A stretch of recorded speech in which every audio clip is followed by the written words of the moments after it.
Chapter 743. The heroines could fight back and forth among thousands of soldiers and horses, so she didn't need to arrange any guides. Sia and Diana were dressed very casually. They went out together, arm in arm. "Are you feeling better?" Diana asked as they entered the cafe and ordered a cup of coffee. "More or less, but there are still some problems." Diana was the only one who understood Thea's current situation.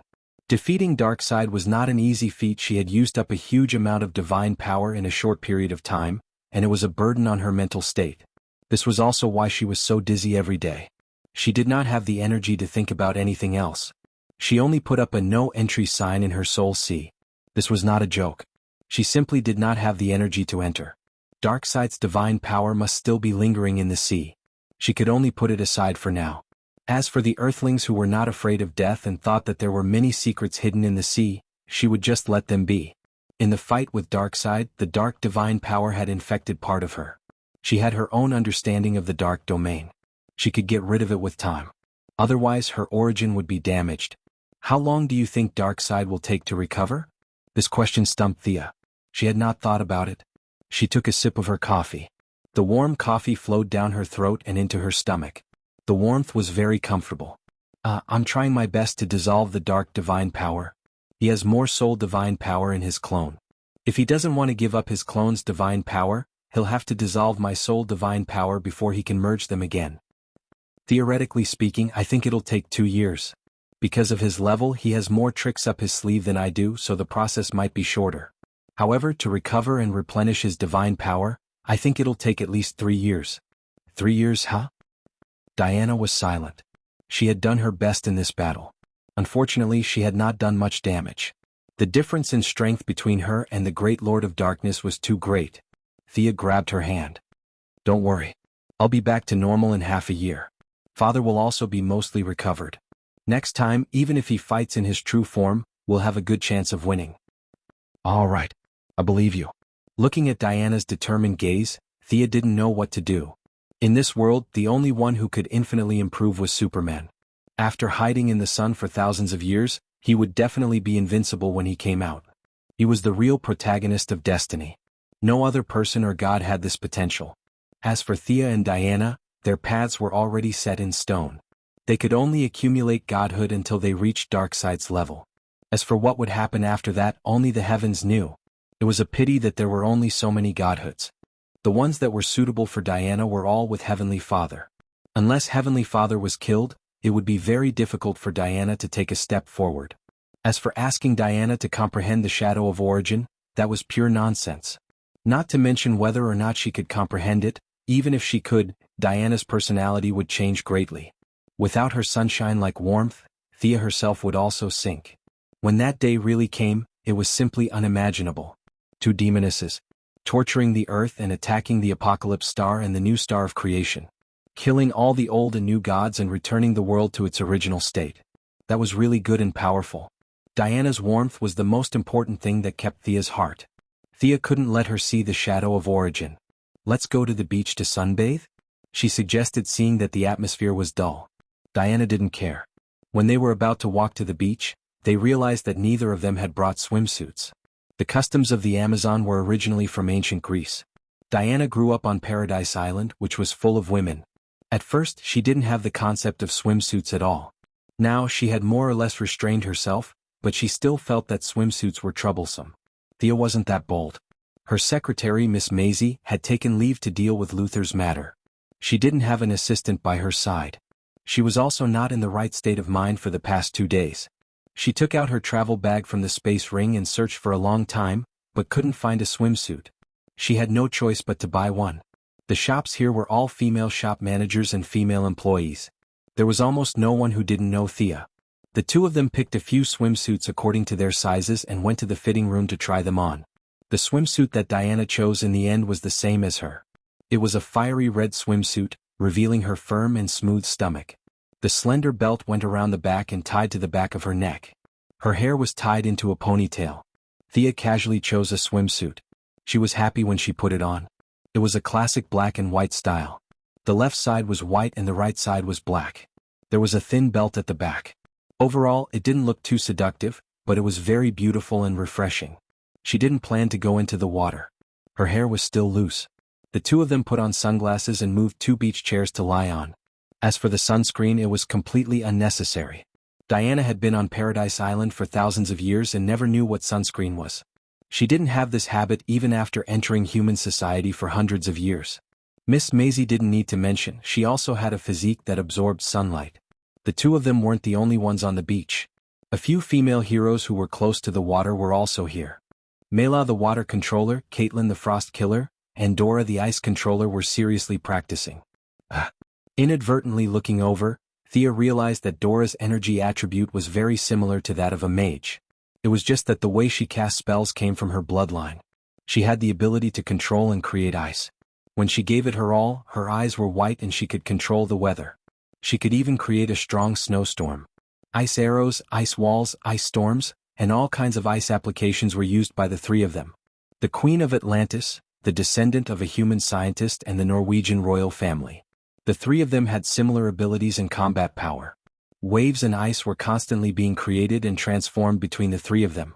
Each of them could see that the other party's method of energy circulation was completely different from their own. Although they could not learn it, they could use the other party's knowledge to improve themselves. By learning from the other party's usage of ice, they would be able to improve themselves. Thea took a few glances and stopped paying attention. The strength of the three of them was not bad, but it stopped at a decent level.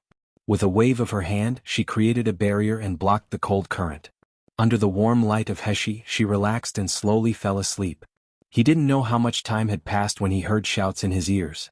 Only then did he slowly wake up. Faster. Faster. She knew it was Felicity from the loud voice. Go Mela. The accent was a little strange. It seemed to be the Sea King's little friend, Yavala. The rest of the guys were also watching the show. Thea took off the sun hat on her face and looked over. She couldn't help but laugh. She saw a few female heroes shouting excitedly on the shore. Diana was competing with Mela in swimming. Chapter 744. Diana's popularity was not bad, and there were many people cheering for her. Her movements were very graceful. Her arms swung in turn, and great strength flowed in the lines of her muscles. The blue seawater was lightly swept behind her, and her 2 long legs kicked the water elegantly. She and the water had reached a kind of extreme harmony. If Diana was like a fish, then Mira herself was a fish. She nimbly twisted her waist and swung her legs, and her whole body darted forward as if the resistance in the water did not exist. She ignored the resistance and gravity of the water. She did not need to paddle like a human.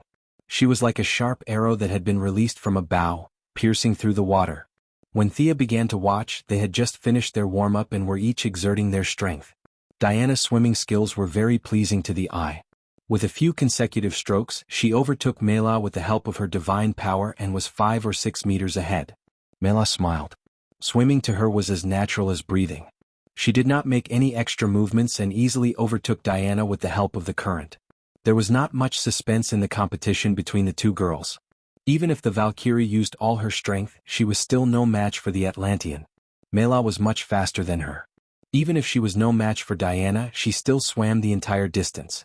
You're awake. Thea handed a towel over. Diana did not look dejected as she dried her hair and asked casually. Thea nodded and curled up in Diana's arms like a lazy cat. Seeing her like this, Diana knew that she was not awake yet. She coaxed her back to sleep. You're making my heart ache. Diana made the bed and threw Thea onto it. She gently stroked her furrowed brows. This girl kept saying that this was a child and that was a child. In fact, she was also a child. She had inexplicably shouldered the burden of the entire world and fought so hard to defeat the enemy. Ordinary people did not understand and were full of sarcasm, gossip, and doubts. Diana was actually very angry. Even her belief in protecting was almost shaken. She fought so hard just to protect this group of people? Were they worthy? However, looking at Thea's weak and powerless appearance, she hid everything in the bottom of her heart. It had nothing to do with those arrogant people. This was her true goal to protect. The next morning, the young mistress rubbed her sleepy eyes and opened the thick curtains. Only then did she realize that it was already past 10 o'clock. I actually slept for such a long time? Stretching himself, he was unexpectedly in good spirits. Putting down the burden and having someone by his side to look after him, that feeling was really relaxing. Activating her supervision, Thea could see everything clearly. She couldn't help but sigh. These women had gotten to where they were today partly because of fate, but mostly because of their personalities. They were a bunch of tough women who couldn't stay still. The female heroes were now competing in the martial arts field. She changed into a casual outfit and walked over slowly. The training field was originally a gymnasium, but now it was completely private property. The huge martial arts field was divided into 9 sections. The outer section was an ordinary martial arts field. In order to take care of personal habits and privacy, there were 4 sealed rooms and 4 open-air arenas. The middle room had a superpower suppression effect. Even Thea's ability would be suppressed by more than half if she went in. In order to prevent the female heroes from going into play and the bad guys blocking the door and shooting at them, the superpower suppression device was placed in the center of the field.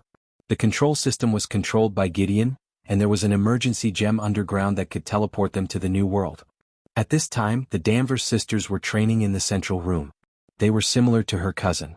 Without the Kryptonian attribute bonus, Kara could not defeat Alex, who had undergone strict special agent training. This was the result of being trained by Fiora several times. The original space-time was probably worse. Kara the Supergirl was beaten black and blue by her sister, but she had a good learning talent. She could quickly master everything related to combat. Thea only watched for 5 minutes and noticed her improvement. Although the improvement seemed small, it was quite amazing compared to the people on Earth who had to persevere and practice to improve. The other few sparring partners were ordinary people. Laurel's lips were a little swollen as if she had been slashed by a wooden sword, but she still persisted in sparring with Barbara. White Canary Sarah Lance was having a duel with Batwoman Kate Kane. She had been trained by the Assassin League and her skills were a notch higher than Batwoman's. However, her opponent was equally experienced and it was impossible to tell who would win in a short period of time. Diana was also suppressing her strength and sparring with the big lowly Thea. The big lowly's martial arts talent could be said to be earth-shattering. Now that she had received careful guidance from Batman, Diana did not use her divine power, sword, or shield. She was not a match for her at all with only her Amazon martial arts. Thea estimated that she would be defeated in a minute. The rest of the sparring partners had special abilities and magic. They were either gesturing with each other or discussing some theories with each other. Poison Ivy and Fire Beatrice were researching a kind of powerful flower fertilizer, and they summoned a plant to test it on the spot. Ice Dora knew Zatanna, and the two families were somewhat related. They were talking about the effect of bloodline on magic power. Of course, not everyone liked to fight so much. There were always a few exceptions. Thea saw Princess Starfire and Lightning Lady. The two of them were excitedly telling the Martian girl Megan about their experiences on television. Lightning Lady talked about her past as a host, and Starfire also talked about her new show. When they talked about the fanaticism of the fans, the two women's faces were flushed red, causing Megan to be amazed. She wished that she was the one surrounded by the crowd. The 3 fellows at the periphery were even more unique. Felicity, Iris West, and Louise Lane, the 3 powerless women, were sitting together, discussing their experiences in terms of wedding dresses and childcare. Black Lady Ayres talked about her relationship with Barry and the problems she was facing now. The two of them, who were childhood sweethearts, were already living together, but they still felt that something was missing. The other 2 experienced ladies analyzed the crux of her problem. They were too familiar with each other. It was not easy to do it. Wedding dresses, decorations for the new house, wedding preparations, the 3 women talked more and more about common topics. Although there was an accident, the child was already 10 years old, and Louise was quite experienced in this aspect. She taught the 2 women who were preparing to walk down the aisle. She talked a lot about her wedding decorations, what she did on the day before, what she did on the day, and what she did after the wedding. As for her childcare experience? Sorry, the child was already 10 years old. How could she have any childcare experience? Thea was speechless. She had thought about taking in these 3 fellows for a long time. It was impossible to expect them to fight criminals in capes. It was already a blessing for a hero not to cause trouble. However, as the wife of Superman, the girlfriend of the Flash, and the girlfriend of the Atom, they had the qualifications to join the Women's Union. No, the Women's Union. Chapter 745. Thea, come here and spar with the little girl. The lady was in a daze when she suddenly heard Diana calling her. She quickly looked over. She saw Diana waving at her from afar. The competitive Valkyrie couldn't hold on any longer and managed to maintain a draw. She didn't expect the big lowly to be so powerful and quickly called for reinforcements to replace her. Hee hee.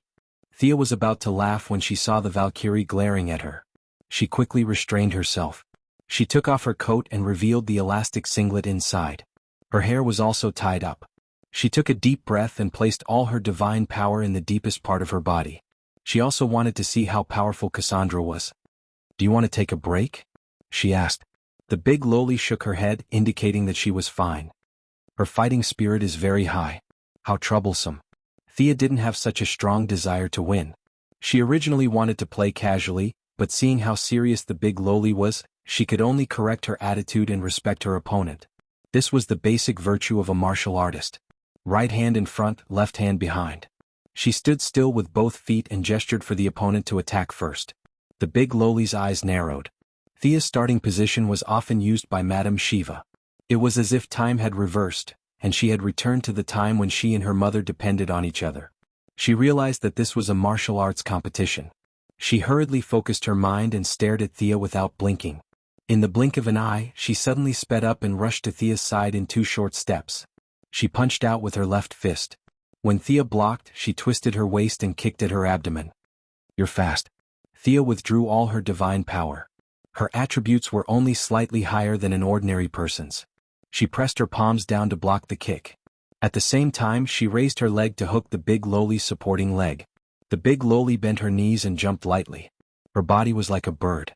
She flipped in the air and kicked at Thea's face again. Thea tilted her head and dodged. At the same time, she rushed half a step forward and hit Cassandra's shoulder with her elbow.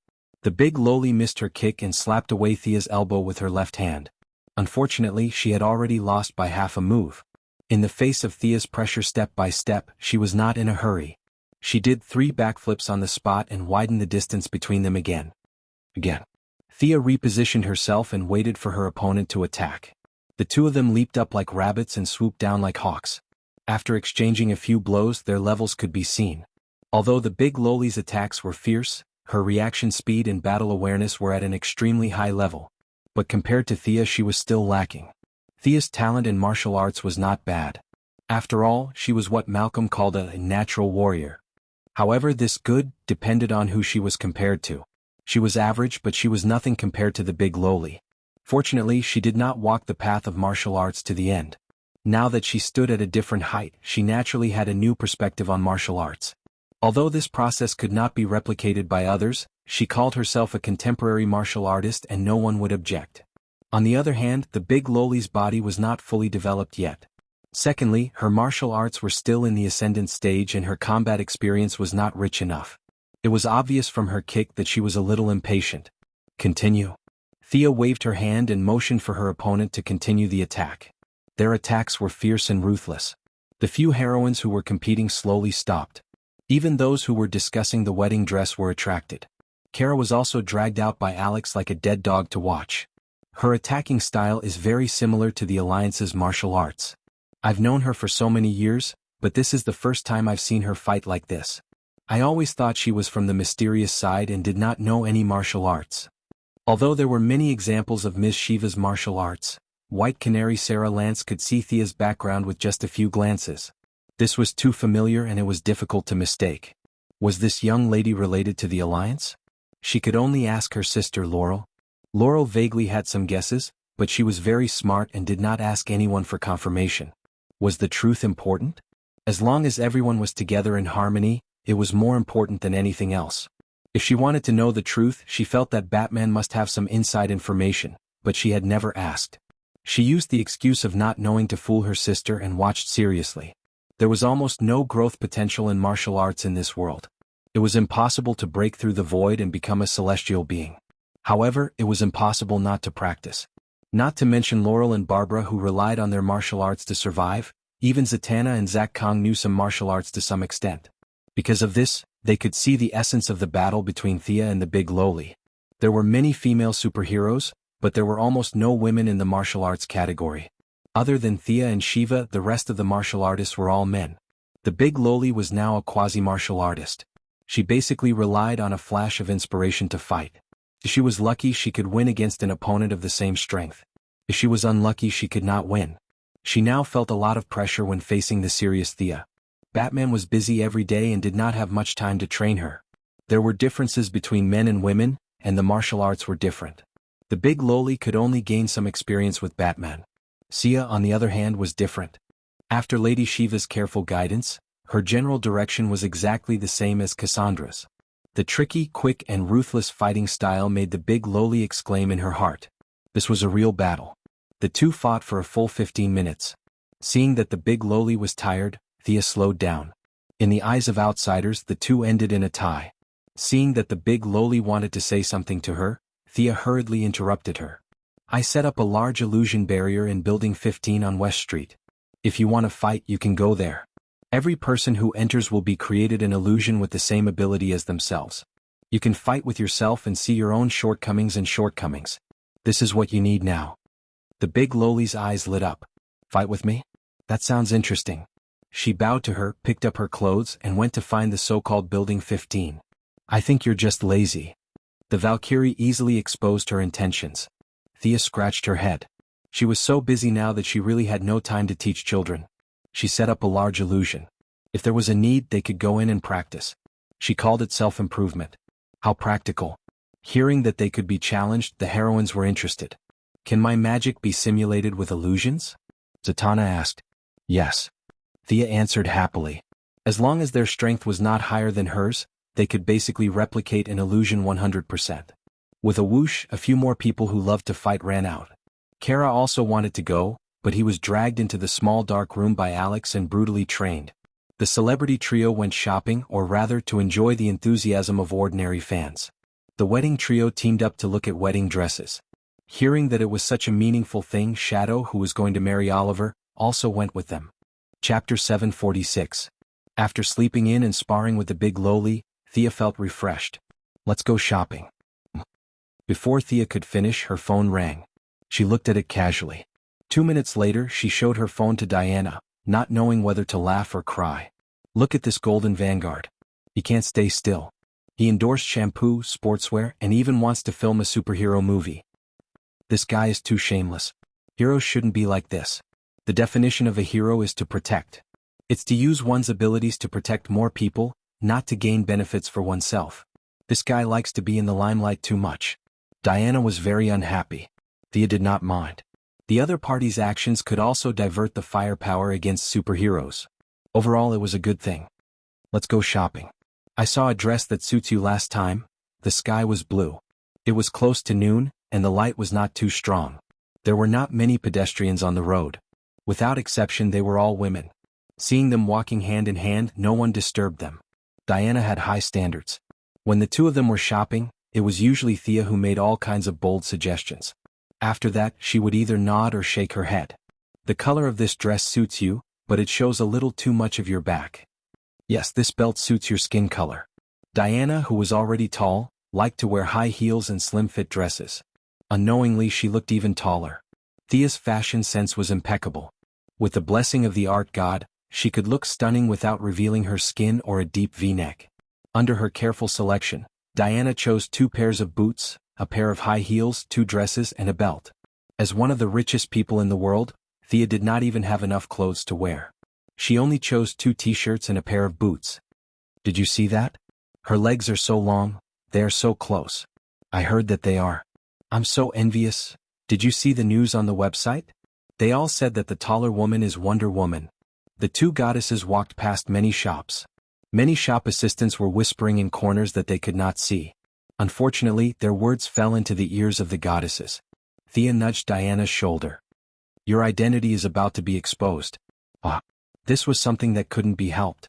Their relationship was too close, and they didn't deliberately avoid it.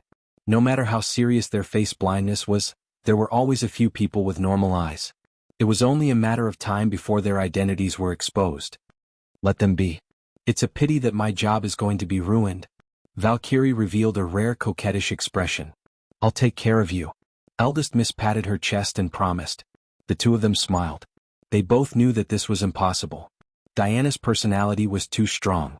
She would not stay idle. After strolling around leisurely for half an hour, a little trouble came looking for him. Dr. Quinn, this girl wants to see you. The staff member pulled a small girl over. The girl had blonde hair. She was not tall and was a little thin. She looked to be about 16 or 17 years old. She wore a blue mask and blue tights with a large 5-pointed star painted on it. From afar, it looked like the American flag was draped over her body. The clothes were just accessories. The girl's belt and cane contained a lot of energy. The two goddesses couldn't help but take a second look. I intercepted your communication signal. I'm also a heroine. Why didn't you invite me? The girl said a little angrily. Thea smiled playfully. Another naughty child. However, this one seemed to have a gentle temper. Even when she was angry, her words were still organized. The other party was obviously looking for Thea. Diana stood quietly and didn't say anything. Thea pretended to ask, "Little girl, what abilities do you have? Have you done any heroic deeds?" The little girl looked like she was going for an interview. She nervously gripped her cane. I can fly. I can also control some energy." Perhaps she felt that her words weren't convincing enough. She raised her cane and shot a blast of energy at a huge rock not far away. The huge rock was shattered by the golden energy. The little girl looked at them uneasily, waiting for the result. "Your abilities are not bad." Diana was the first to confirm. Thea knew that she agreed. After all, they didn't plan to save the world. Their mission was to have fun. It didn't make a difference whether they had won or not. She thought for a moment. "Little girl, let me say this first. Superheroes aren't a game. I can see that you don't have any superpowers. It's all the power provided by the cane and belt. You're very weak. If you want to join this team, you have to accept the most basic combat training. I don't ask for much. You have to be able to protect yourself when you're unprepared. You have to rely on yourself, not your equipment. Do you understand what I mean?" The little girl nodded in confusion. Thea facepalmed. She knew that a naughty child at this age didn't know anything. She jumped out to fight criminals just because she was hot-blooded. "What's your name? I'll ask your family for their opinion first." The little girl's eyes were a little evasive. Tieske, did she run out on her own again? Thea had seen too many of such plots. "You don't want to say it? It's okay. You look like you flew all the way here. The satellites along the way should have captured you. Let me check." Thea took out her phone and searched. The little girl didn't believe that she could find out her identity so easily. She looked at her a little angrily. The rookie heroine's route was directly marked by the Quinn Corporation's satellites and the watchtower. Then, the information of the local residents was retrieved and their facial expressions were simulated. In less than 2 minutes, the results were displayed on Thea's phone. Courtney Whiteman? Thea looked at the little girl with a smug expression. The other party was shocked. She saw through me so easily? What a pity that I had prepared this costume for 2 nights. Thea looked like an experienced person. She called Courtney's stepfather according to the contact book. She talked to him for a long time. She put down the phone and said under Courtney's expectant gaze, "You're not allowed to go on missions until you complete the basic training. Think of a code name for yourself." "Star Chaser. I want everyone to call me Star Chaser." Thea nodded. She had accepted this quasi-hero who had brought her own rations. The deeper reason was that she wanted to train this little girl. No matter which couplet she was in, her national flag outfit was very popular. She was a natural team spokesperson just like the American team next door. "Alex helped train this little girl. She's called Star Chaser." Thea opened the door of the training room and temporarily rescued the dizzy Supergirl. Alex enjoyed the pleasure of teaching. He pulled Star Chaser into his small classroom without hesitation. Chapter 747. Courtney, the rebellious girl who ran away from home, had no foundation in combat. Even without her superpower equipment, she was not as good as Kara. The 2 girls were beaten to a pulp by Alex. Leaving them to train in full swing, Thea clicked her tongue and continued shopping with Diana. When the sun was setting, the 2 of them bought a bunch of things. While they were packing, they saw 2 figures flashing across the sky. Hurry up. You can't beat me." The 2 girls, Supergirl and Star Chaser, flashed across the sky like crazy. Looks like they've been holding it in for too long," Diana said in amusement. Thea was also a little amused. It must have been hard on these naughty girls to train with their superpowers suppressed for an entire day. The 2 girls put down their things and went to soak in the hot spring. This was definitely a private place. She had set up a magic circle around the hot spring, and all male creatures would be bombarded by magic if they approached. Without the cover of clothes, the difference between good and bad figures could be seen at a glance. The competitive mentality between women was no exception, even among a group of righteous heroines. Most of the members of the female righteous couplet were gathered in the hot spring. They pretended to look straight ahead amidst the mist, but in fact, they were secretly observing other people's figures from the corner of their eyes and comparing them to themselves. Despising those shorter than them and despising those bigger than them, this was the silent war between women. Most of the heroines had excellent eyesight. In a space that was not too big as long as they wanted to, they could basically see everything. In the mist, some people casually raised their hands and some people casually shook their heads. Everyone wanted others to see their beauty under the cover of their combat uniform. Other than the merry trio, the rest of the heroines were all extraordinary people. The rhythm of strength and beauty was hidden deep in their bodies. Their bodies were beautiful and their lines were soft and full of tension. They did not have the muscles of the male heroes, and the heroines showed a calm and elegant side. When Thea and Diana came in, they caused a slight gasp of surprise. Diana was the tallest of the women. She was like a taut bow, fierce and full of offensive power after years of fighting. Thea had the best figure and a pretty face.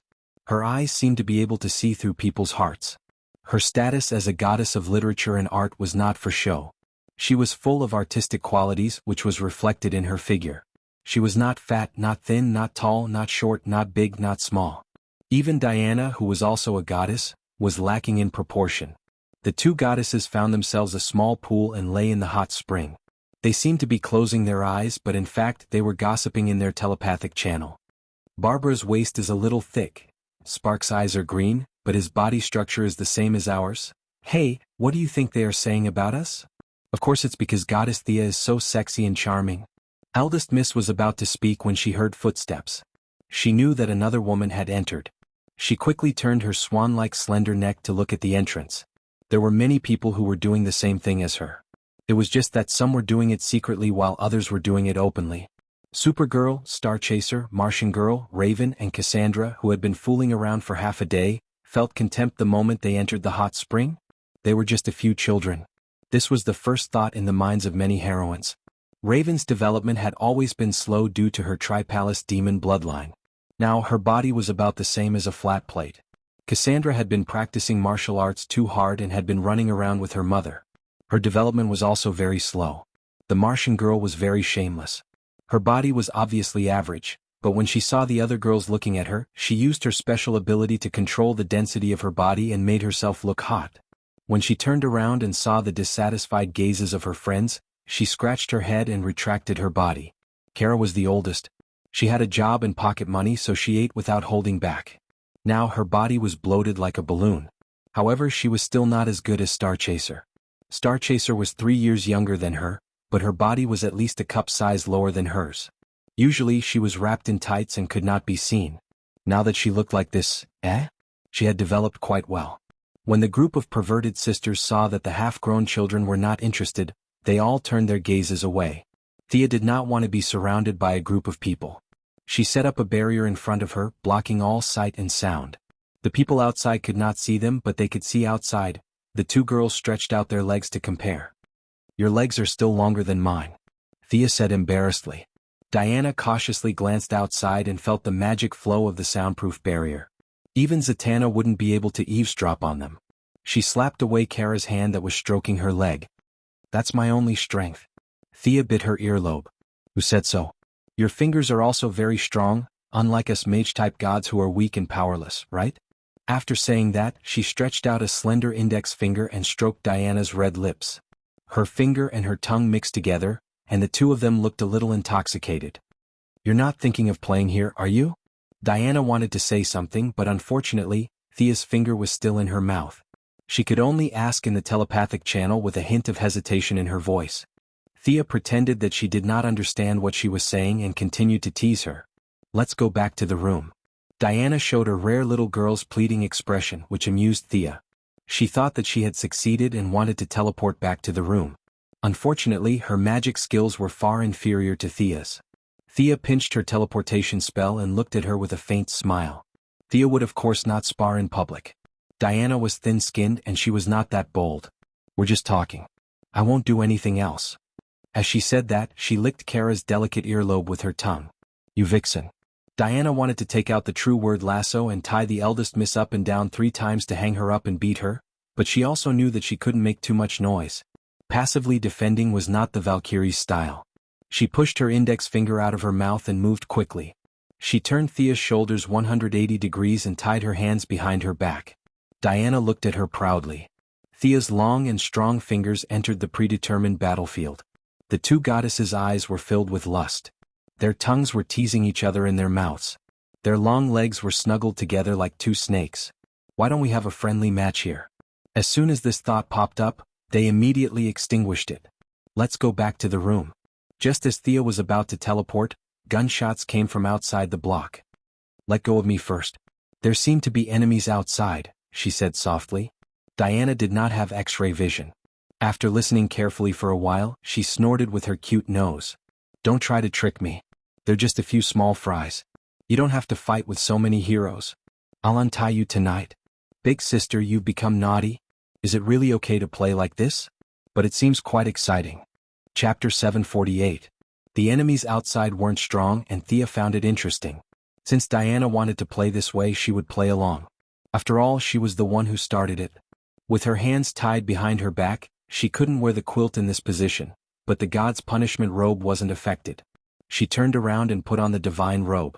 With her hands behind her back, she looked like an expert. Diana had a smile on her face and her eyes were filled with pride.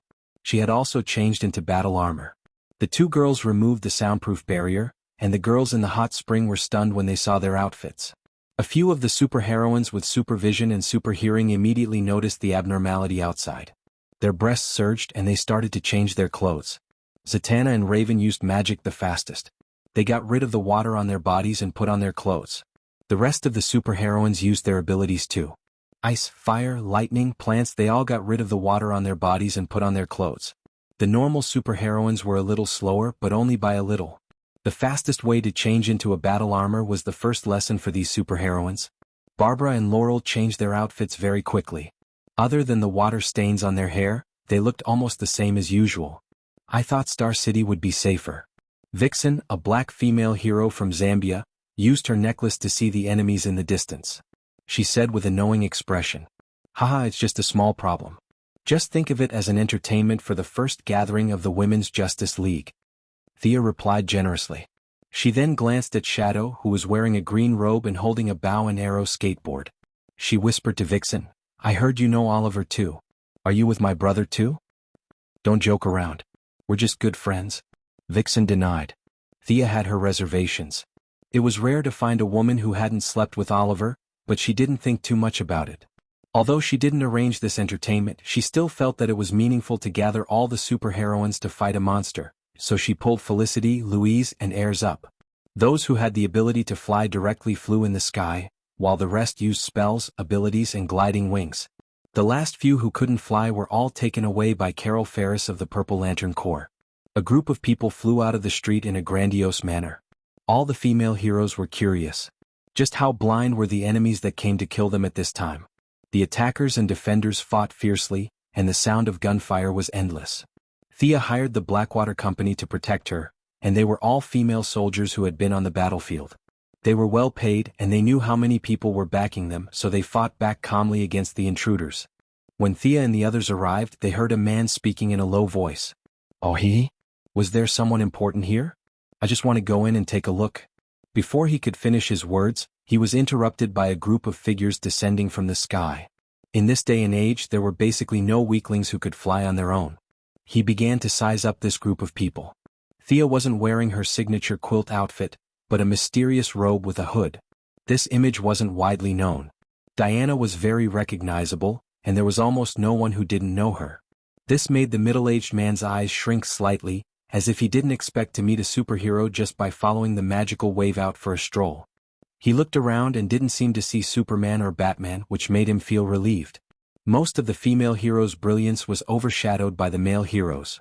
Even though Batwoman Barbara and the others had been famous for many years, the middle-aged man didn't attract much attention. "Who is this guy? Do you know him?" Thea had some guesses in her mind, but she still asked as if there was no one around. "He is Ninja Masters Jr., Damien Dark. I heard that he knows some magic." White Canary Sarah Lance said in a normal tone. "In the past, this guy was a strong enemy, but now there were so many female heroes here, and each of them killed him with a kick. It's really this guy." Thea looked at the fair fatty standing in the crowd. "Isn't this guy the boss of the 4th season of Green Arrow? How unlucky must he be to bump into my doorstep? He has the same name as Damien? Let me deal with him." The black-bellied lowly raven took the initiative to ask for a fight.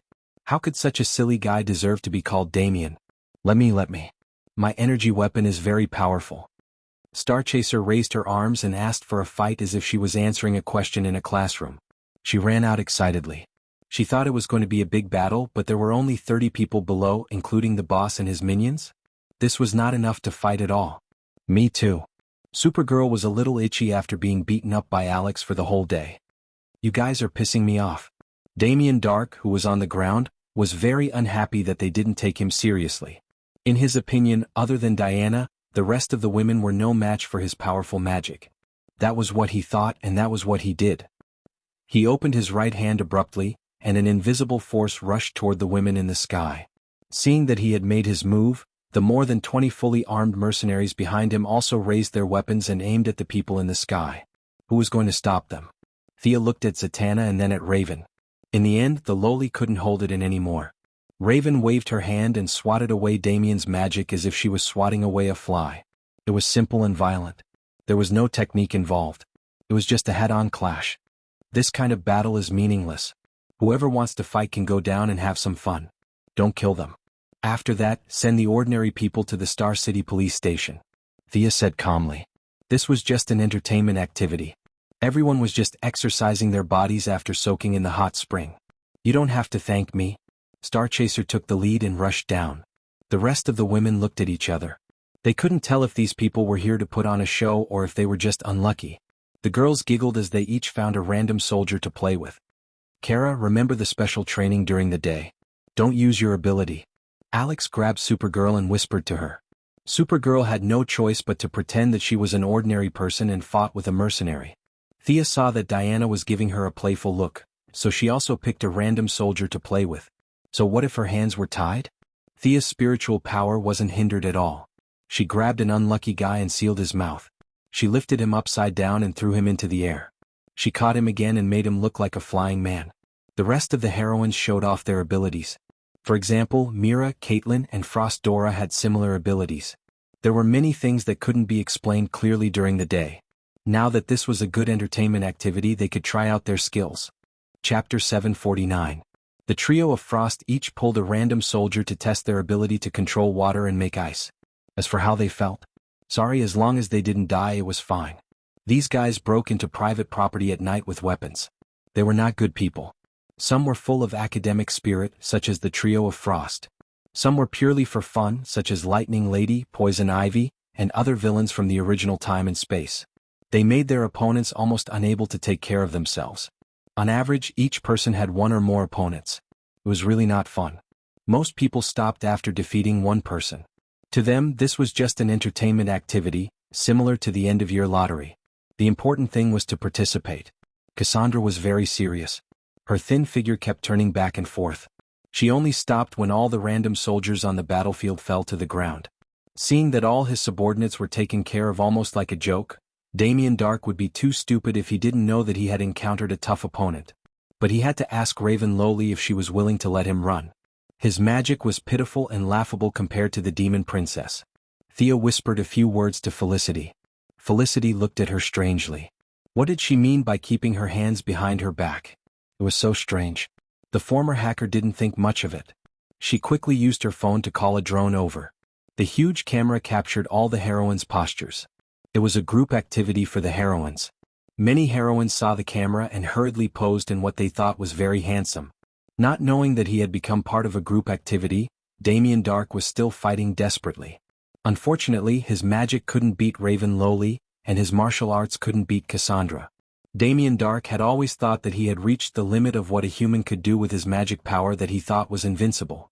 In his narrow view, Superman and Sia were just SOSO. Now that he was completely awake, his skills were of no help at all. His magic was countered, and his martial arts were beaten to a pulp. Was this world so scary? This was the only thought in his mind before he fainted. Come everyone, let's take a group photo. The young mistress called out to the girls to form a human wall that was half a meter tall like sandbags.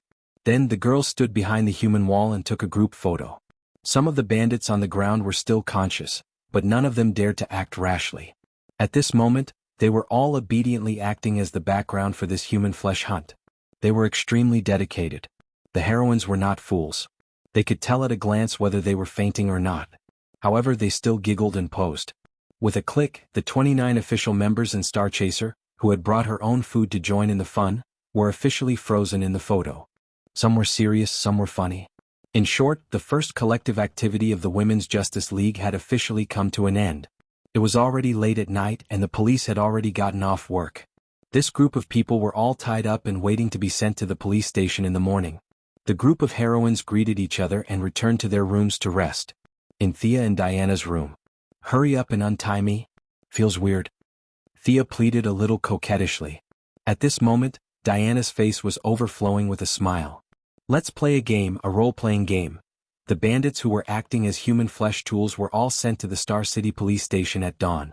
The security was too good. The police officers rarely saw any bandits, so they happily took them away. As for Damien, he was brought back to the administrative committee by Thea. Originally, she wanted to send him to the Heaven's Eye Society.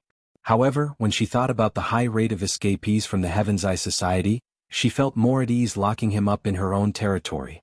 She could just lock him up in any cell. This guy was just a small fry to her. The devil's statue that was the source of his magic power was directly shattered by Thea.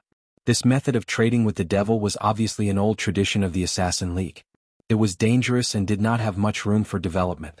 Thea remembered that this white fatty had planned to use a nuclear bomb to bombard the ground in Green Arrow. He had brought a group of people to hide underground. She remembered that he had planted a large piece of corn underground. The young mistress couldn't help but think, could it be that this guy had some talent in agriculture? Wasn't his talent a little too skewed? Since he was so good at farming, he should come to Nevada to develop his skills. Before he was locked up, there was a routine interrogation. It was all the usual questions about his name, gender, and occupation. She didn't expect to get something out of him. "Sir," he said that he belongs to an organization called Honeycomb. The interrogation experts asked him 3 times. He shouldn't be lying. This organization is very large and has many members. The former black bodyguard, Digger, excitedly reported to her. Thea was a little interested. "Honeycomb." She picked up the interrogation record and flipped through it.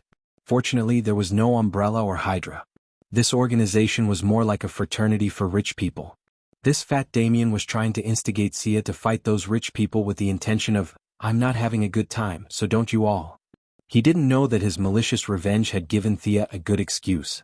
On this list, there happened to be a family that had recently been the most aggressive against Quinn and her daughter. She had originally planned to cause a car accident, but now she could save the trouble and just confiscate their property. The white fatty Damien insisted that the other party was an accomplice. All kinds of video evidence and all kinds of clues were collected. Thea directly brought a large group of people to the door to arrest them. In a flurry of activity, the eldest young miss had outstanding military service. 2 deputy mayors, 1 senator, and 3 prominent members of society were arrested by her. All kinds of evidence of their crimes, both true and false, were pinned on them. Since they were not clean in the first place, there were even more flaws when they framed each other. Unfortunately, the charges weren't serious. They were all corruption and fraud. It was still a little short of the treason against humanity that the mother and daughter had committed. What should she do? Sia rubbed her chin and racked her brains. Was she trying to frame him or not? "Sir, there's a new discovery."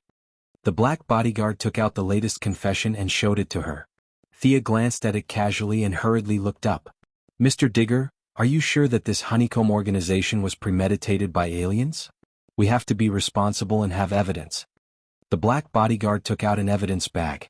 This was found in the basement of one of the houses. The other party was very vigilant. The remnants of the device after it self-destructed are all here. Professor Stein said that this metal is definitely not from Earth. Taking the evidence bag, Thea looked at it. The silver-white metal, even if there were remnants of the explosion on it, did not seem to be from Earth. She had thought that it was a small matter, but now it seemed to be getting bigger. She immediately instructed, "They must have a way to contact them. Send elite agents to continue digging and investigating. Report to me at any time." The evidence provided by the administrative committee was very conclusive. It turned out that there was indeed a group of aliens lurking among human beings for a long time, and they had infiltrated the upper echelons of society. In the face of the crisis, the group of people who were very noisy immediately shrank back. The originally lively storm calmed down instantly. The expected establishment of the International Justice League was delayed for 3 months with the excuse that the venue was not well coordinated. Thea learned from the 2 female generals, Lai Hua and Han Bing, that the Golden Vanguard was very unhappy. On the other hand, Diana finally quit her job at the Hepburn Foundation. It was unknown whether it was because she was back on track or because of her reputation. The Louvre Museum expressed great enthusiasm for Wonder Woman's new job and the curator personally invited her. Diana was also interested in historical relics. After asking for Thea's opinion, she flew straight to France to work. Chapter 750. Life seemed to be back on track. On Monday, Thea saw the busy figure of her secretary, Miss Maisie, outside her office. Mr. Luther doesn't need pity. He didn't need it then and he still doesn't need it now. Miss Maisie's expression was very normal, as if she was talking about someone unrelated to her. Do you mind talking to me? Miss Maisie thought about it and decided to speak. Mr. Luther had a big fight with his sister and left the Luther group alone. I was waiting for him on the path he had to pass by and was ready to go with him, but he rejected me without hesitation. Do you love him? It shouldn't be love. I admired him, but it's all in the past now. Miss Maisie's expression quickly changed into a professional smile. She handed her a stack of documents waiting to be signed, then walked out with a normal expression. Thea didn't have a good way to explain it. Miss Maisie was actually a very passive person in life. She liked to maintain a way of life for a long time, and she still wanted it to be the way it was 10 years ago. Her feelings for Luther were more of a habit. Miss Maisie's loyalty was unquestionable. As for sending her back to find out about her, with Luther's pride, he wouldn't do such a thing. She sighed and began to focus on her work. 5 days later, Thea came to the Alien Management Committee. Not long after she entered, the former bodyguard, Digger, hurriedly brought her a document. This is the information we just intercepted. This woman killed one of our elite agents. Thea was still very serious when she was working. She picked up the document and quickly flipped through it. The prostitute in the bar next to the New Orleans military base, registered as Priscilla? Cut our agent into pieces? Judging from the wound, she's an alien? Yes, Agent Evans found her very suspicious. Her identity was vague, so he went to investigate with his partner, Fana. After this woman revealed her flaws, she killed and pretended to be Agent Evans. She read a lot of information from the management committee from Agent Fana's mind. The black man's aura was dignified. The change in the situation seemed to have brought him back to the military camp. His efforts were very valuable and he liked this kind of life very much. A female alien who can transform and read minds. Thea thought for a moment. Things were getting more and more out of a group activity of the couplet, and there were more and more people involved. Aliens were definitely within the scope of the administrative committee's business, so she decided to take on this mission herself. Where is Agent Fana? In the polygraph room. Let's go and take a look. Thea soon saw Agent Fana. She remembered this woman. She had blonde hair, blue eyes, and a hot body. She was one of the few beauties in the Alien Administrative Committee. She had been transferred here because she had kicked her superior's indescribable thing in the FBI. After repeated questioning, the polygraph staff finally verified Agent Fana's testimony. Thea waited for the polygraph technician to leave before she asked, Agent Fana, please repeat what happened. It could be seen that the female agent had been asked many times, and she was a little annoyed. However, she did not dare to argue with Thea.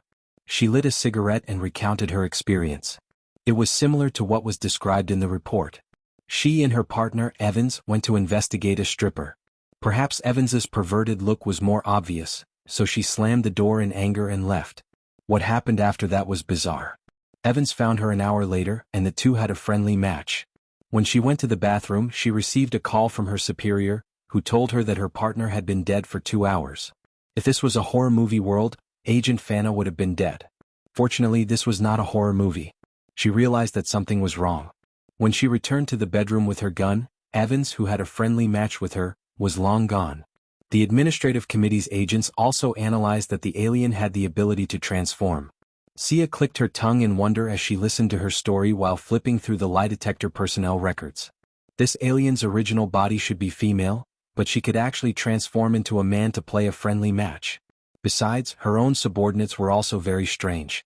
In order to find clues, the polygraph staff repeatedly asked Agent Fana what position she had used, how long it had been, and how long she had screamed. After rigorous training, Agent Fana's memory was also very good. She recalled the entire friendly match second by second, including what she had been doing at 5 minutes and 30 seconds, and what she had been doing at 5 minutes and 31 seconds. In the end, the time difference was less than 10 seconds. From the results of the polygraph, they had only done one thing and nothing else. I believe you're telling the truth. Thea was very sure. It was very difficult to lie in front of her. Ordinary people could not do it at all.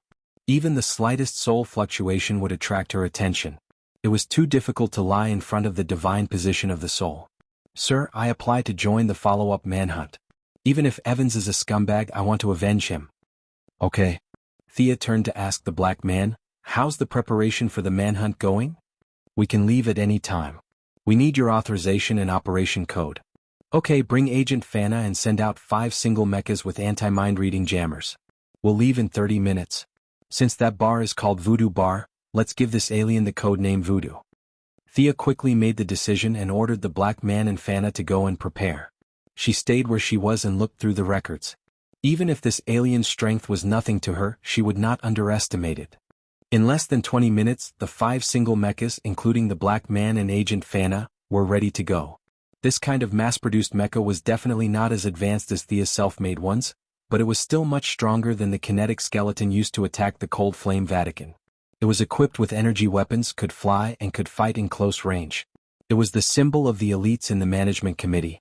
Manhunts could be solved with a compass or a divination spell, but Thea did not want to appear too mysterious in front of her subordinates. After all, her title was Dr. Quinn, not Immortal Quinn. Her subordinates worked together. In modern society, even if she had the ability to transform at will, they could still track her down with some special technology. Sir, the target appeared in a Heaven's Eye Society base in Mississippi.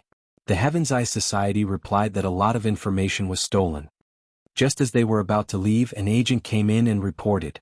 Damn it. The black man was furious, but Thea did not care. Could they defeat the enemy just because they obtained information? What a stupid idea. Even if there was a mastermind behind this alien who liked both men and women, it could not be that strong. She committed the crime in New Orleans and ran to Mississippi in the blink of an eye. She probably read the location of the Heaven's Eye Society's base in Agent Fana's brain. We are not affected by the Heaven's Eye Society. We can remodel and start the manhunt again. By the way, what information did she steal? Thea asked the informant at the end. Chapter 751. Her subordinate looked at her nervously. She copied all the information about the Justice League. Thea's face froze. She thought they were targeting humans, but she didn't expect them to be targeting the Justice League. Just as she was wondering if she should capture the target directly, her subordinate reported the results of his calculations. The direction she's heading is Alabama. Thea waved her hand. Let's go. Wearing a casual suit, she led the way and flew out briskly. Her subordinates didn't dare to delay, and they all activated their armor and chased after her. In less than 30 minutes they hovered outside a garage. Heat tracking, the target is still inside, but their heat readings are different from humans. Attack, none of the 4 people inside are from Earth. Thea waved her hand and signaled for her subordinates to attack. She was the boss, and it wasn't her turn to deal with these small problems. After absorbing a lot of alien technology, the management committee's weapons had been upgraded. The 5 of them raised their hands together, and more than 10 sound impact bombs were fired. The garage that stood alone on the side of the road was blown up into the sky, and 4 figures flew out from it. There was a fat man with a big head and big ears. Beside him were 2 expressionless women. The 3 of them were standing together in a group. Another woman stood 5 meters away. She had flaxen hair and a slightly dark complexion. She looked like a Latina. These people looked like they were from Earth, right? Her subordinates hesitated. I'll take responsibility if anything happens. They're not from Earth or not completely. Take them all down. There were so many races in the universe and her eyes weren't supercomputers.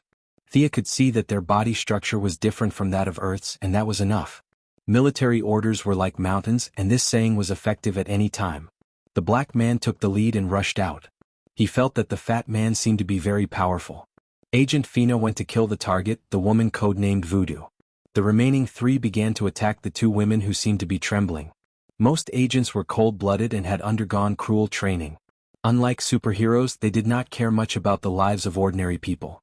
With Thea's guarantee, the 5 of them were ruthless without exception. The black man activated the switch on his armor, and with a low roar, a roaring chainsaw was pulled out. The chainsaw cut at an extremely fast speed, and with an indomitable momentum, it slashed towards the fat man. The remaining 4 also showed off their skills. Some were good with guns, some were good with fists and kicks.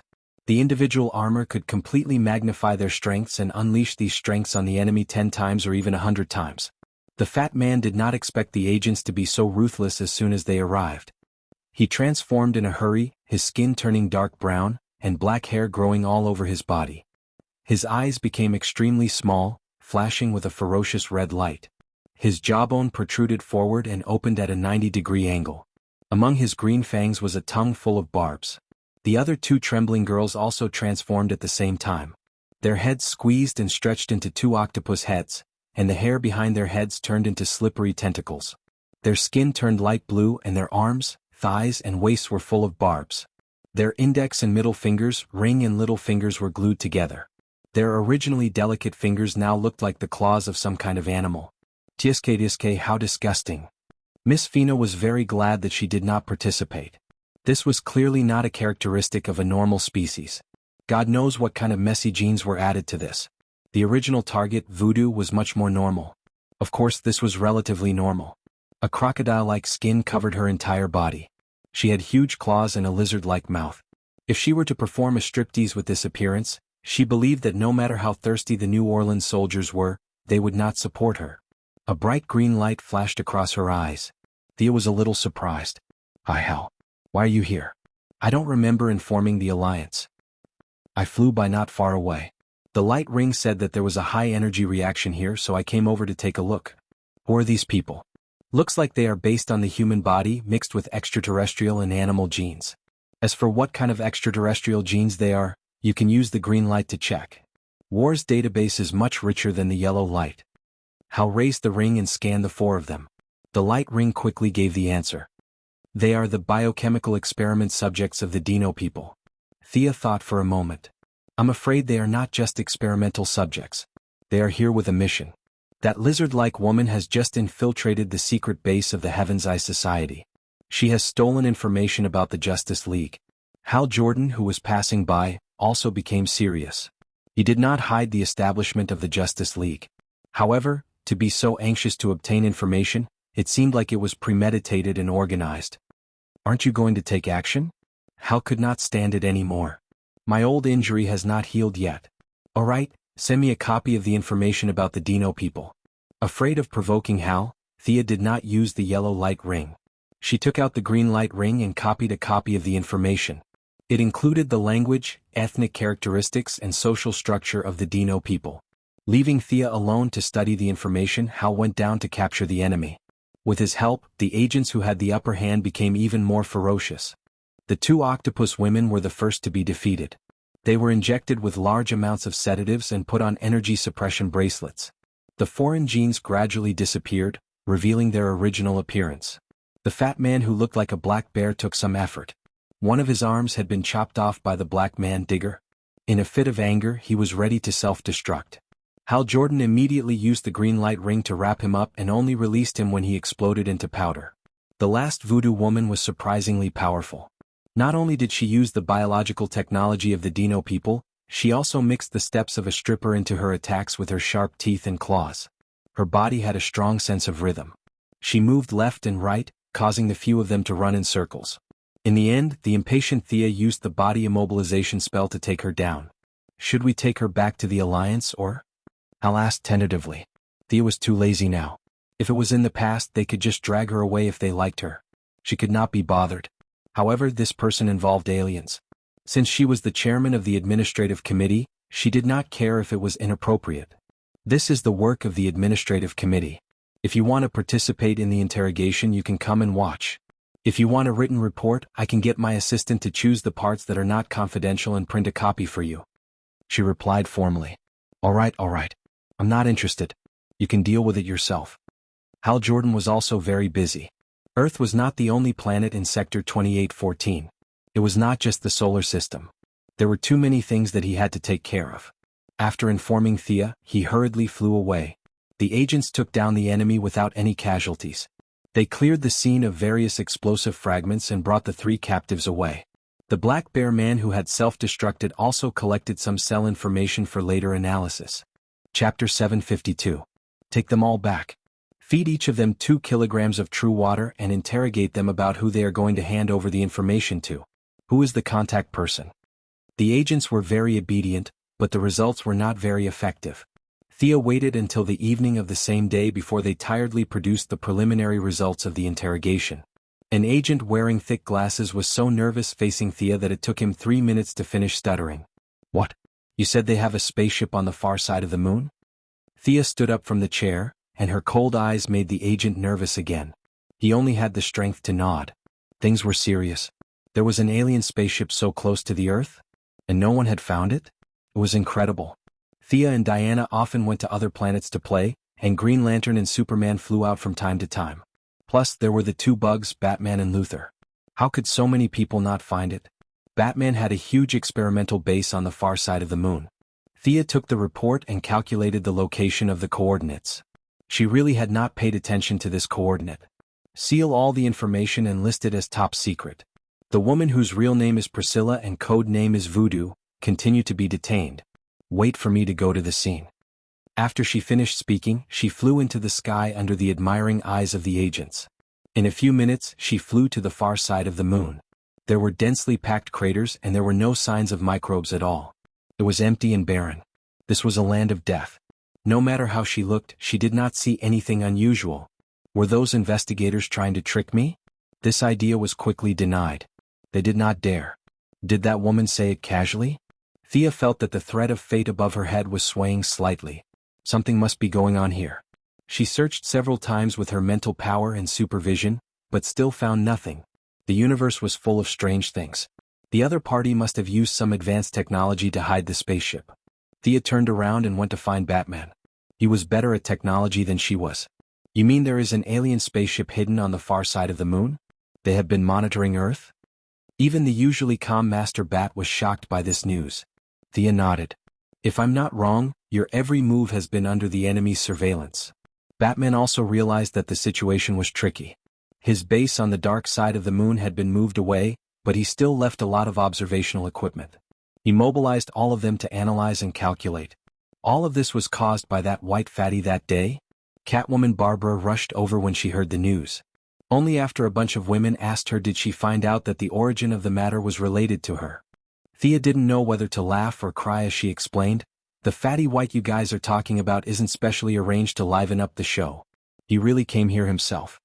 As for why so many things happened after that, it could only be explained by the fact that the Female Righteous Alliance had a lot of luck. Barbara, Catwoman, Batwoman, the Huntress, and the big lowly Cassandra looked at each other in bewilderment. They had thought that it would be a party for fun, but they had dug out such a huge hidden danger. I have to participate again next time. A bunch of women were talking, and the noise was so loud that even Thea couldn't stand it. On the other hand, Master Bat was expressionless and sat very calmly. But when she looked carefully, she found that the mute switch on Batman's helmet had already been turned on. Is this why you wear a mask in your own home? Thea felt that she had guessed the truth. After half an hour, Batman pointed at the screen. Your judgment is correct. Here, here, and here. These 3 points don't match the calculation results. The metal reaction here is 31 times greater than the average on the moon's surface, but the sonar detection didn't find any abnormalities here. Find the enemy and defeat the enemy. This was the way superheroes did things. Thea wanted to go and investigate herself, but Batman refused. He had to see who was secretly observing him. The heroines of the Bat team were also very interested. According to Barbara, this mission had already been added to their list of missions, so they should continue to do it. In the end, the third-generation Robin, Tim Drake, and Damian also joined the expedition plan, and there was a black guy with them. Batman introduced him to Thea. This is Lucas Fox, the son of Old Fox. His code name is Batwing. The black guy was wearing a set of bright silver high-tech armor. He was the only person in the Bat team who wore armor. Thea's eyelids twitched a few times. You must have found that there were too many women in the team, so you added a newcomer. And this guy's armor is a bit like the upgraded version of the management committee's armor? Oh, it's Old Fox's son. You look like your father. Old Fox was an excellent teacher and helpful friend. Thea thought to herself. Both father and son looked very dark. The black guy didn't know how to respond. This beauty was acting like a senior, and he didn't know whether to use the same etiquette or the same etiquette. Fortunately, the naughty kid Damien resolved the awkwardness. Big sister, do you have any clues about the flying monster I want? Thea was very busy every day. Where could she find an animal that could win a small amount of money? She tricked the naughty kid. On the other hand, Batman was like a gang leader, commanding a group of people to move all kinds of equipment. Darts, explosives, welding guns, ropes, and a bunch of electronic equipment and advanced instruments. It was rare for them to leave Gotham for a field battle, and the group was very excited. Even the big lowly Cassandra, who always had a poker face, was excitedly helping to move the supplies.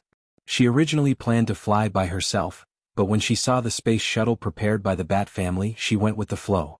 There were 9 generals in the Bat family. Including her, there were exactly 10 people. Thea took the food that the old butler Afu prepared for them. Just like a spring outing, she watched as Batman opened the ceiling, rushed out of the atmosphere under the cover of the night, and started the Bat expedition. Other than Batman, the rest of the Bat family had no experience in space travel. They usually took a plane, and the experience of rushing out of Earth could be said to be one of a kind. The group was quickly attracted by the beautiful scenery of the universe. Thea ate a piece of fried chicken. Old Afu was too old and couldn't cook much now, but his cooking was very good. Considering that it was lunch for the 9 of them, she didn't eat too much. "What other information do you know about this Timor Star?" asked Batman. Thea wiped her hands with Damien's cloak. The naughty kid glared at her, but she pretended not to see it. "There isn't much information. They have been extinct for almost 100 years. They worship collective intelligence. Every member of the tribe has to contribute their own brain tissue after death.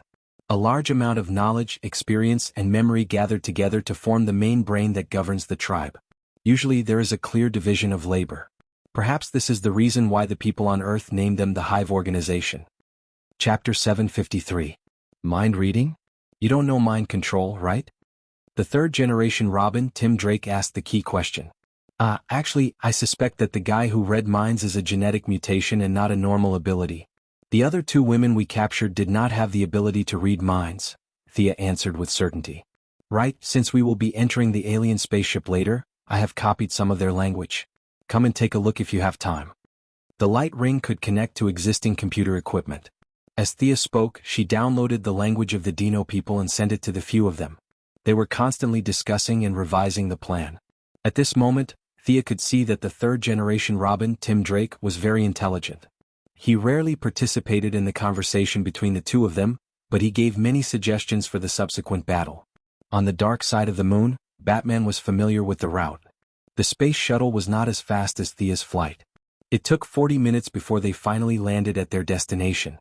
The Bat team was equipped with portable oxygen masks. Everyone disembarked from the space shuttle with weapons in hand and equipped with breathing equipment. The gravity here was only 1/6 of Earth's. Even with the assistance of equipment, there was still some weightlessness. This made the Bat family, who were based on martial arts, lose their enthusiasm and become more vigilant. The only one who was fully equipped was Missy. She was still wearing the lady's suit and walking steadily on the surface of the moon. Thea was not as nervous as them. She had checked the area under her feet before, but Batman said that there was something strange. She had no choice but to check again. Over there. She used her spiritual power to search inch by inch. She and Batman found something strange at the same time, and the 2 of them led the team towards the northwest. "There's a valley here? My spiritual power did not detect this terrain at all. It's too strange." The 10 of them looked down from above. Thea used her spiritual power to scan the area twice. In her spiritual power, this should be a flat area, but in her sight, there was a deep pit that was at least 500 meters long and 300 meters wide. Although the deep pit was found, where was the spaceship? The few of them looked with their binoculars for a long time, but they could not see anything. "If I'm not wrong, the enemy's stealth technology is much more advanced than we expected. The enemy must be there." Tim Drake pointed at the deep pit and said with certainty, "If there aren't many enemies, then we can create a diversion. One team will divert the enemy's main force, while the other team will rush in." Why would he rush in? That would definitely be a very harmonious fight. There was no doubt about this, but they still couldn't make up their minds on who should be the diversion. It was difficult to determine which of the 2 was more dangerous. There was another question on a deeper level. Who would this battleship belong to? Handing it over to the country would be a joke. None of them were selfless people. If there was an alien spaceship in the Batcave's collection room, it would be so glorious. Thea didn't care about the alien spaceship, but she was envious of the other party's stealth technology. Now that they were right in front of her, she didn't even notice them. She could imagine how powerful this technology was. "The enemy is ferocious. His strength is unknown. You guys lure him away and I'll charge in." The eldest young miss was the first to declare her position. In order to even out the battle strength, she would definitely split into 2 groups, while the other 9 would split into 2 groups. Not good, the enemy's internal defense must be tight. We need to find out their purpose. You lure the enemy away and I'll go in. Batman also didn't budge an inch. The two of them pushed and pushed for a long time. One said he was afraid it would be dangerous, and the other said he was afraid it would be difficult to explain to the president if something happened to her. For a moment, the two of them were particularly noble. Aldrich Pharmaceuticals didn't do anything illegal. The administrative committee listed them as traitors. Isn't it too heavy a sentence to charge them with 10 years in prison? Batman suddenly brought up a seemingly unrelated matter. Is it? Most likely it was done by my men. I'll ask them later. By the way, Bruce, among my men who died in the Yellow Lantern battle last time, how come I couldn't find a Yellow Lantern ring? Do you know the details? Thea asked. Maybe they lost it somewhere. It was so messy at the time. Is it? Haha. The two of them laughed at the same time, leaving the other 8 people confused. Was there some kind of parasite bacteria on the moon? Are you guys sick? This matter was led by the administrative committee. Thank you for the manpower and material support provided by the Bat team. No, it's a threat to the safety of mankind. Such a powerful enemy should be under the jurisdiction of the Justice League. You misunderstood. This matter was first discovered by the Women's Justice League. The two of them talked for a long time, but no one convinced the other. Thea didn't feel any abnormalities in the fate thread, which meant that her choice didn't affect anything. Too lazy to continue arguing. Okay, I'll lure the enemy away, but you guys really have to be careful. It's hard to say how many people the enemy will have left behind. Batman nodded. You be careful too. If possible, capture them alive. In order not to expose Batman and the others, Thea flashed into the distance, and then pretended to pass by casually. Inadvertently, she kicked a football-sized stone into the empty space of the deep pit. Buzz, a very low sound was heard. The stone seemed to ripple where it landed. Under the wave-like lines, a gray metal object could be vaguely seen. Like a passerby, she observed for a while with a surprised expression on her face. With a puzzled expression as if she had found a treasure, she threw out another 2 large stones. This time the exposed area was larger. Just the visible part was 100 meters long and more than 50 meters wide. The battleship was streamlined, and the gray metal revealed a sense of sharpness and coldness. Soon, a door rose on the side of the spaceship, and more than 10 translucent blue aliens charged out. Their appearance was similar to the lizard men in science fiction, but the difference was their color. They had inverted triangular heads, and 3 tentacles grew from their chins. Their skin seemed to be covered with a layer of transparent hard shell, and the blood vessels, muscles, and bones inside could be faintly seen. Their vision was deteriorating, and each of them walked out of the spaceship with their backs hunched. They used the tentacles on their chins to emit sound waves. Soon, more than 10 translucent blue lizard men discovered Thea. They maintained their balance with their thick tails, and attacked her with their hands and feet. In order to lure more enemies out, and to let the Bat team see the enemy's attack style, she suppressed her strength and fought with the aliens. After only a few moves, Thea figured out the enemy's attack style. These guys seemed to be made from the same mold. The angle of attack and the angle of attack were almost the same. More than 10 aliens failed to take down Thea, and they were very anxious. They roared silently, and in less than 3 minutes 7 or 8 more enemies jumped out. This time, 3 of the enemies were armed with energy guns. They were very cautious and would not shoot unless they had no other choice. At first, Thea thought they were worried about the lives of their own kind, but later she found that their weapons' energy was almost exhausted. Chapter 754.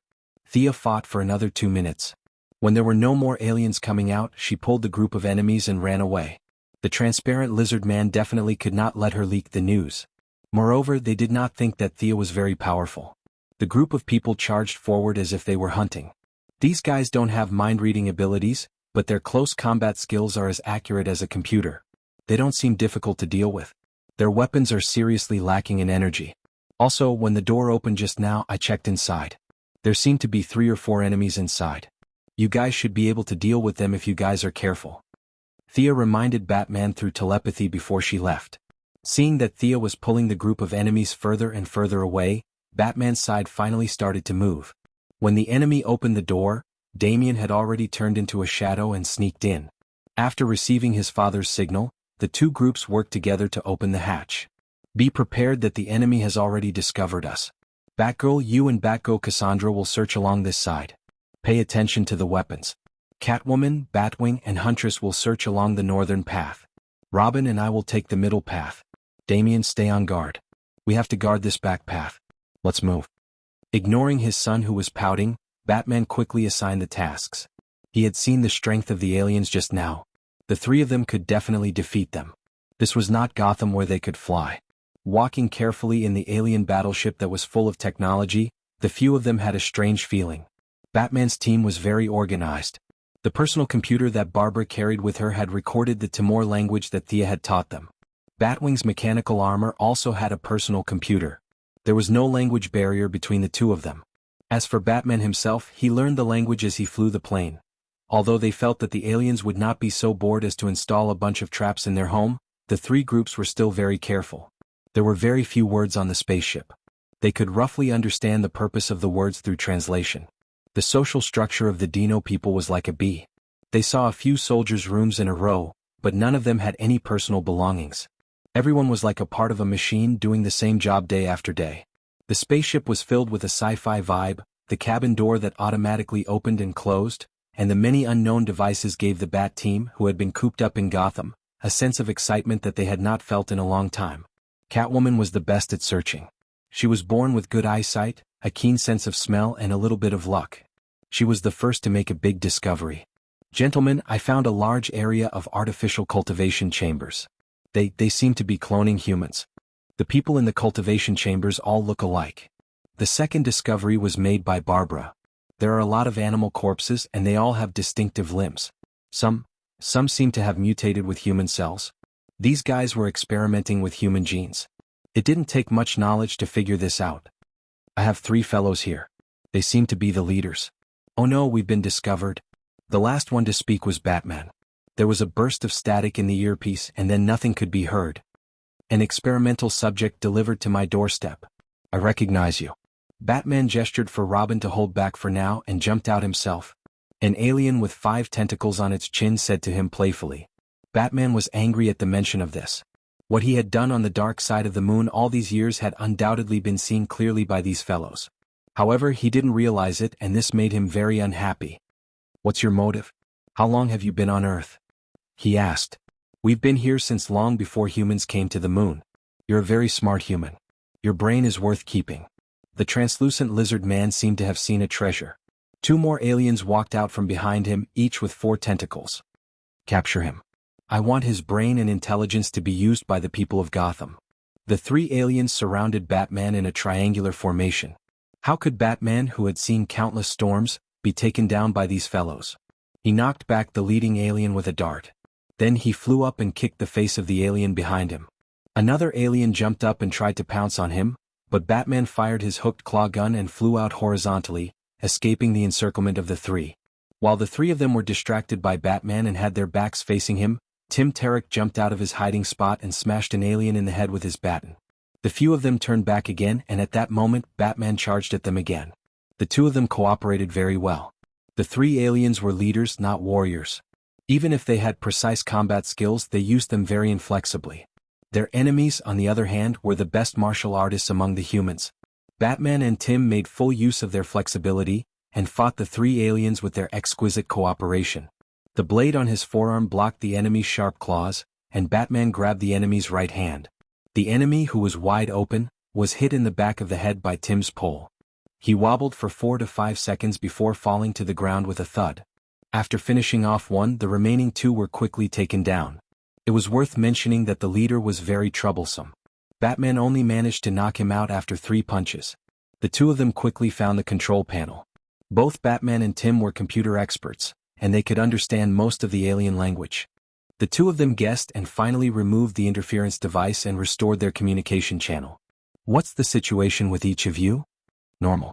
The first to report was Damien. This brat was still very reliable during the mission. We have a big guy here. Batwoman is with us. It's a little troublesome, but we can handle it. This voice belonged to Catwoman. They could tell that they were fighting. Batman quickly pulled up the surveillance of the alien spaceship and found the location of their battle. Catwoman and the other 5 were besieging a huge monster. If Thea was here, she would have noticed that it was similar in appearance to the fat man who blew himself up during the capture, except that it was taller and more ferocious. The only difference was that this monster had an extra pair of wings on its back. Unfortunately, the wings were a little deformed and the body was too heavy, so the wings were completely reduced to decoration. Although the monster was extremely ferocious, it was still no match for the 6 of them. The big lowly Cassandra used her psychic ability and stabbed the monster's eyes with 2 daggers. Catwoman and Barbara wrapped the monster's arms with whips at the same time, and the bat wings and mechanical armor gave the monster the final blow. Not long after they finished the battle, Missy leisurely flew back with a string of captives. The few of them gathered in the main control room again. Batman, Tim, and Barbara, the 3 computer experts, were trying their best to crack the spaceship's control system. Thea began to read the alien leader's memory. The news from the 2 groups was not optimistic. Chapter 755. How should I describe their race? There's a term that I don't quite understand. It seems like their main brain died and their clansmen contracted some kind of disease. Most of them lost their lives and now only a small portion of them are left. According to the prophecy of the sage who sent them, they will find hope for their race in the genes of the Earthlings and rebuild a new genetic chain. This guy's position is not high and there are many things that he doesn't know. What's the news from your side? Asked Thea. Batman was a little depressed. We can't control this spaceship. Only those with the bloodline of the D-demons can take off. The subsequent commands also need to be given by the commander. The computer here is only for support. Batman was very unhappy. He couldn't get this spaceship. Although he didn't kill the aliens, he couldn't keep them in the Batcave. His place was a private place while Missy's management was a government agency. She was also in charge. It was inevitable that the alien captives would be taken away by her. Without the controller, what was the point of having a spaceship? Moreover, there were still a bunch of clones in the spaceship. He couldn't kill them, but letting them go would cause trouble. He had completely lost interest. Also, I think we need to gather the Justice League. Why? Their computer recorded that an extremist was exiled to Earth thousands of years ago. He was the most arrogant and powerful individual in their race. However, the mastermind never received any information about his death. That's why they paid attention to Earth. Also, they came to the dark side of the moon 50 years ago. However, the spaceship departed from Jupiter. This means that in the solar system, on Jupiter, they have a base or even a city, said Batman through clenched teeth. Thea pursed her lips. She didn't even have the energy to complain. A bunch of cheats lived on Mars. There was even a girl called Saturn among the superheroes. This meant that Saturn also had life. Now, a bunch of aliens jumped out of Jupiter. Wasn't there a little too many life forms in the solar system? In addition to the Atlanteans, the prehistoric civilizations on Earth, the survivors of the first, second, and third epochs, the people from the Earth's core, the Nagas, the cultists, the mad scientists, and the doomsayers. You'll realize, it was a miracle that Earthlings could live happily to this day and watch the Super Bowl or Victoria's Secret. Isn't that so? Batty's long-range attack now looked like a proper expedition. The 2 of them looked at each other. They had to get rid of the root of the problem. Who knew if the spaceship would send any signals to Jupiter? Leaving behind 8 people to continue copying the data and cracking the program, Thea teleported back to Earth with Batman. The Alliance assembled quickly. Superman, Diana, the Flash, and Green Lantern rushed over from all directions.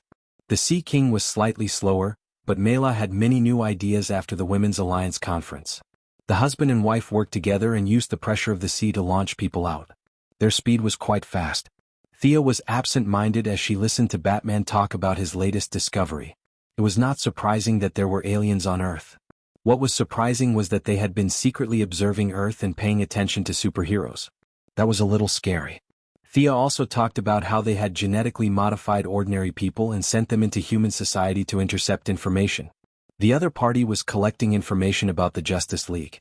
I stopped this information. The woman called Priscilla has also been detained by me. However, according to the analysis of the information available, she is not the real Priscilla, but a clone of the original. The original is being held by the FBI. In short, it's a very troublesome matter. 1,000 years ago, a Dino came to Earth. He was said to be the strongest among them. This person is estimated to be alive to this day. In addition, they also have a city on Jupiter. This is the problem we are facing now. Let's solve the problem on Earth first, Superman said with certainty. The rest of the people also supported him. As for where this strongest person was hiding, it was up to the few of them to find out. Thea sat on the ground alone and threw stones to divine. Batman continued to communicate with his team, trying to find information in the other party's computer. Superman flew out and used his super hearing to search the entire planet. The 3 heroes could not find any clues. The Flash made a trip and dragged Psyker over. Use your shockwave ability to search. As long as you have the physical characteristics of that dino, or someone he has come into contact with, you should be able to find him. It was undeniable that the Flash was very smart. He was much faster than them searching for a needle in a haystack. Thea sent over a dino. Psyker quickly found a single vibration frequency that was not on the moon or Jupiter. In the cave of the highest mountain in the world. The few of them sent Psyker off, tidied up their equipment and rushed to the highest mountain. The peak was hidden in the clouds. The temperature was -30 to 40 degrees all year round. Strong winds of force 7 or 8 blew past from time to time. The snow was blown everywhere by the strong winds. Today, a few strange people came to the majestic and solemn snowy mountain. It's so cold. Little Flash was freezing. In such a low-temperature environment, his speed was greatly reduced. The Sea King, who also liked to fight shirtless, was not much better than him. He looked like he was fine, but if one looked closely at his hand holding the trident, one would know that he was extremely cold. Especially when he looked at the two fellows in the team who were wrapped up tightly like balls, he was unhappy. Batman was an ordinary person, so it was understandable that he would wear a sweater and a down jacket. However, Thea, weren't you a goddess? She was wrapped in a large blanket, shrinking her neck and pretending to be weak. Are you gods afraid of the cold? Not only did the Sea King think about it, but he also asked about it. After he finished speaking, he pointed at Diana. The Valkyrie's armor was much stronger than the one from the novice village, but it was not completely airtight. Her skin could be seen through the gaps between her arms and thighs. Thea was wrapped in a large blanket. Not to mention that the cloak made of golden fleece was quite warm. Especially when she saw the others shivering in the cold, she felt a sense of accomplishment, as if she had clothes and they did not. She was a little amused by the Sea King's question. Of course it's cold. Most gods are not made of energy. Other than some concept creatures, a low-temperature environment is fair to everyone. Of course except for this one. She pointed at Superman. As expected of the god of the mortal world, Superman was a perfect example of his own strength. Perhaps his frequent trips to the solitary fortress in the North Pole had allowed him to get used to the low-temperature environment. Other than the Sea King, who was frozen like a salted fish, everyone was quite cold. The Flash's speed was directly affected, and the Green Lantern's brain was numb from the cold. His courage and willpower had turned into paste. The 7 warriors struggled to climb the snowy mountain. Among them, only Batman had the most proper equipment. He had prepared a lot of high boots, ice picks, and safety ropes. The remaining few seemed to be here for fun. Thea wanted to fly up, but Diana said that climbing was also a form of training and asked her to walk on her feet. The young lady could only follow the team and climb up slowly. Chapter 756. Looks like we're almost there. Batman was very busy. Not only did he have to climb the mountain by himself, but he also had to take out a device from time to time to calculate the location. Hearing that they were almost there, the few of them heaved a sigh of relief. Superman saw that they were not in good condition and flew up himself. His supervision penetrated the mountain and searched for the secret hideout of the Dino people. Found it. The enemy seems to have discovered me. I'll go over first. Superman finished his sentence and flew over. I'll go help. Thea chased after him without another word. She was too lazy to walk. Diana shook her head in amusement and chased after him in a flash of light. Seeing that the green light Hal was about to fly over, the Sea King and Barry hurriedly stopped him. Even if you want to fly, you have to bring us along. What if the enemy is defeated by the time we walk over ourselves? Wouldn't our trip to the snowy mountain be in vain? Hal could only use instantiation to bring a few of them along. Unknowingly, he was much slower than the other 3. On the other side, Thea arrived almost at the same time as Superman. Diana was slightly slower by less than 2 seconds. What greeted them was a huge stone door that was more than 5 meters tall. The stone door was dark gray in color, as if it had been standing in the mountains for countless years. In the middle of the stone door, there was a relief sculpture of a Buddhist Asura with 3 heads and 6 arms. The sculpture was very lifelike. Every gaze and every movement was filled with a murderous aura. Even Thea, the goddess of art, felt that it was not bad. The 3 of them looked at each other and decided to leave the dirty work of breaking the door to Superman. The owner of the stone door saw their actions and wisely opened the mechanism slowly. The stone door creaked and moved to the left and right, slowly opening up a small path. We've finally caught up. Hal Jordan brought the 3 who could not fly and arrived just in time. The 7 of them had gathered and walked in together. The path was very narrow and could only accommodate 1 person. Naturally, Superman had to walk in front, Thea in the middle and Diana at the back. The temperature in the mountain was still cold, but it was much better than outside. Student Salted Fish Sea King was showing signs of thawing. Dong dong footsteps sounded and two robots blocked the way. The androids were very similar to the Timor Star that Thea and Batman had fought before. They also had a hunched body and walked upright. They had claws and a tail and had the appearance of a lizard. However, their bodies were completely covered in metal. Four electronic eyes glowing with red light swept across everyone before finally focusing on Superman. The electronic voice was very unpleasant, as if a metal was scraping glass. It has been confirmed that the cell enhancement is due to the activity of the yellow dwarf star G2Y, Earth. The probability that the biological test confirms that the target is a standard human is 0%. The outer garment contains a mixture of 14 elements, which is inconsistent with the existing elements on Earth. Conclusion: the probability of the target being an original Kryptonian is as high as 96%, which is in line with the target setting expectations. The two robots scanned Superman as if there was no one around. Then, under Hal Jordan's vigilant gaze, they turned around and left at the same speed as when they came. The heroes were fearless and continued to walk in. After passing through a long corridor, the road gradually widened. Seeing that there was no danger at the back, Diana walked to Thea's side. "What do you think of the enemy inside?" "He's no match for us," Thea answered without thinking. At most, he was a slightly more powerful alien. 7 people besieging him?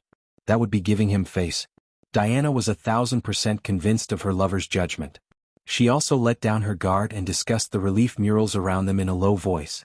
She also talked about her work experience in the Louvre. The 7 of them came to a square paved with bricks. 18 huge stone pillars propped up a huge space that covered an area of nearly 1,000 square meters and was 50 meters high.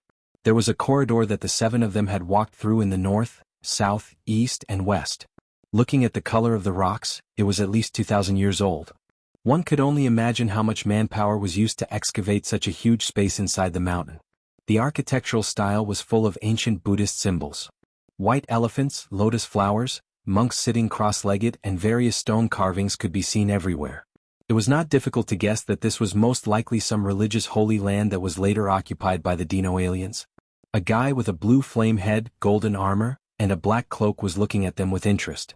His gaze was focused on Superman as if he was admiring some object. Thea felt that this guy was very different from the Dino aliens. Ordinary Dino aliens had a hunched back like a lizard, but this guy had a straight back like a king. Other than the blue flames, she could also sense some Dino alien's aura. He was completely different from her own race. I knew that there was a Kryptonian in the spaceship when it crashed. In the blink of an eye, you have grown so big. The other party's words were shocking, and the heroes instantly became alert.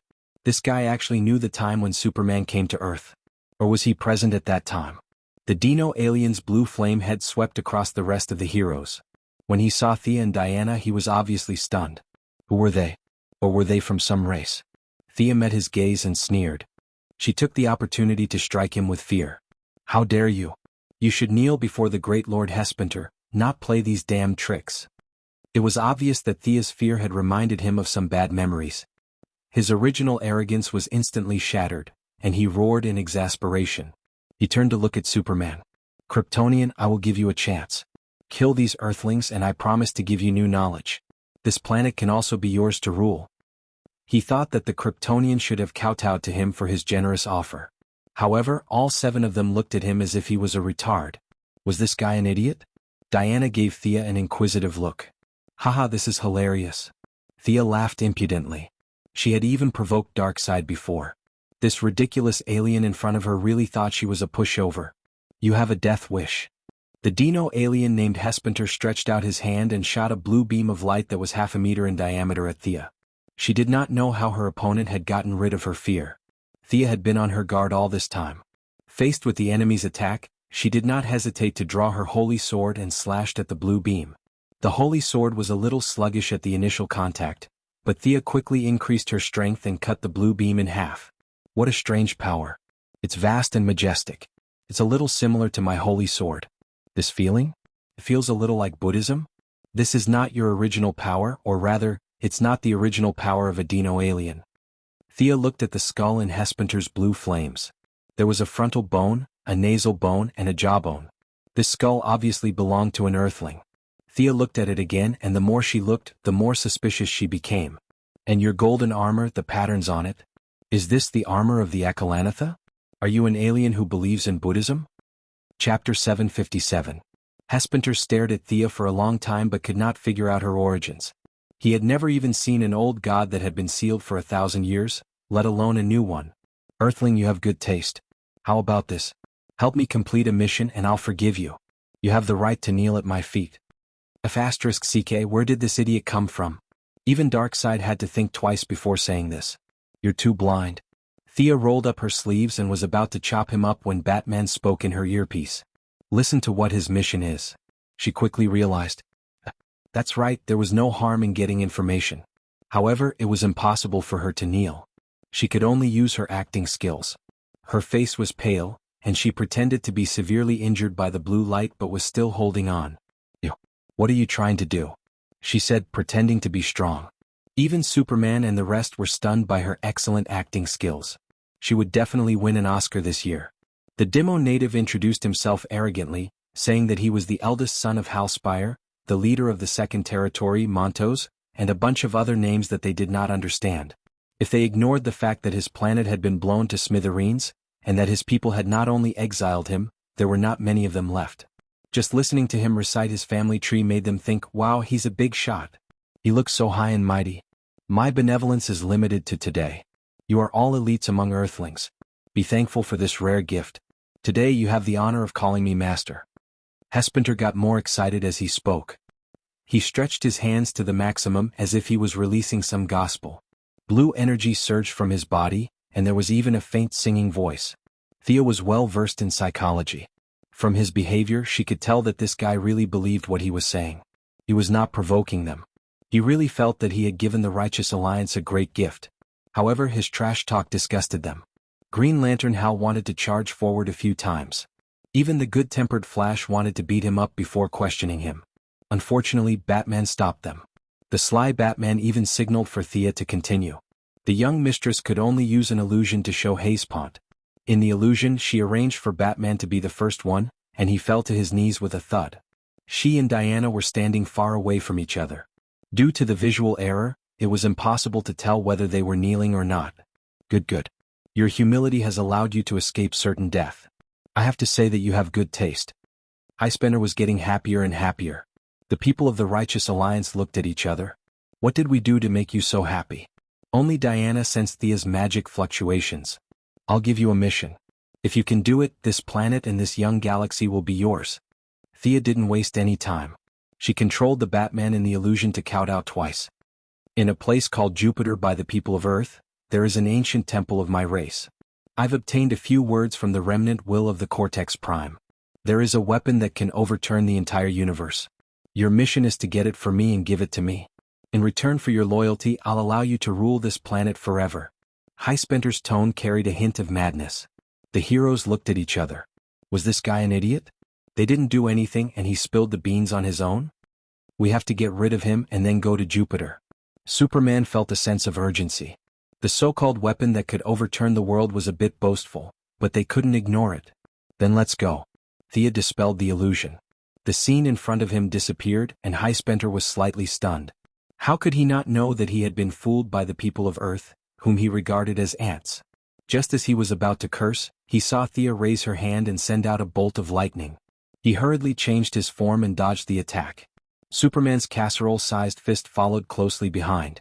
This alien was also considered powerful. He tilted his head slightly at the critical moment and used the blue flames to wrap around Superman in the opposite direction. At the critical moment, Diana kicked him in the stomach, and on the other side the Sea King's trident came crashing down. As a great existence who could exchange a few blows with Darkseid, Thea didn't participate in the siege. Instead, she carefully observed High-Spender's combat strength. This guy was exiled by his race and he was indeed unique. It was similar to the Martian Manhunter's psychic power. This guy's ability also came from his psychic power, but the details were slightly different. The Martian Manhunter's psychic power was invisible, but this guy's ability brought out waves of blue light. It was a bit like the psionic energy in a certain game. However, the psionic energy, which was supposed to be pure blue, was mixed with a lot of yellow light. Logically speaking, when a type of energy had impurities, its strength would decrease exponentially. The purer it was, the more powerful it would be. This was basically an undeniable truth. However, this guy used this yellow substance as a supplement to his attacks, so other than Thea, the other 6 couldn't take him down. As the main force, Superman and Diana took the brunt of the attacks. Unfortunately, this enemy was a bit like the Martian Manhunter who didn't have a phobia of fire. His abilities were average and he didn't have any obvious shortcomings. He could still fight back under the siege of everyone. Inside the mountain, the other 6 didn't dare to use many powerful moves. If they broke the mountain and caused the highest peak to collapse, it could cause a global geological disaster. This made them a little cautious.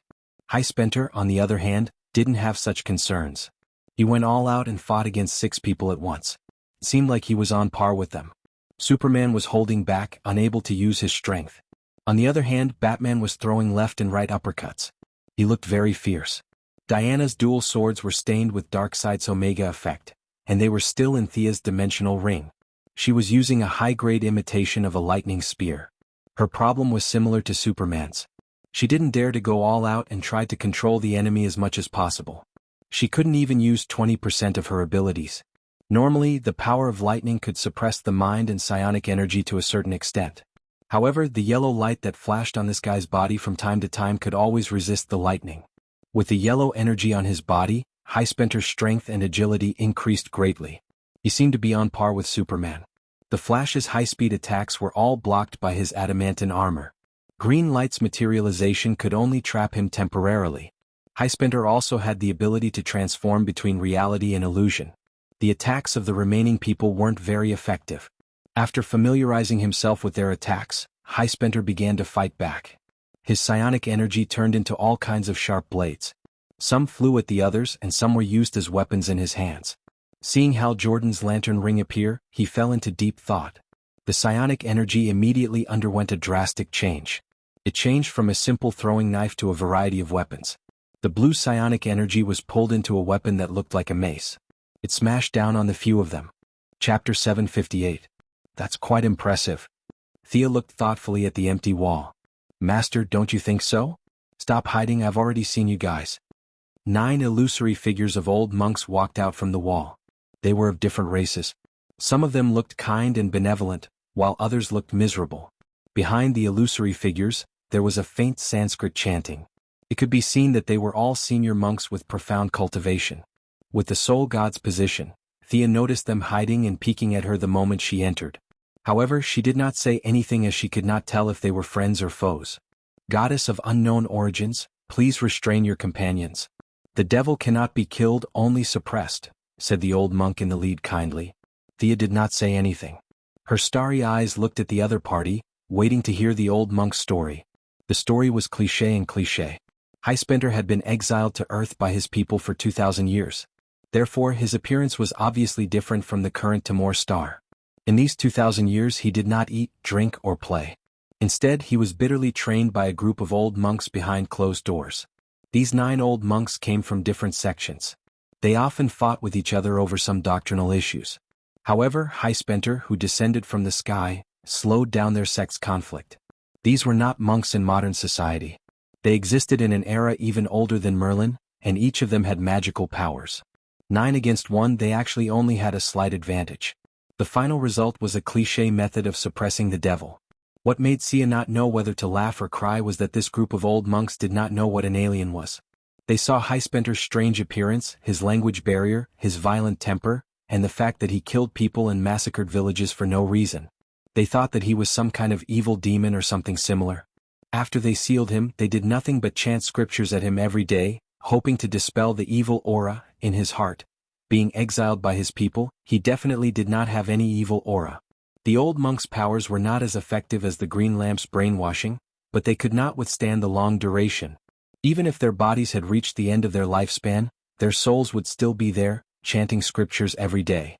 After a long time, Highspenter strangely discovered that he also had a hint of Buddha nature.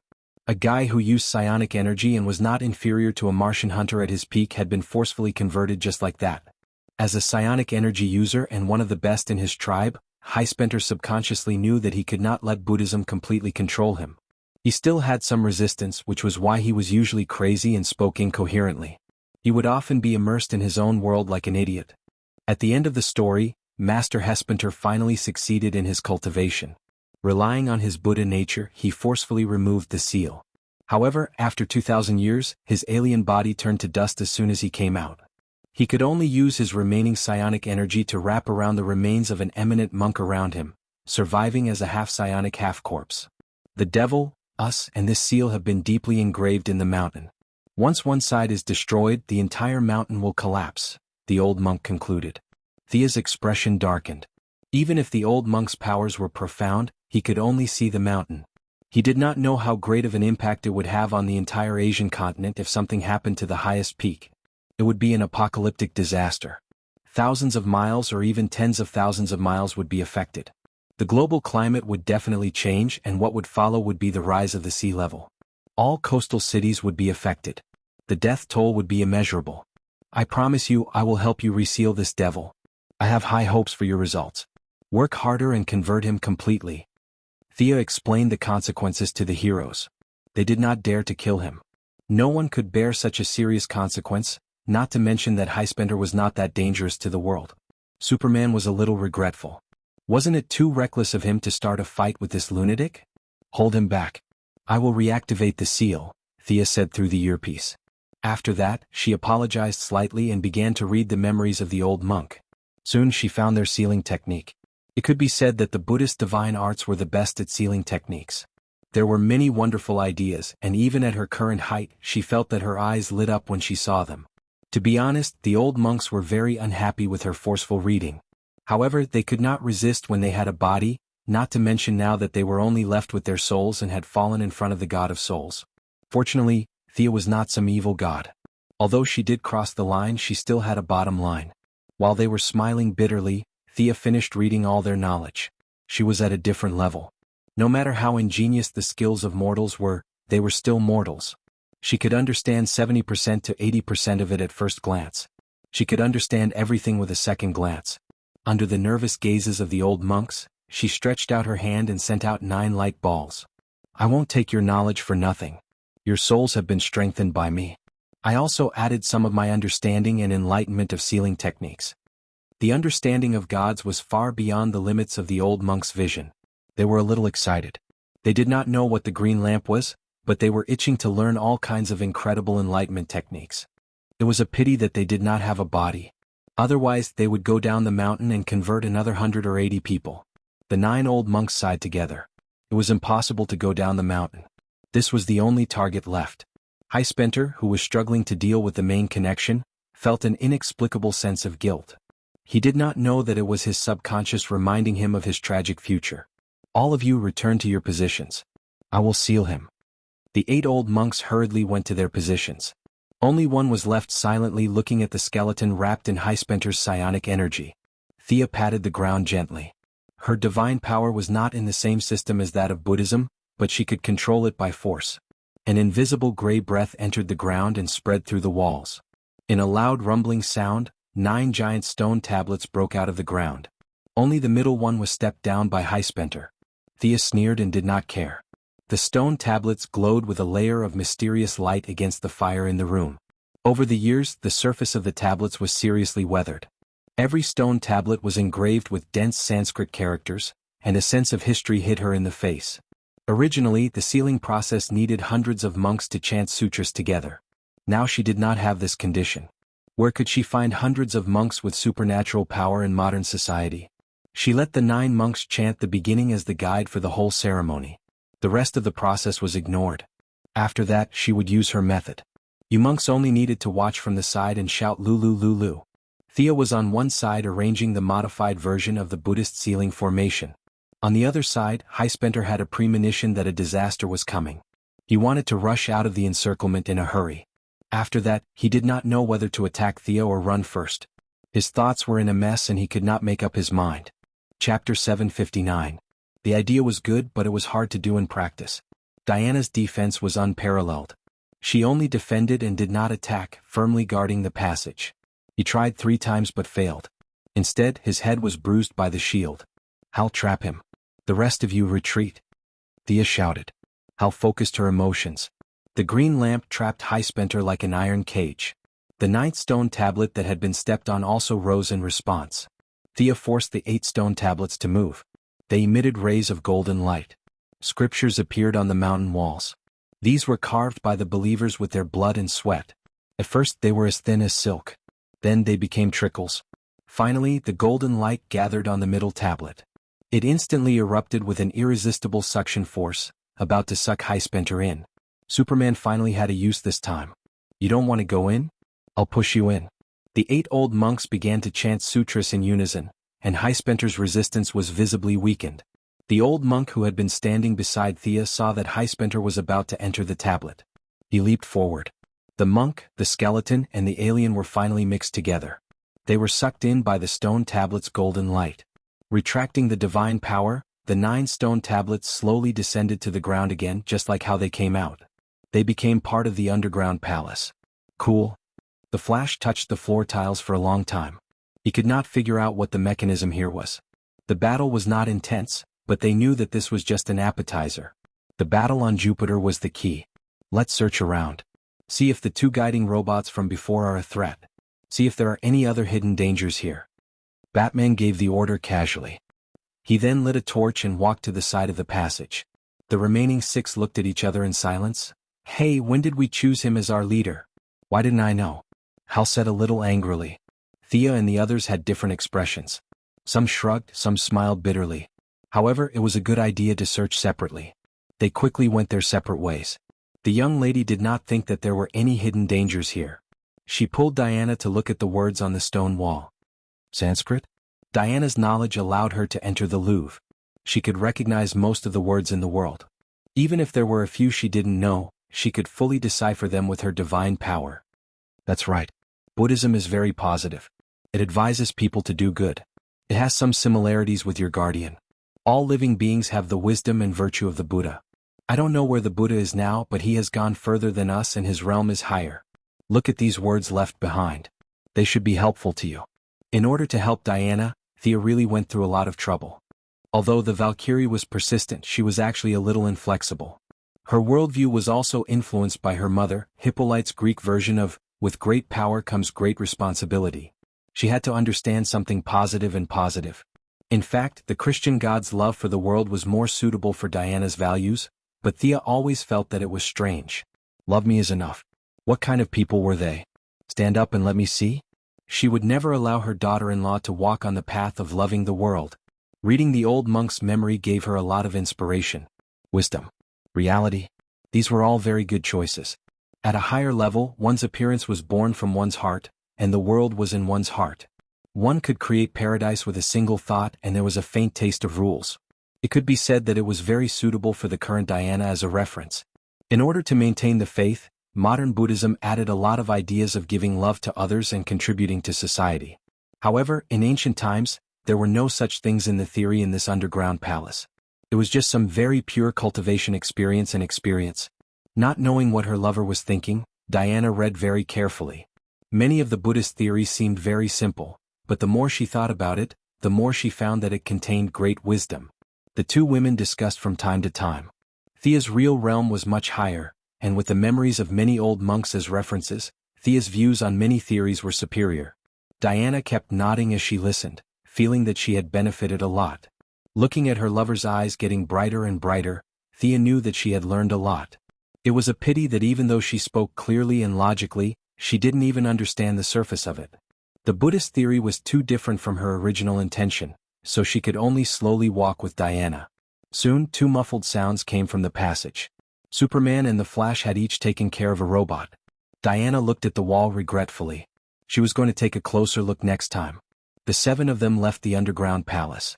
Thea first took everyone back to the Hall of Justice to discuss the next step of the plan.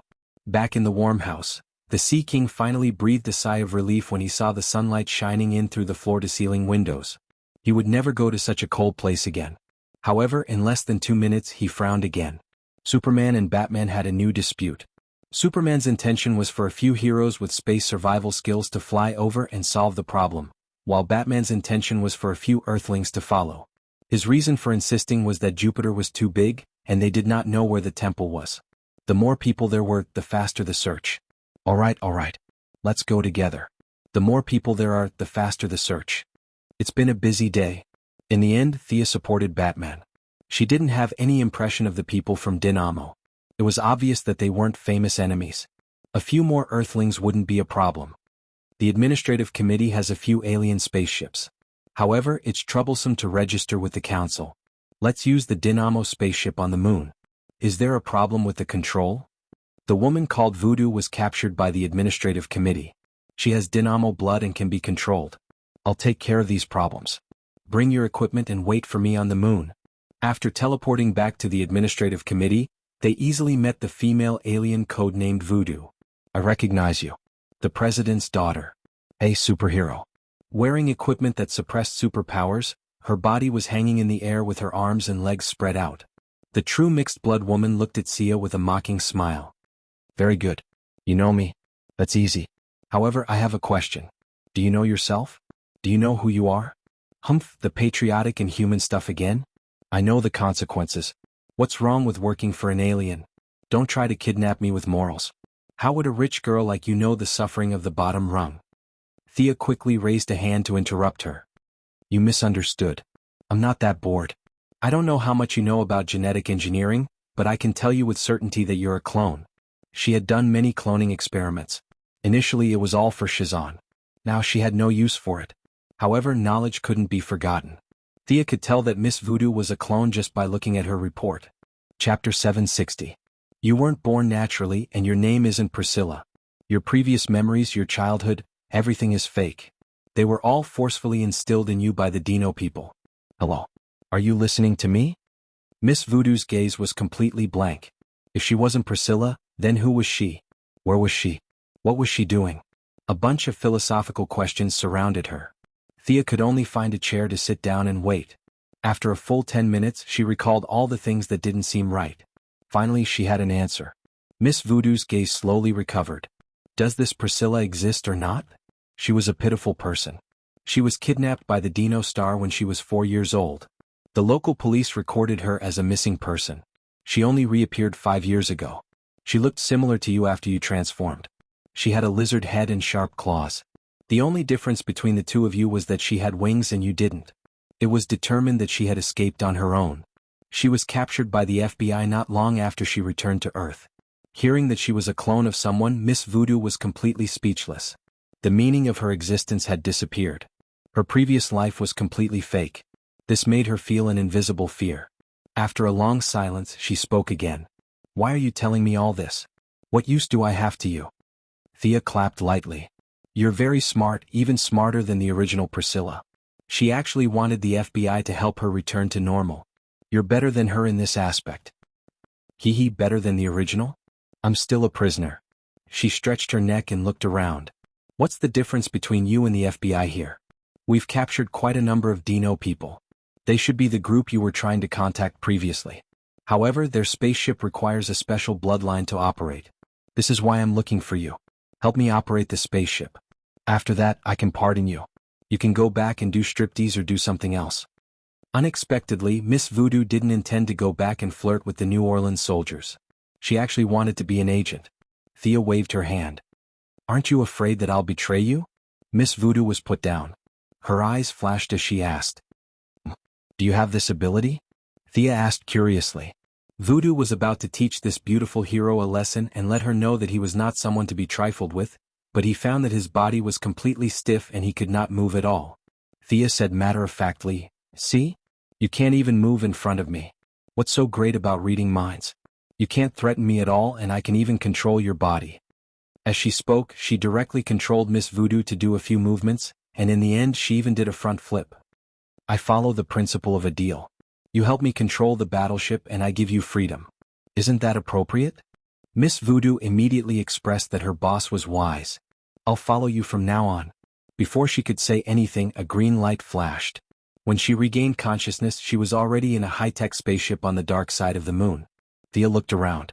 Batman and the others had not arrived yet, so she brought Miss Voodoo to the control panel. When they heard that the Justice League was going to drive this spaceship to Jupiter, Batman's friends could not remain calm. Even Tim Derrick, who was known for his calmness, was a little tempted. However, Thea did not agree. It was better to wait and see what Daddy Bat wanted to do. The people from the Justice League were not slow.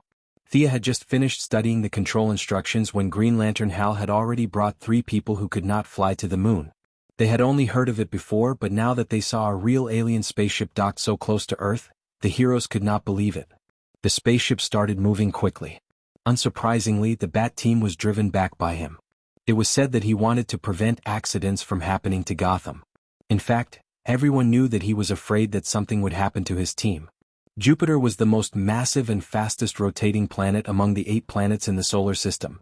Pluto was kicked out by astronomers. Its volume was 1,316 times that of Earth, and its diameter was 140,000 kilometers. The amount of work needed to find a temple on such a huge planet was not small. This time the Justice League not only brought the Martian Hunter, but also the reserve member Ray Palmer. Seeing that they were all nervous, the big goofball could only greet Thea without saying much. They needed to set off from the moon, pass through Mars, and the next stop was Jupiter. Seeing that the cabin was full of clones that looked exactly like her, Miss Voodoo was a little numb at this time.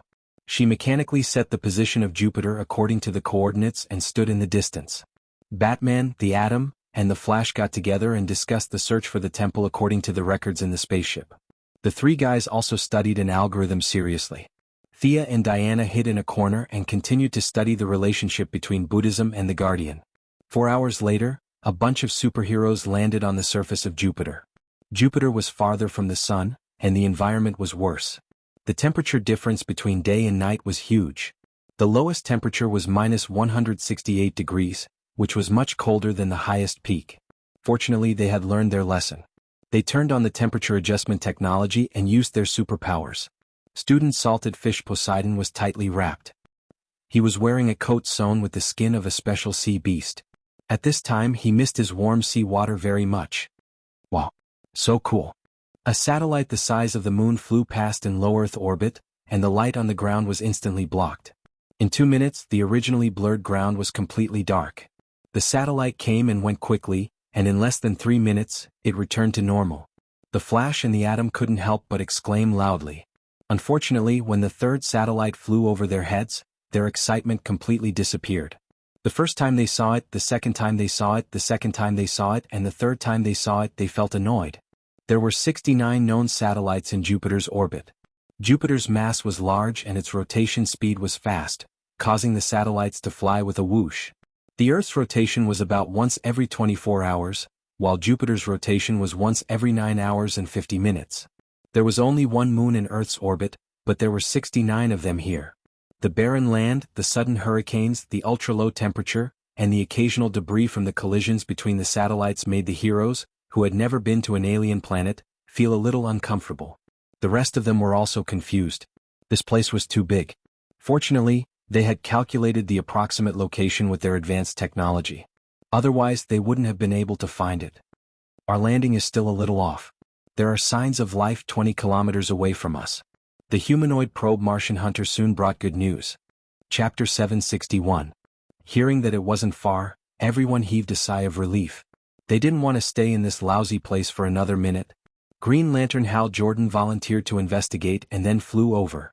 3 minutes later, they saw the roar of fire and the sound of an explosion not far away. There was no doubt that Green Lantern had been exposed. This idiot! Batman cursed in a low voice, but he had to fight. Most of the heroes of justice could fly, and the only ones who couldn't were the Flash, Sea King, and Batman. The Flash was undoubtedly fast. He had added a heating device to his combat suit, so the environment here didn't affect him much.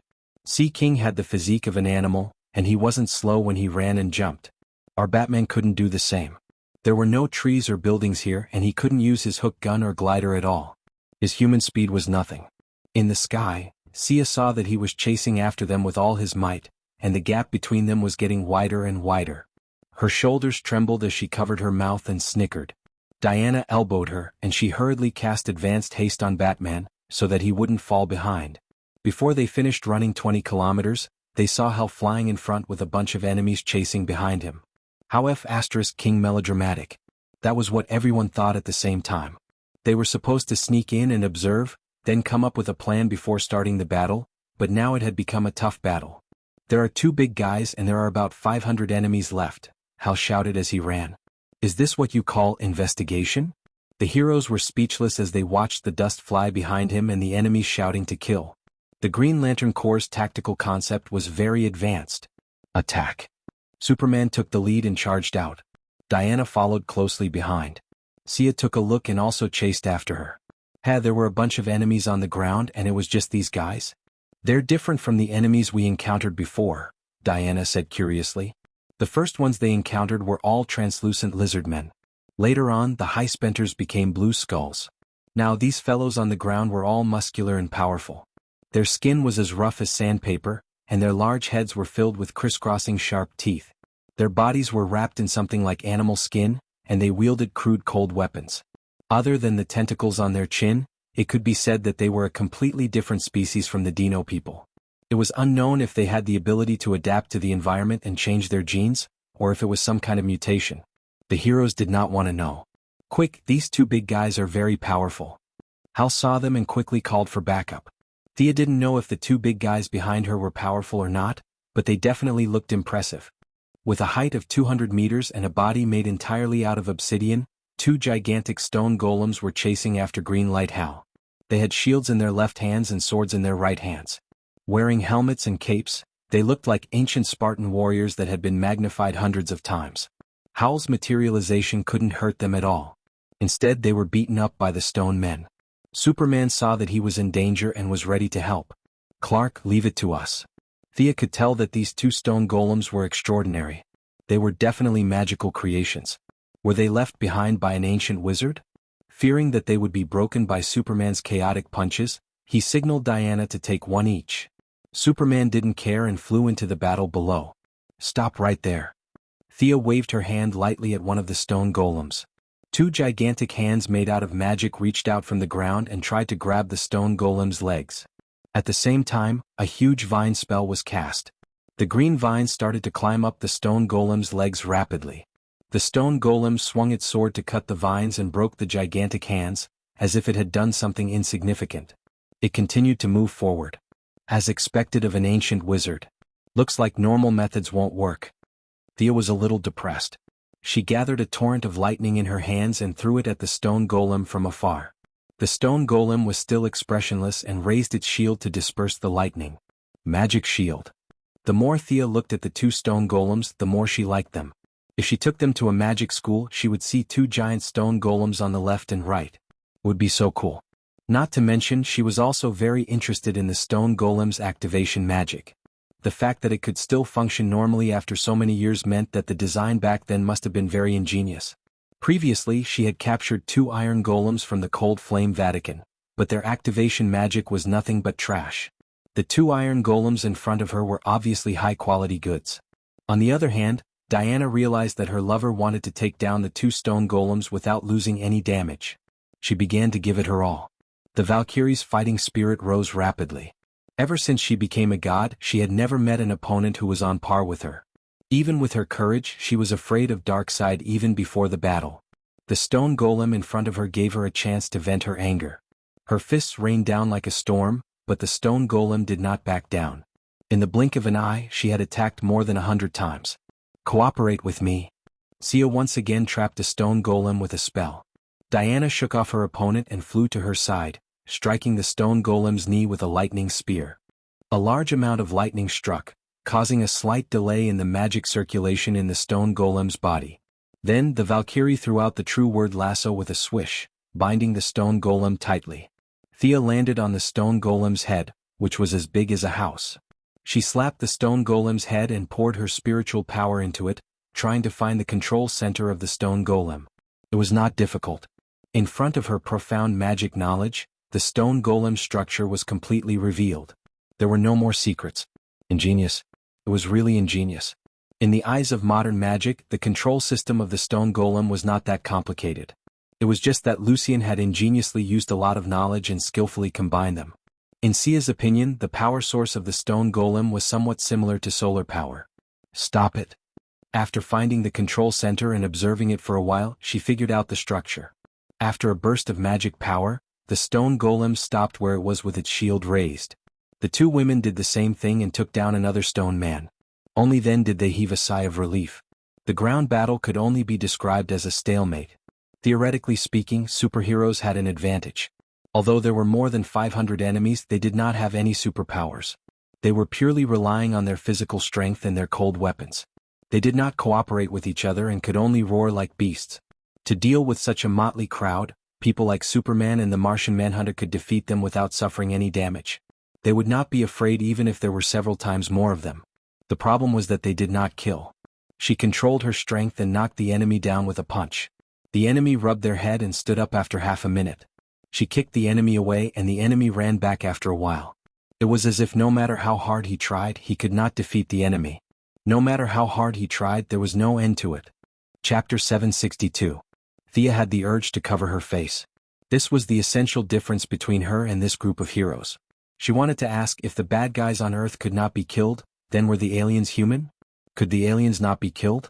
Looking at Batman being besieged by a group of people, his answer was probably still not to kill them. Respectable determination, laughable reserve. Thea could only go down with Diana to help. She put away her holy sword and took out her soft whip. She did not use any skills like silver fire. The tip of the whip was like a snake as it constantly coiled around the enemy's neck. On the other side, Diana also put away the power of lightning on her spear and used it like a stick. She fought with the enemies one by one. The sky was bright and dark, and a hurricane swept across the ground from time to time. It was a terrible battle. In the end, the heroes relied on their powerful abilities to wear down more than 500 aliens. It was not that they did not want to continue fighting, but that they had no strength. "Speak, who are you people?" Diana used her lasso of truth to trap the strongest alien and asked. The alien spat out blood and said a word with difficulty. It seemed to be his name. Diana asked a few more questions. The alien's language was almost degraded. He could only express some words like roaring and anger. "They've completely degraded," Ray Palmer said somewhat seriously. Thea agreed. These enemies were completely unlike their kind. They were savage and bloodthirsty. It was a joke to tell them about the genetic modification of spaceships. However, many of their weapons were made of aerospace materials. They only bent special steel to make spears and sharp swords. It was ironic. Diana asked quickly. Her face was a little pale. "There is no food on Jupiter. For 50 years they have survived by eating their own kind, so..." The serious question was whether it was necessary to keep such a hostile race alive. Diana meant to kill them on the spot. Thea naturally agreed. They were no longer intelligent beings if they ate their own kind. "What if we send them all to a distant planet?" Batman said.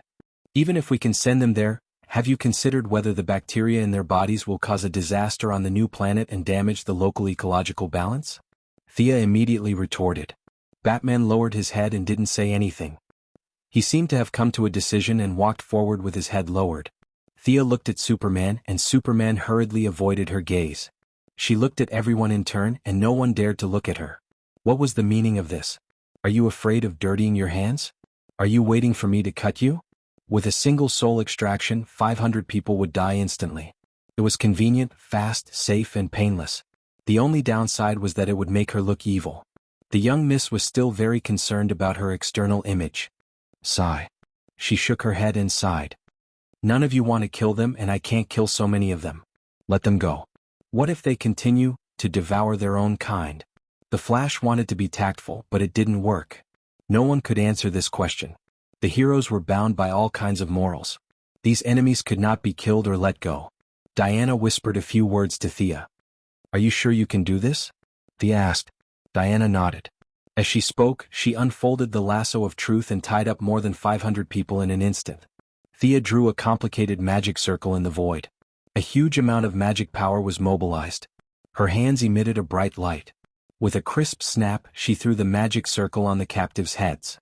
The two goddesses activated their divine power at the same time. The temptation of Thea's wealth broke the captives' mental defenses.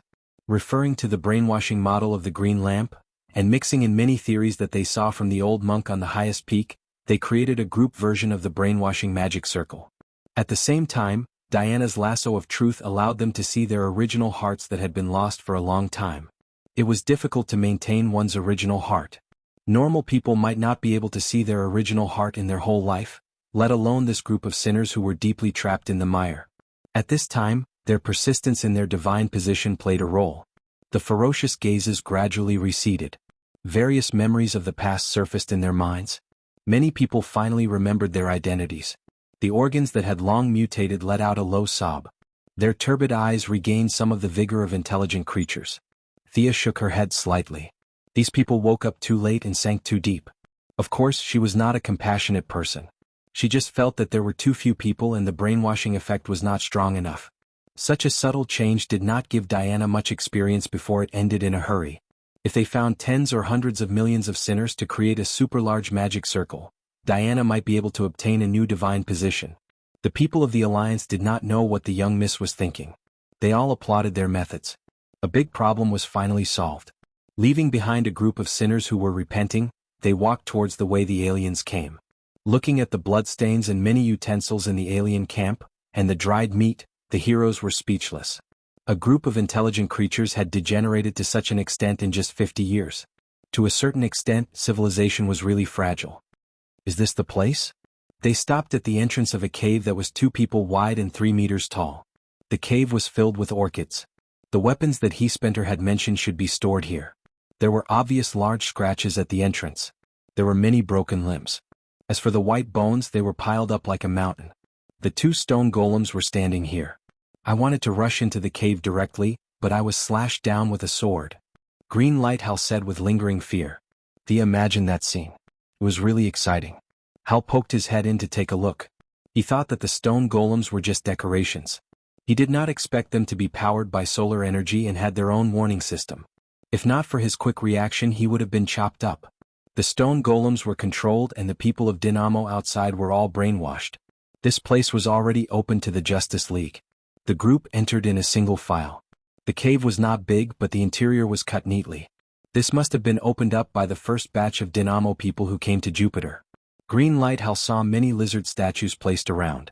He raised his lamp ring nervously. Those are all stone statues. There's no danger here. Thea was speechless. This guy was a disgrace to the 7 Lantern Corps. He had pulled down the average of the Lantern Corps. Is this the world-destroying weapon that guy was talking about? The few of them walked to the end and saw a lizard statue in the center. It was holding a blue energy bar with both hands.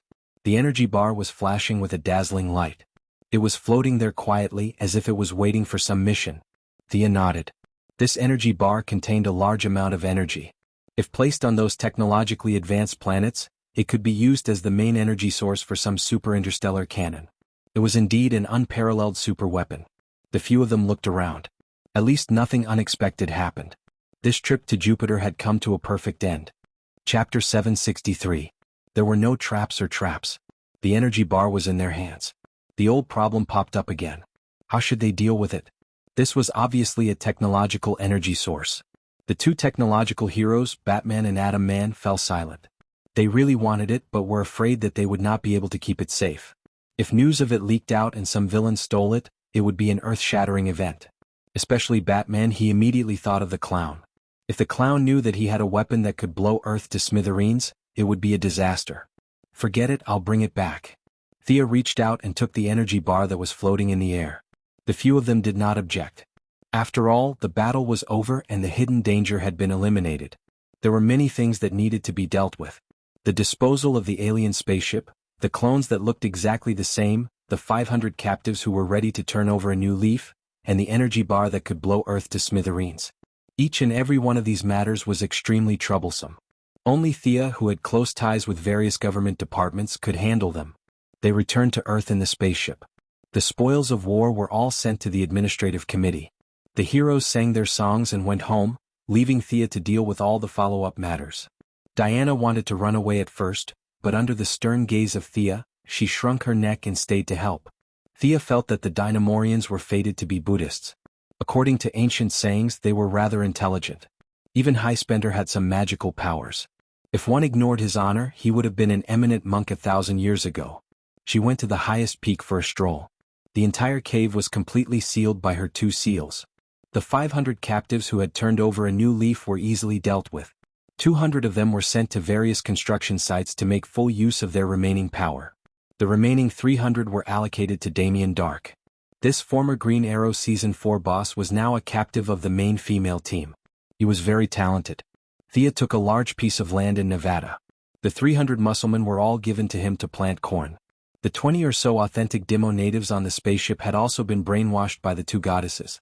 Much of their knowledge was useful to humans, and they were categorized into different categories and taken away by a few science and technology departments. As for the clones that looked exactly like Miss Voodoo, that was a headache.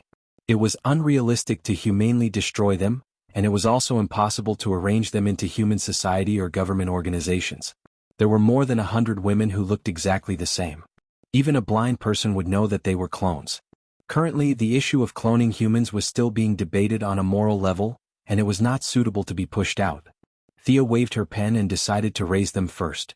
Those who survived would all undergo special agent training. As for the object of loyalty, it was naturally the Quinn family. The spaceship was handed over to the Scientific Research Center, represented by the Firestorm duo. Thea was determined to obtain the miraculous stealth technology. She had also brought the 2 stone golems to the magic school so that the new students could admire their seniors when they had nothing better to do. What are you going to do with this? Diana pointed at the energy bar on the table. Thea held her chin and pondered. She couldn't do it on Earth because it was too dangerous. What about outer space? Outer space was actually not safe, and she didn't want to give it to the Heavenly Father. What should she do? She suddenly thought of a good place, Old Shazan's Stone of Eternity. With the energy bar in her left hand and Diana in her right hand, she brought the Valkyrie to the Stone of Eternity. Old Shazan was locked up by her to absorb his divine power, and the originally deserted building became even more desolate. The Stone of Eternity was still the same as when she left last time, and there were traces of various magic battles on the ground. What do you think? This place is not bad, right? Diana carefully experienced the characteristics of the Stone of Eternity. Even with her calmness, she was dumbfounded. There is a problem with the space and time here, and there is also a strange feeling that I can't describe. Yes, this is the center of the multiverse. I once wanted to move it to our universe, but no matter how hard I tried, I couldn't move it at all. That was when I discovered the hidden characteristics of this place. The center had nothing to do with the present. She found a box to hide the energy bar, looked around briefly, and then returned to Earth. A crisis caused by the entertainment activities of the Female Righteous Alliance was stopped prematurely. The ordinary people were still living their ordinary lives and were not affected at all. Writing reports, making records, numbering a few pieces of evidence and sealing them up. After going through the entire process, the secrets of the D-demons were locked up in the secret files of the administrative committee. Once the door was locked, it was as if it had never existed. Thea was not interested in Priscilla's original body, but Miss Voodoo deserved her attention. It was a remarkable talent that the guy could integrate striptease moves into battle. It was very suitable for a bard. After basic training as a special agent, she was sent to the current magic school under Master Constantine to learn more advanced theories. In the blink of an eye, it was May. At the end of March, the International Justice League was officially established. The Golden Vanguard was the leader, and the 3 female generals, Female Fox, Fire and Ice, joined at the same time. Following closely behind was the Russian superhero, Red Rocket, and the Iron Mask general from an indescribable country. What was worth noting was that the International Justice League also had a Green Lantern Gardner. He was also from Earth, and was the second choice for Arbin Sue's ring, other than Hal Jordan. Due to the Battle of Darkseid, 4 Green Lanterns who participated in the battle died. 3 of the rings flew away and 1 was left on Earth. Green Lantern Gardner was destined to receive a Green Lantern ring, and become the new Green Lantern. The 2 goddesses, Thea and Diana, did not know whether to laugh or cry. Batman also shamelessly joined the International Justice League. Master Bruce used the attitude of, "I'm leading you, you can't reject me," to infiltrate the International Justice League. The International Justice League looked glamorous on the surface, but in reality, there were many internal problems that made one's hair stand on end. There were all kinds of bureaucratic commands, and behind the 7 members were more than 20 leaders. Moreover, their reputation was far from the International Justice League's. Despite the media's promotion, they still could not convince the ordinary people. Female Fox, Fire and Ice had complained to Thea before. If they had known that the internal structure was so complicated, they would not have gotten involved in this mess. The pressure from the people behind the scenes, coupled with the lack of motivation of the members, made the Golden Vanguard very passive. Compared to the dismal debut of the International Justice League, there was another incident that was worth recording in the history books. At the beginning of April, the huge Ibn Trade Association entered the solar system. The government and the military immediately released a statement, saying that this was a peaceful trade group. The people were not stupid. They immediately asked, "How did you know?" At first they said that it was a secret. "Your ranks are not high enough." After that, you spread a bunch of fake and true news, from Apollo's landing on the moon to the recent construction of the Mars base. In short, you gave the public the impression that the higher-ups were playing a big game of chess and that everything was under their control. Chapter 764. The heroes of the Righteous Alliance ran back and forth to the edge of the solar system and confirmed that Ibn Trade was a commercial alliance. It was safe and harmless. The other party came with peace. The people began to boil. Earth was finally entering the era of the universe. 15 huge battleships carrying a large number of goods and a commercial celestial body transformed from an asteroid slowly entered the solar system. Every day the people discussed how far the other party was from Earth. Yesterday they were on Saturn. Today they should be on Jupiter. What did the aliens look like? Were they as stupid as in the movies? Or did they look like us? Did they wear clothes? What did they eat? All kinds of questions popped up. The government's subsequent actions could be regarded as competent. They responded appropriately and commanded calmly. Moira's support rate skyrocketed. Most people did not know that this was all an act. In the eyes of outsiders, the government's response was so perfect that it could be written in textbooks. Many media reporters rushed to Mars and witnessed Moira shaking hands with the leader of the commercial alliance on behalf of Earth. It was worth mentioning that this alien leader looked very much like a gorilla on Earth. Of course, everyone knew that it was impossible. The other party was very kind and knew how to say a lot of witty things. Gorillas on Earth did not have such IQ. Moira knew that this gorilla was her daughter's subordinate. She was not afraid. In front of the camera, she showed the demeanor of a big human country. She was dignified and polite. Jared also knew that this woman was his boss's mother. He was here to act. He put himself in a very low position. His gentle and humble performance won the favor of many media. Superman, who used a reporter's identity to sneak into the scene, felt that this gorilla-like alien was very pleasing to the eye. There was actually such a peaceful alien in this era? The universe was really big and full of strange things. Clark, who had been feeling very tired eating, sleeping and fighting aliens every day, as if the universe was full of bad people, reignited his hope. There were still good people in this universe.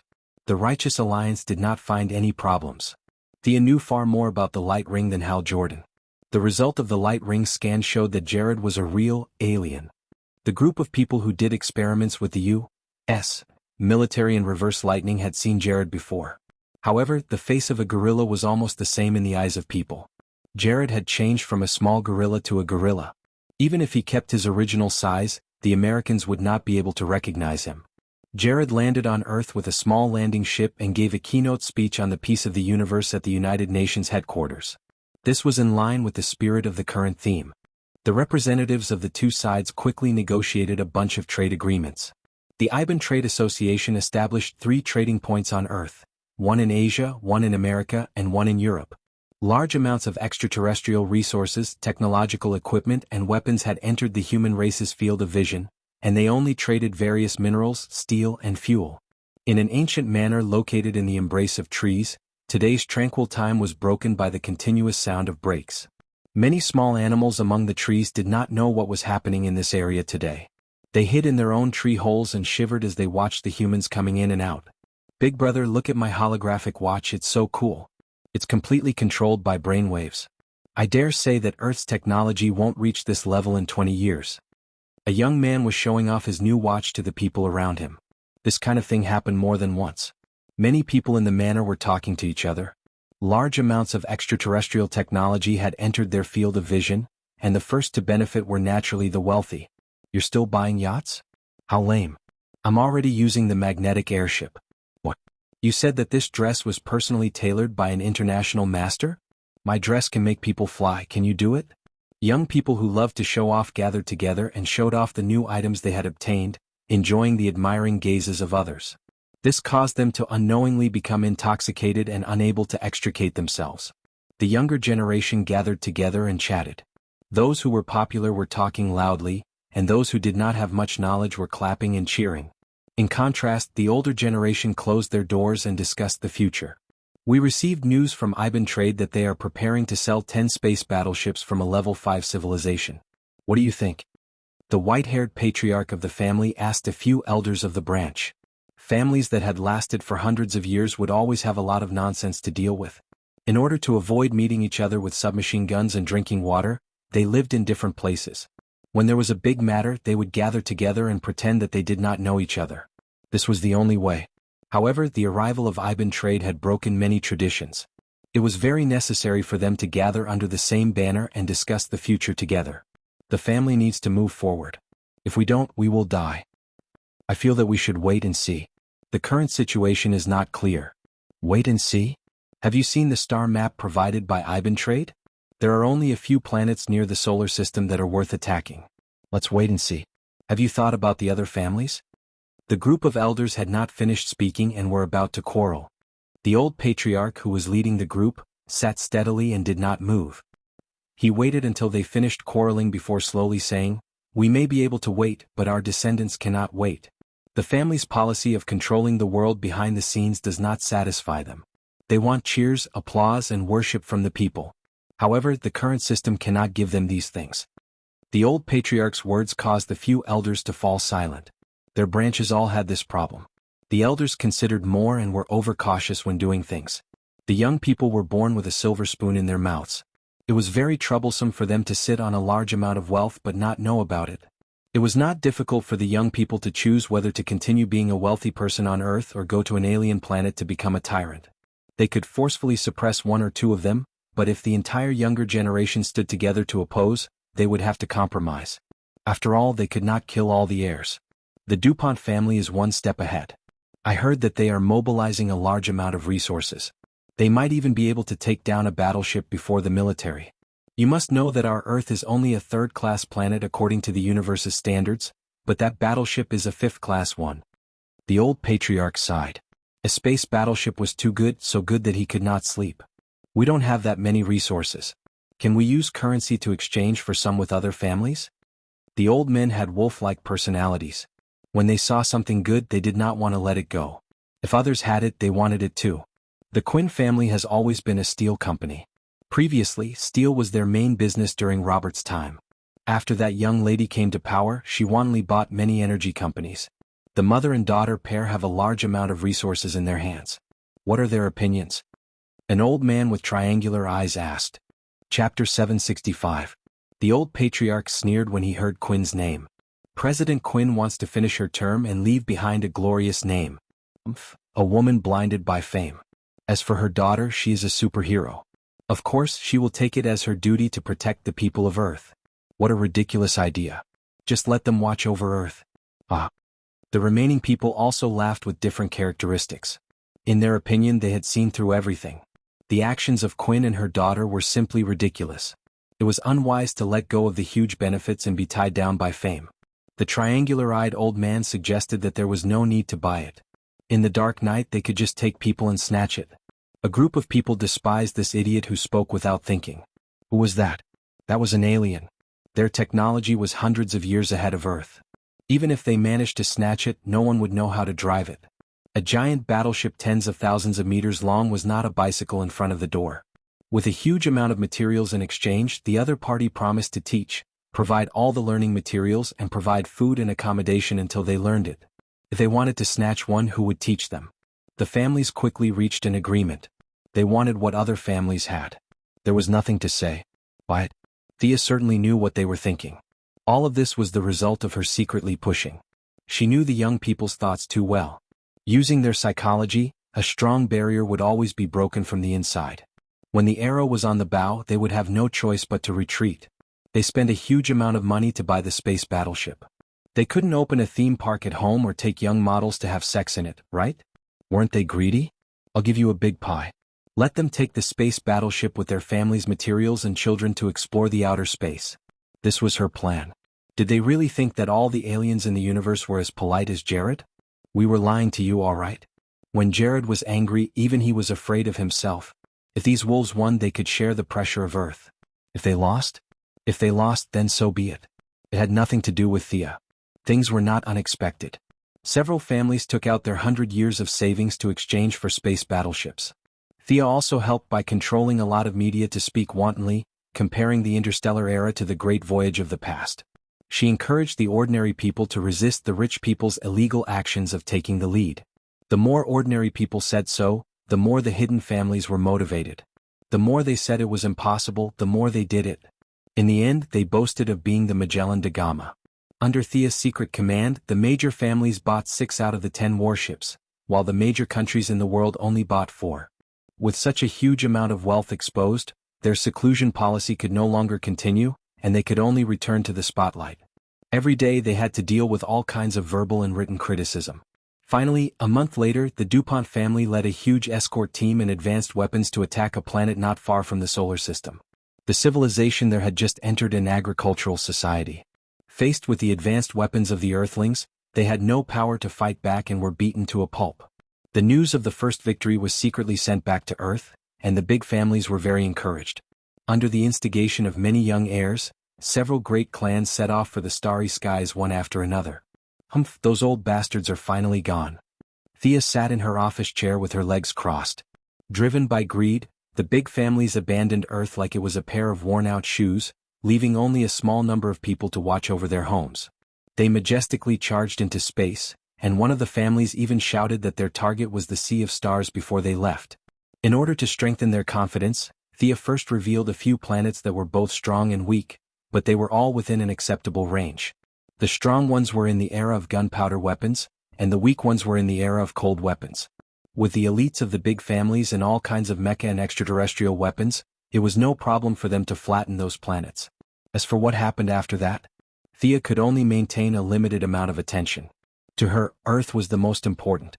There was no reason, no logic, this was the center of the universe. For the same trade, if the divine power provided to her on another planet was 1, it would be 10 on Earth. Those families thought that Earth's environment was terrible and polluted, but they would never have thought that this place was important to Thea, Diana, and even Darkseid to the multiverse. This was caused by the difference in altitude. She did not use violent means to get them to leave voluntarily. Even the stranger ghost who spoke for God could not say anything.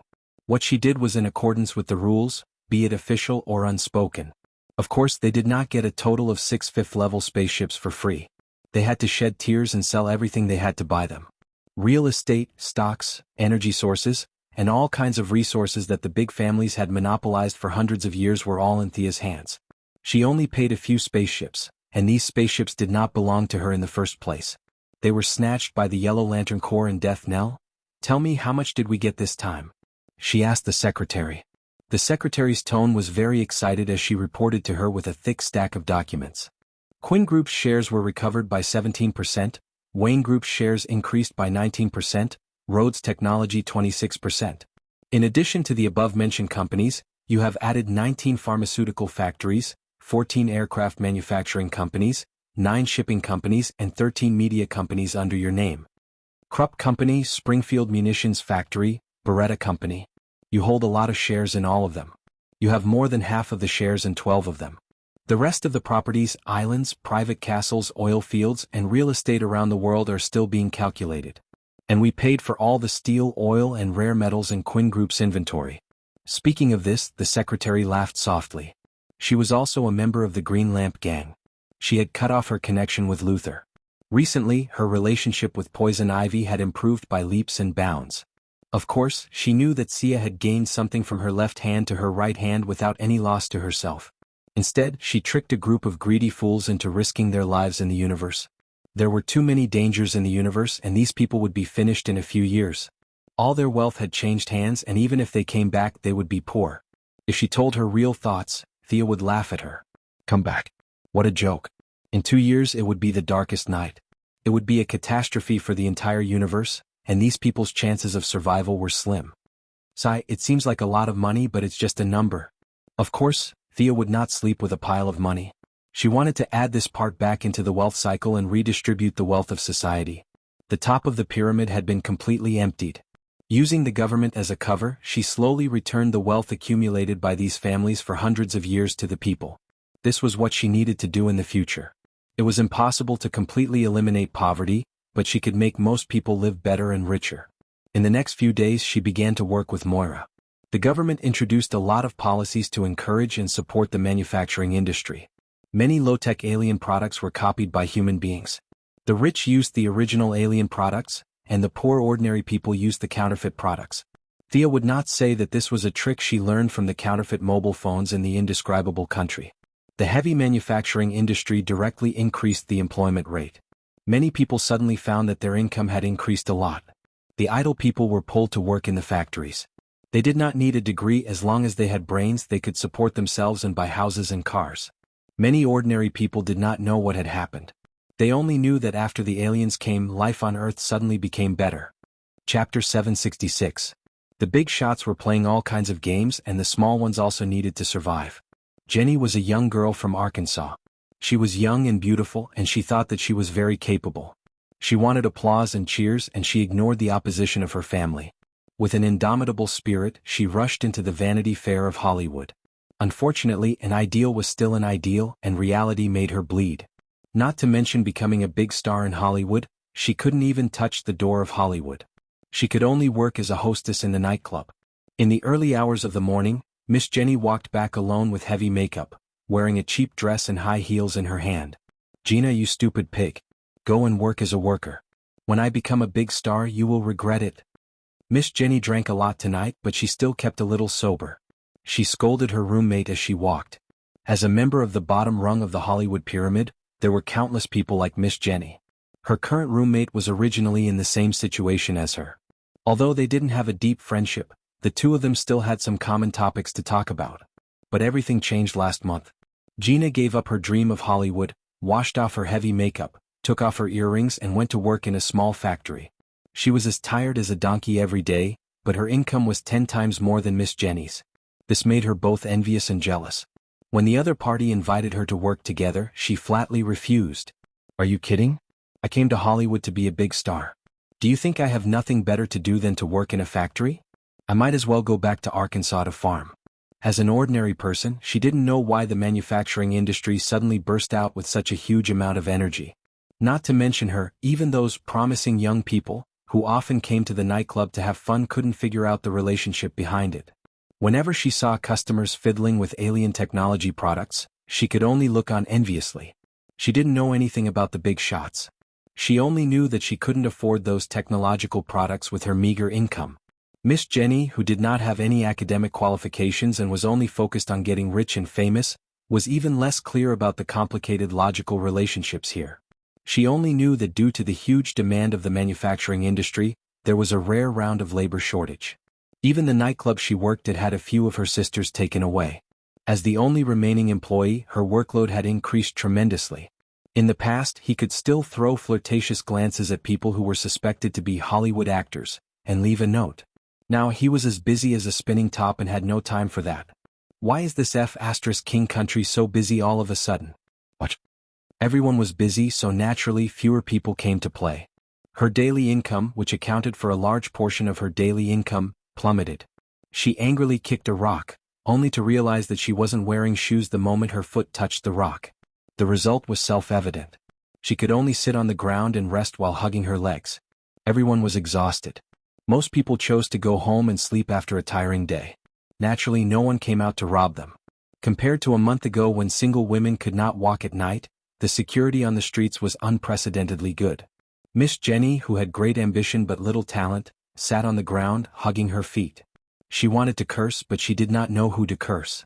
While she was in a trance, she noticed that a room was flashing with a faint light, and she could faintly hear someone calling her.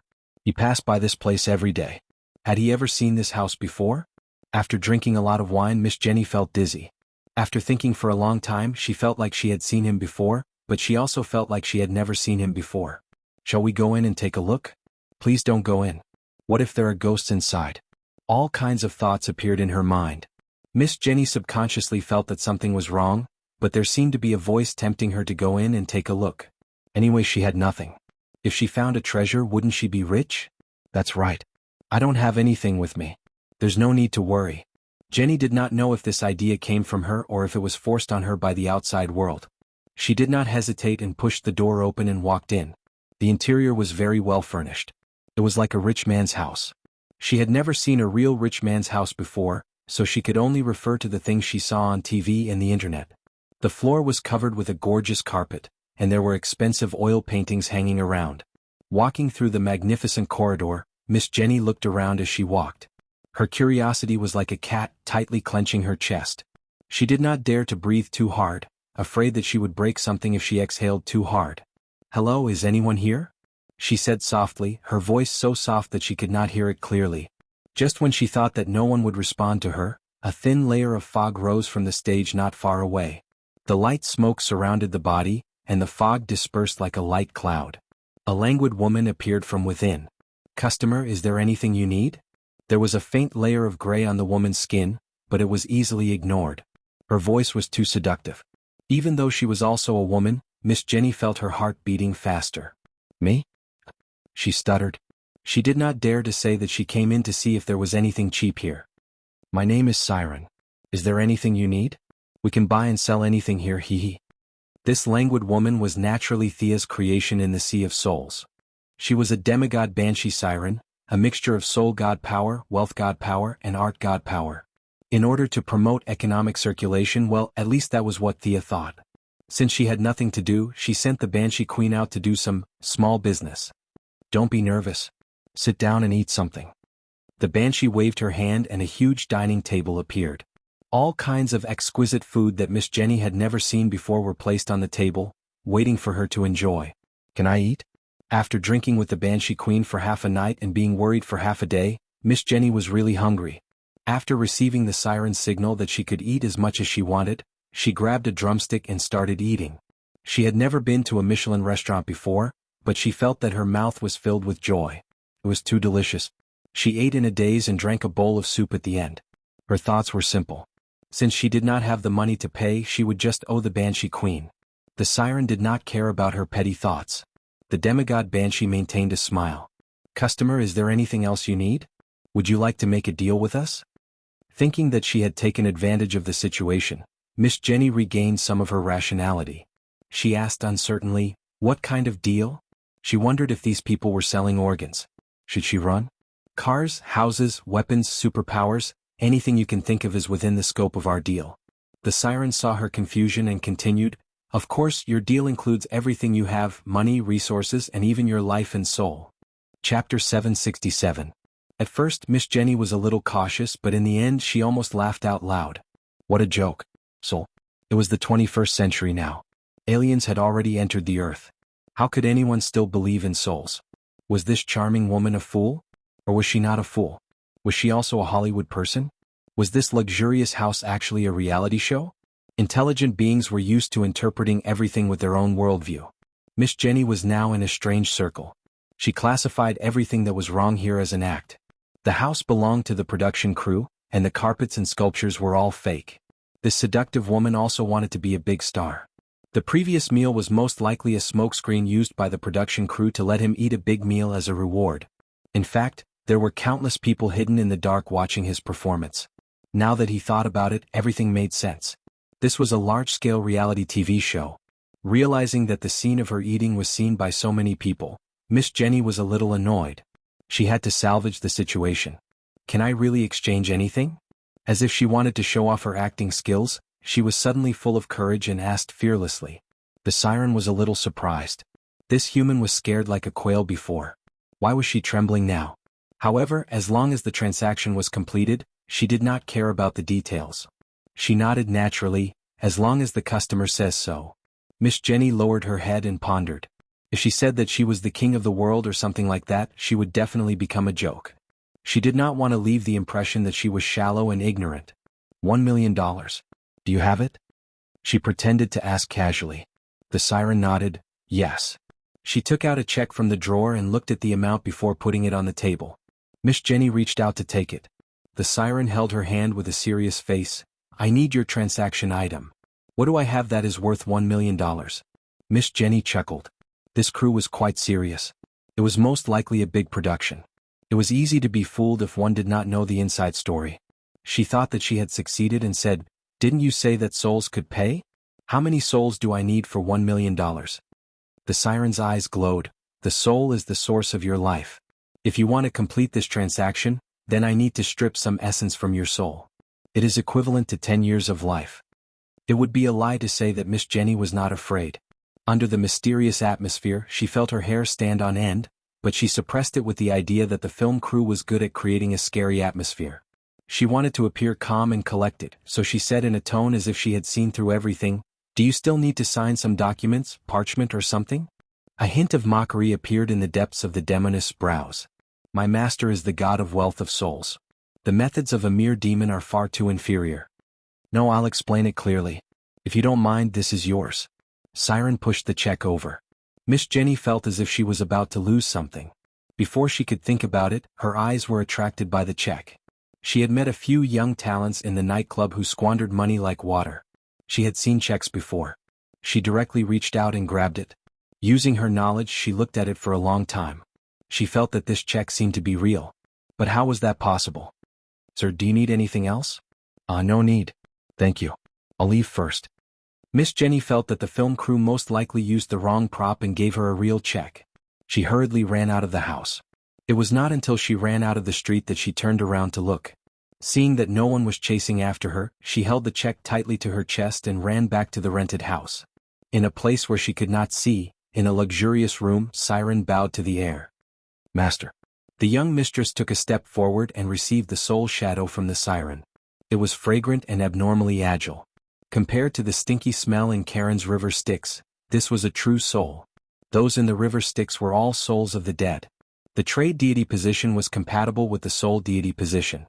By using souls as a transaction item, she could absorb a part of the soul essence from a living person and observe the process of the soul from birth to death. She could use this to spy on the death deity position. The most important point was that she was testing the spirit's bottom line. In fact, the spirit boss did not care about this at all. Her principle of fair trade was also one of the rules. The spirit that abided by the rules would not stop her. Pick 100 people from your tribe and send them to different parts of the world to help me collect souls. Thea finished and returned to her house, leaving Siren to continue fooling people. Thea was very careful. She could only take a maximum of 30 years of life from a person. The decay of the soul would only appear at the end of the life. Large-scale deaths and diseases would not happen at all in a short period of time. In her opinion, this was a completely fair trade. Take Miss Jenny as an example. She might not even be able to get 1 million even if she worked hard for 10 years. To a certain extent, she had made a profit. However, in order to prevent superheroes from coming to clean up the place, she set up a magic barrier that could only be seen by the frustrated people in the trading house. Fiddling with the soul essence in his hand, the sparkling and translucent mist-like gas circled around his fingers. The life aura was endless, mixed with the memories, emotions and thoughts of the original personality. Everything was in the soul. Unfortunately, this was the soul of an ordinary person. Under her gaze, it turned into dust in less than 3 seconds. Thea felt a little regretful. She needed more pure souls with spiritual energy for her to understand. After receiving the order, the sirens went all out and selected 100 people to go around the world to fool people. In just 3 days she collected 92 soul essences. The most was 10 years, a few were 20 years and only one was 30 years. Some traders did not believe it at all and thought that it was an act. There were also some who believed it and even wanted to peek into the details of the trading house to get more. It was a pity that a group of ordinary people were either erased or thrown out casually in the face of the banshees who could be first-line villains in the city. They also traded a variety of things. Most of them wanted money, weapons, health, and one who had been in Hollywood for several years felt that he was not talented enough and wanted to change his artistic talent. As the price, he paid 30 years of his life. Their requests were all met by the trading house. Soon, the news that a room that would grant all requests had appeared all over the world began to spread in the underground world. Anything that could be bought and sold became a hot topic for a long time. A large number of soul essences were collected. Whenever Thea had a new idea, she would take out the soul for verification. As long as she got one of the 2 positions of life and death, her realm and strength would be improved. Chapter 768.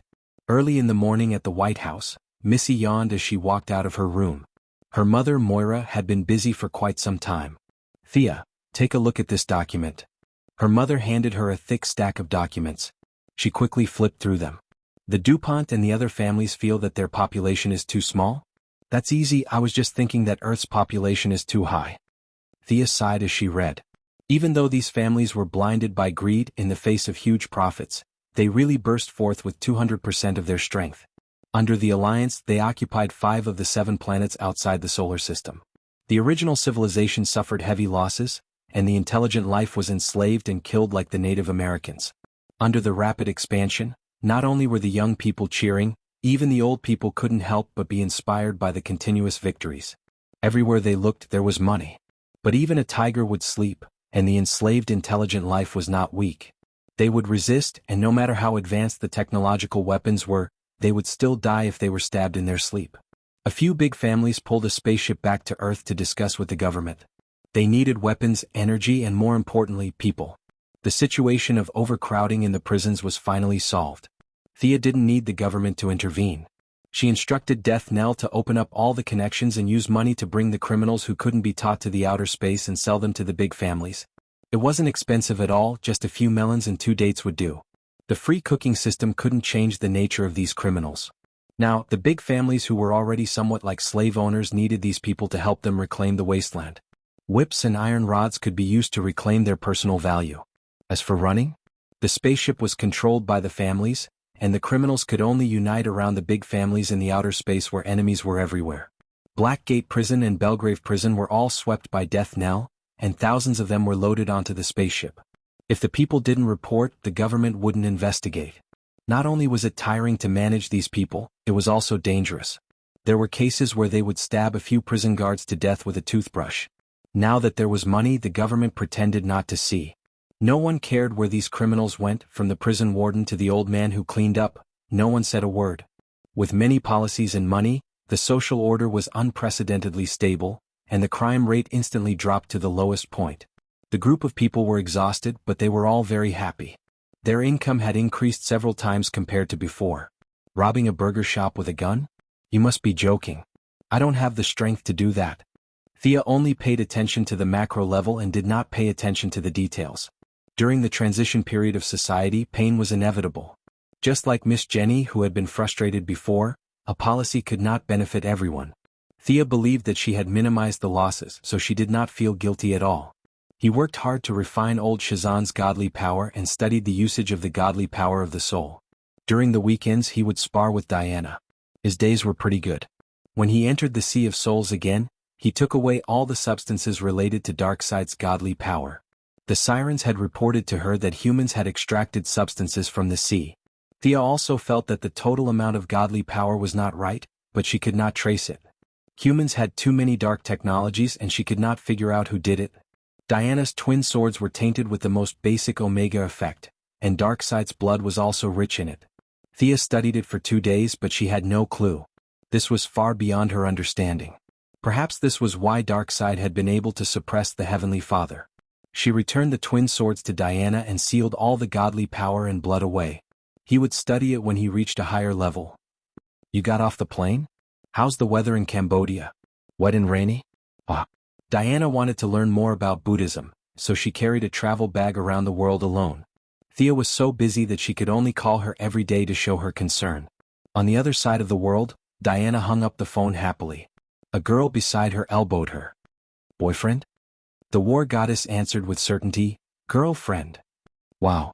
No matter what their real thoughts were, the rest of the team exclaimed enviously. She had met this team in Phnom Penh. There were 2 men and 2 women. They said that they were university students who were traveling during the holidays.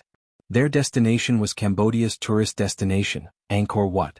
Diana felt that they were not telling the truth, but she did not mind. She had also used a spell to hide her face, so there was no need to talk about who was lying. Sister Diana, hurry up and follow them. The girl named Cassie urged her to hurry up. She was a couple with a handsome young man named Desser. The other man and woman were Lawrence and his sister, who were also their friends. The 4 of them seemed to have an ulterior motive, but Diana did not care too much. When the 4 of them asked her name, she casually told them that she was Diana. This name was everywhere, so she was not afraid of being exposed. Although they tried their best to hide it, Diana still found them pointing at a map when they were camping. A treasure map? The war goddess shook her head gently. These were young people who had watched too much TV. She wanted to leave the team and travel alone, but the girl, Cassie, kept asking her questions. Diana felt that this girl was not a bad person. The 2 of them unexpectedly hit it off, and they could chat for half a day about any topic.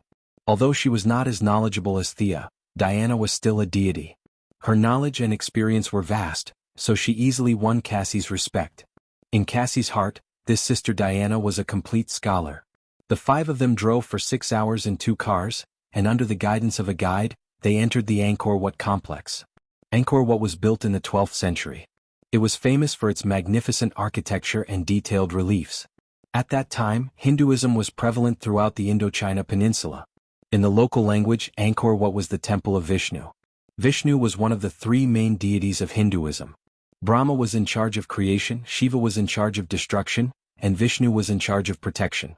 His incarnations often changed into various images to save the world.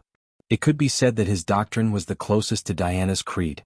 Unlike the few of them who were just looking at the scenery, Diana carefully observed the rhythm left behind here. As a deity, she could feel that Vishnu had come here before, and most likely held some activities such as lectures. Many of the stone slabs and bricks inside the building were left with the insights of the predecessors. However, few people today could understand Sanskrit. The wisdom of the predecessors was thrown aside, and the magnificent buildings were valued. Diana was not the god of art. She did not care about how beautiful these buildings were. She moved like the wind and looked at the experiences left behind everywhere. She absorbed and learned from those that fit her own path and innovated. She also secretly noted down those that did not fit for future reference. Chapter 769. Sister Diana, come on, these elephants are so fun. The young girl, Cassie, sat on an elephant and waved at her. Thanks to her rich knowledge, she answered all the questions along the way. The other three young people who were looking for treasures were also waiting for her. Diana shook her head and chuckled. Thea had 2 small elephants at home, and that was a little fun.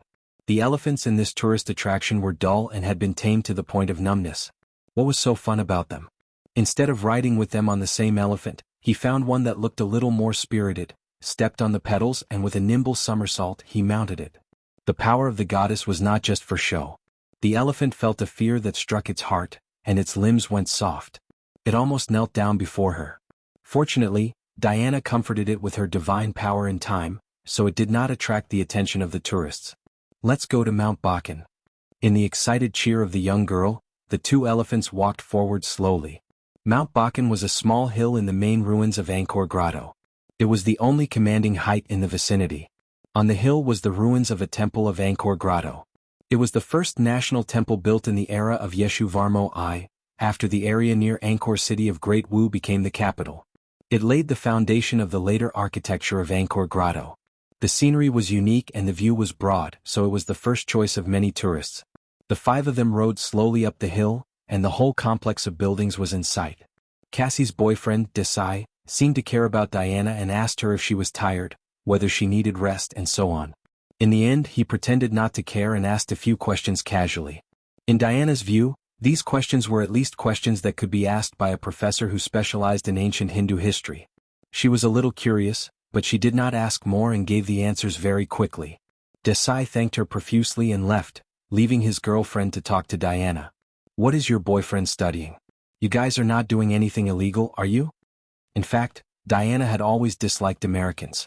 They took themselves too seriously, and at the same time they did not take other countries seriously. The biggest characteristic was that there were countless people who broke the law abroad. You're always talking about the democratic spirit of the United States Constitution. Is there a need to talk about this in someone else's territory? In her opinion, these young people were here to rob Wu Cow, split the money, and enjoy themselves. This was the habit of many young people in the United States. They were not ashamed of it. Instead, they were proud of it. They thought that it was cool and handsome. Even when they were middle-aged and old, they could still brag to their children about how they were in the past. Bad values were passed down from generation to generation. Diana felt that Casey's nature was kind, and she needed to guide her on the path of kindness instead of slowly degenerating into a criminal. At this moment, Casey also felt that her boyfriend's so-called treasure hunting plan was a little beyond her expectations. She thought that it was just for fun so that she could brag about it with her friends in the future. But now, no matter how she looked at it, it was strange. However, her love for her boyfriend made her suppress the doubts in her heart. She told Diana that everything was normal. The Valkyrie was not an inflexible person. In addition, she had been hanging out with Thea for too long, and her acting skills were somewhat similar to Stanislavski's. Naturally, she skipped the topic and changed the topic.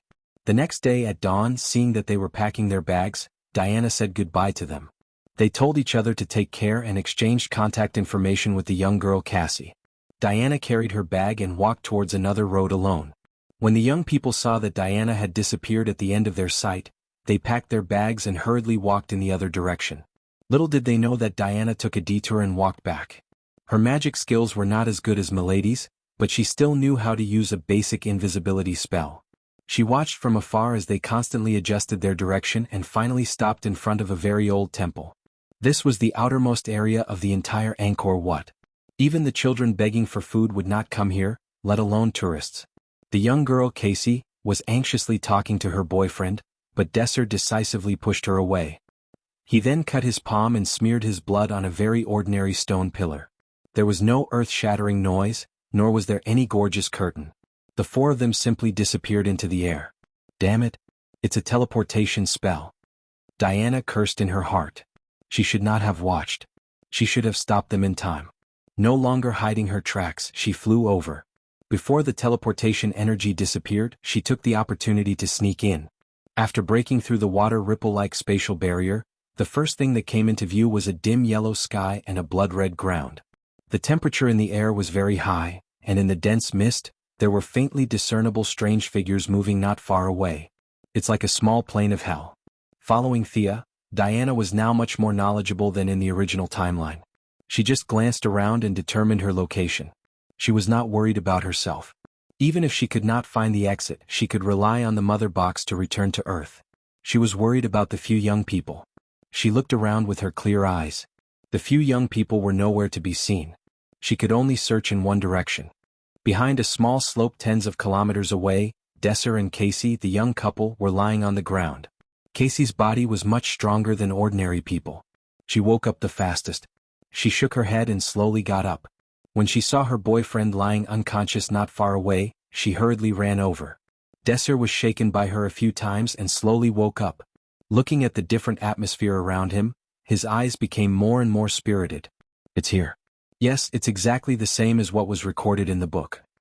Desser nodded enthusiastically and kept talking to himself. Casey was frightened by her boyfriend's strange behavior. The air here made her very uncomfortable. It was a warning to her soul, telling her to leave this place quickly. She cried and begged her boyfriend to find the exit. What do you know? This is the sealed land of the gods. If we can get what's inside, we can also become the best.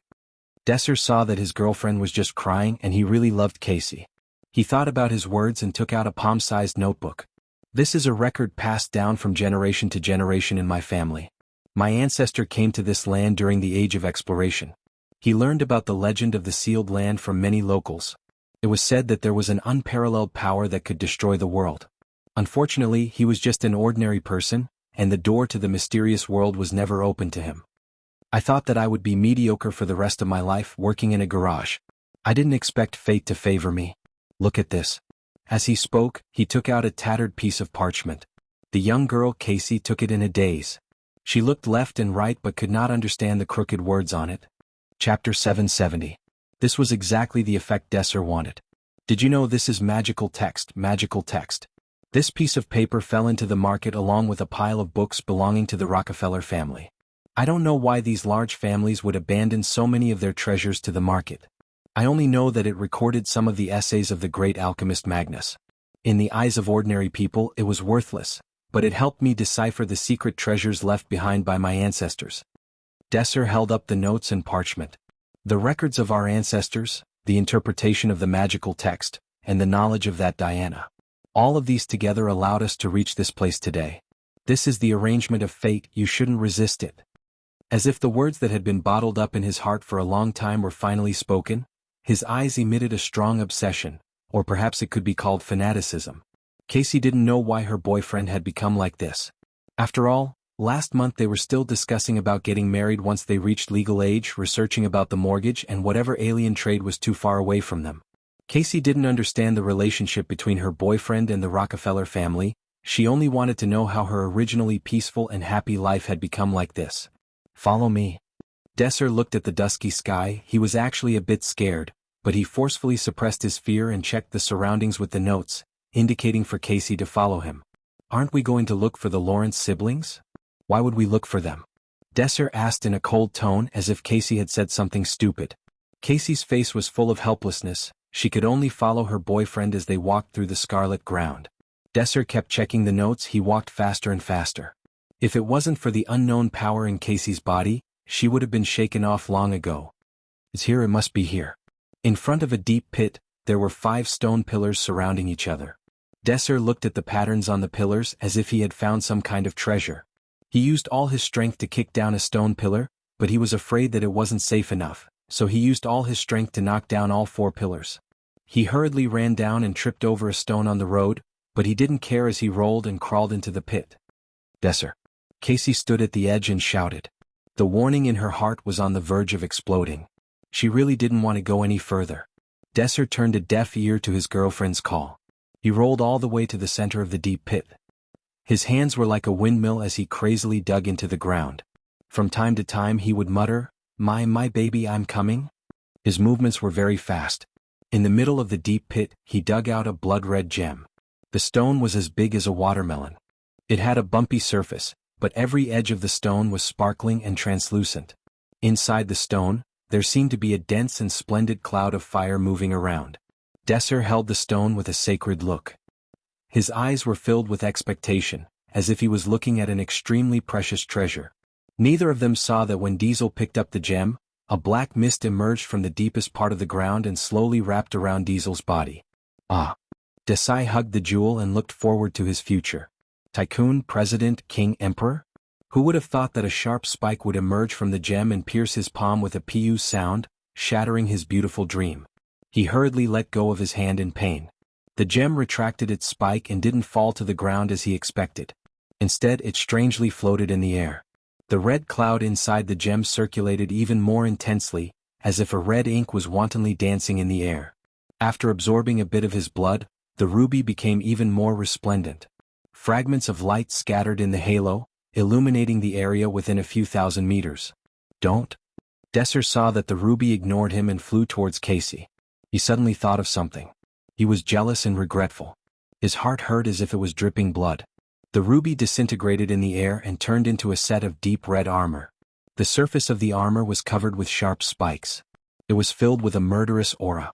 From afar, it seemed to contain an evil charm. Under Desser's hateful gaze, the armor disintegrated into a dozen pieces in the air and pounced towards the young girl, Casey. Casey, dodge. Casey, dodge. Desser and Diana, who arrived late, roared at the same time. Although their motives were different, their words were unexpectedly the same.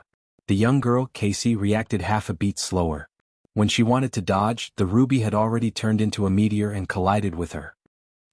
The young girl, Casey, only had time to let out half a cry of surprise before the second half was drowned out by the intense pain. The last thing she saw was her boyfriend's cruel gaze. Her vision turned black and she fainted. "No!" Diana shouted. She had already seen that although the armor had spikes on the outside, there were also spikes of the same length on the inside. If you want to hurt others, you have to hurt yourself first. This was very similar to the thorny belt of the ancient ascetics. They used a barbed belt to tie the armor to the body, constantly reminding themselves to absorb strength from pain. Unfortunately, she was too far away and was one step too late when she flew over.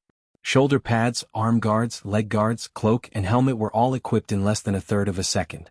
The deep red armor was firmly rooted in Casey's body. Large amounts of blood flowed out from the gaps in the armor. The originally dim armor was nourished by the blood and its color became even brighter, as if it was plated with a layer of dim light.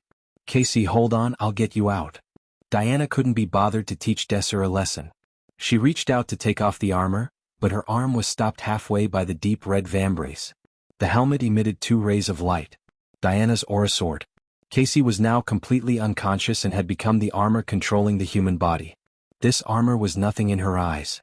She raised her strength to 30% and wanted to forcefully pull Casey out. Placing her wrist on the armor's shoulder pads, Diana was ready to tear them apart. The crimson armor's reaction wasn't slow. It lowered its shoulder and retreated, at the same time punching out with its right fist. Diana didn't back down. Her jade-white palm was as fast as lightning. She placed it on the shoulder pads and was about to use her strength to tear this piece off. Unexpectedly, a flashing crimson lasso flew out from the armor's left hand and coiled around a distant boulder like a snake, nimbly dodging Diana's sure-kill attack. "The treasure is mine, it has to be mine. You can't take it away. I found it after much effort." Desser's body was hunched and he staggered out of the deep pit. His body was covered in black gas. His gaze was blurred as he looked at the crimson armor in the distance, ignoring the strange aura on it. It was as if he was looking at his true love. Diana, who was about to give chase, stopped in her tracks. There was something wrong with this young man. Something was very wrong. Such dense evil magic power wasn't something a normal person could control. Chapter 771. Realizing that things were getting out of hand, Diana had no choice but to put on her armor and take out her swords. One of them was unconscious, and the other seemed to be possessed by a demon. She no longer needed to hide her identity. Desser growled like a wild beast. Along with the pain on his face was an irresistible power. An ordinary person had crossed the demigod level and reached the true god level in front of Diana's eyes, or it could be said that he had the power of a true god. Diana looked at the shadow behind him. It had horns, white hair, 2 pairs of evil eyes, and dark red skin that seemed to be able to overturn the universe. Even though she had never seen it before, both Thea and Raven had told her about it. It was the 3-palace demon. It's just a projection. Diana was relieved after identifying it. Thea had told Diana many things about powerful beings in order to strengthen her belief. According to Thea's estimation, the 3-palace demon was stronger than Darkseid. It was hard to tell how much stronger they were, but they were definitely stronger than Zeus. Thea had been weak back then and she had not seen much of the world. Now she could be considered a master. Looking back at the sealed 3-palace demon, she instantly understood that it was not the real thing. It was at most a clone. Connecting the memories, it was impossible to guess that the sealed 3-palace demon was the clone summoned by the cultists on Earth. If Raven Loli was the daughter of the 3-palace demon, it would be more accurate to say that she was the daughter of the clone. If the real 3-palace demon entered a plane like Earth, it would definitely cause the universe to explode. In other words, the house was too small and its body was too big. Back then, Sia and Raven had sealed a doppelganger, and its strength should be on par with Darkseid's doppelganger. The one before Diana now was at best a projection of the doppelganger's doppelganger. The war goddess was not afraid. She had no problem fighting a mere projection. Of course, the best solution now was to summon Thea to help. But she did not want to do that. The problem in front of her was caused by her, so she had to solve it herself. The only problem was whether the Crimson Armor would find an excuse to escape if he was held back by the 3-palace magic projection. Fortunately, luck was on her side. The ancient armor that had suppressed the projection of the 3 demonic palaces for thousands of years, even if its spirituality had been tainted by the demonic aura, it still remembered the mission that it was created for. The red lasso swung and attacked the great demon. D-Sai was completely demonized, and the 3 palaces behind him slowly faded away. This didn't mean that he had worn them away, but that the transformation of D-Sai's body was almost complete. His originally handsome face was distorted beyond recognition.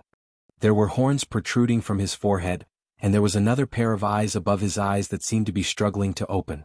The human hand was the first to complete the transformation. A blood-red light flashed, and a giant hand wrapped in black gas moved like lightning. It grabbed the lasso and pulled in the opposite direction, wanting to pull the Crimson Armor over. Diana naturally wouldn't let go of this opportunity. She pulled out her 2 swords and slid towards the demon's legs. Divine power covered the 2 swords. Just by looking at their sharpness, one could feel that they were unstoppable. The 2 swords danced and cut through the air. The projection of the 3 demonic palaces didn't dare to be negligent. His shoulders and legs didn't move, and his body moved 3 meters to the left to dodge the attack. As if seeing Diana's power, he let go of the Crimson Armor's lasso. He waved his hands repeatedly, stirring up a monstrous amount of magic. With a push of his hands, a blood-red light spurted out, and a torrential amount of magic surged forward. Facing a torrential amount of magic, Diana didn't dare to underestimate it. However, retreating and dodging wasn't her style. Even if she was facing an undefeatable enemy, she still had to face the challenge head-on, not to mention that this guy in front of her wasn't that strong. Putting away her 2 swords, the Valkyrie raised the power of the silver bracelet to the extreme. With a loud roar, she used all the divine power in her body to smash the sea of magic.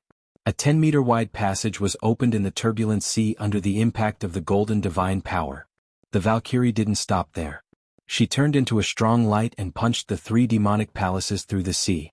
The demon, who was at a disadvantage, was still burning with magic flames. At this time, his body had already been transformed. His 4 eyes were looking at Diana, flashing with an evil light. The air within a few hundred meters was so heavy that it was almost stagnant. Diana often sparred with Thea, so it wasn't like she hadn't seen eye attacks before. She stepped on the ground with 1 foot and used the force to fly up. She pulled out her sword and slashed down.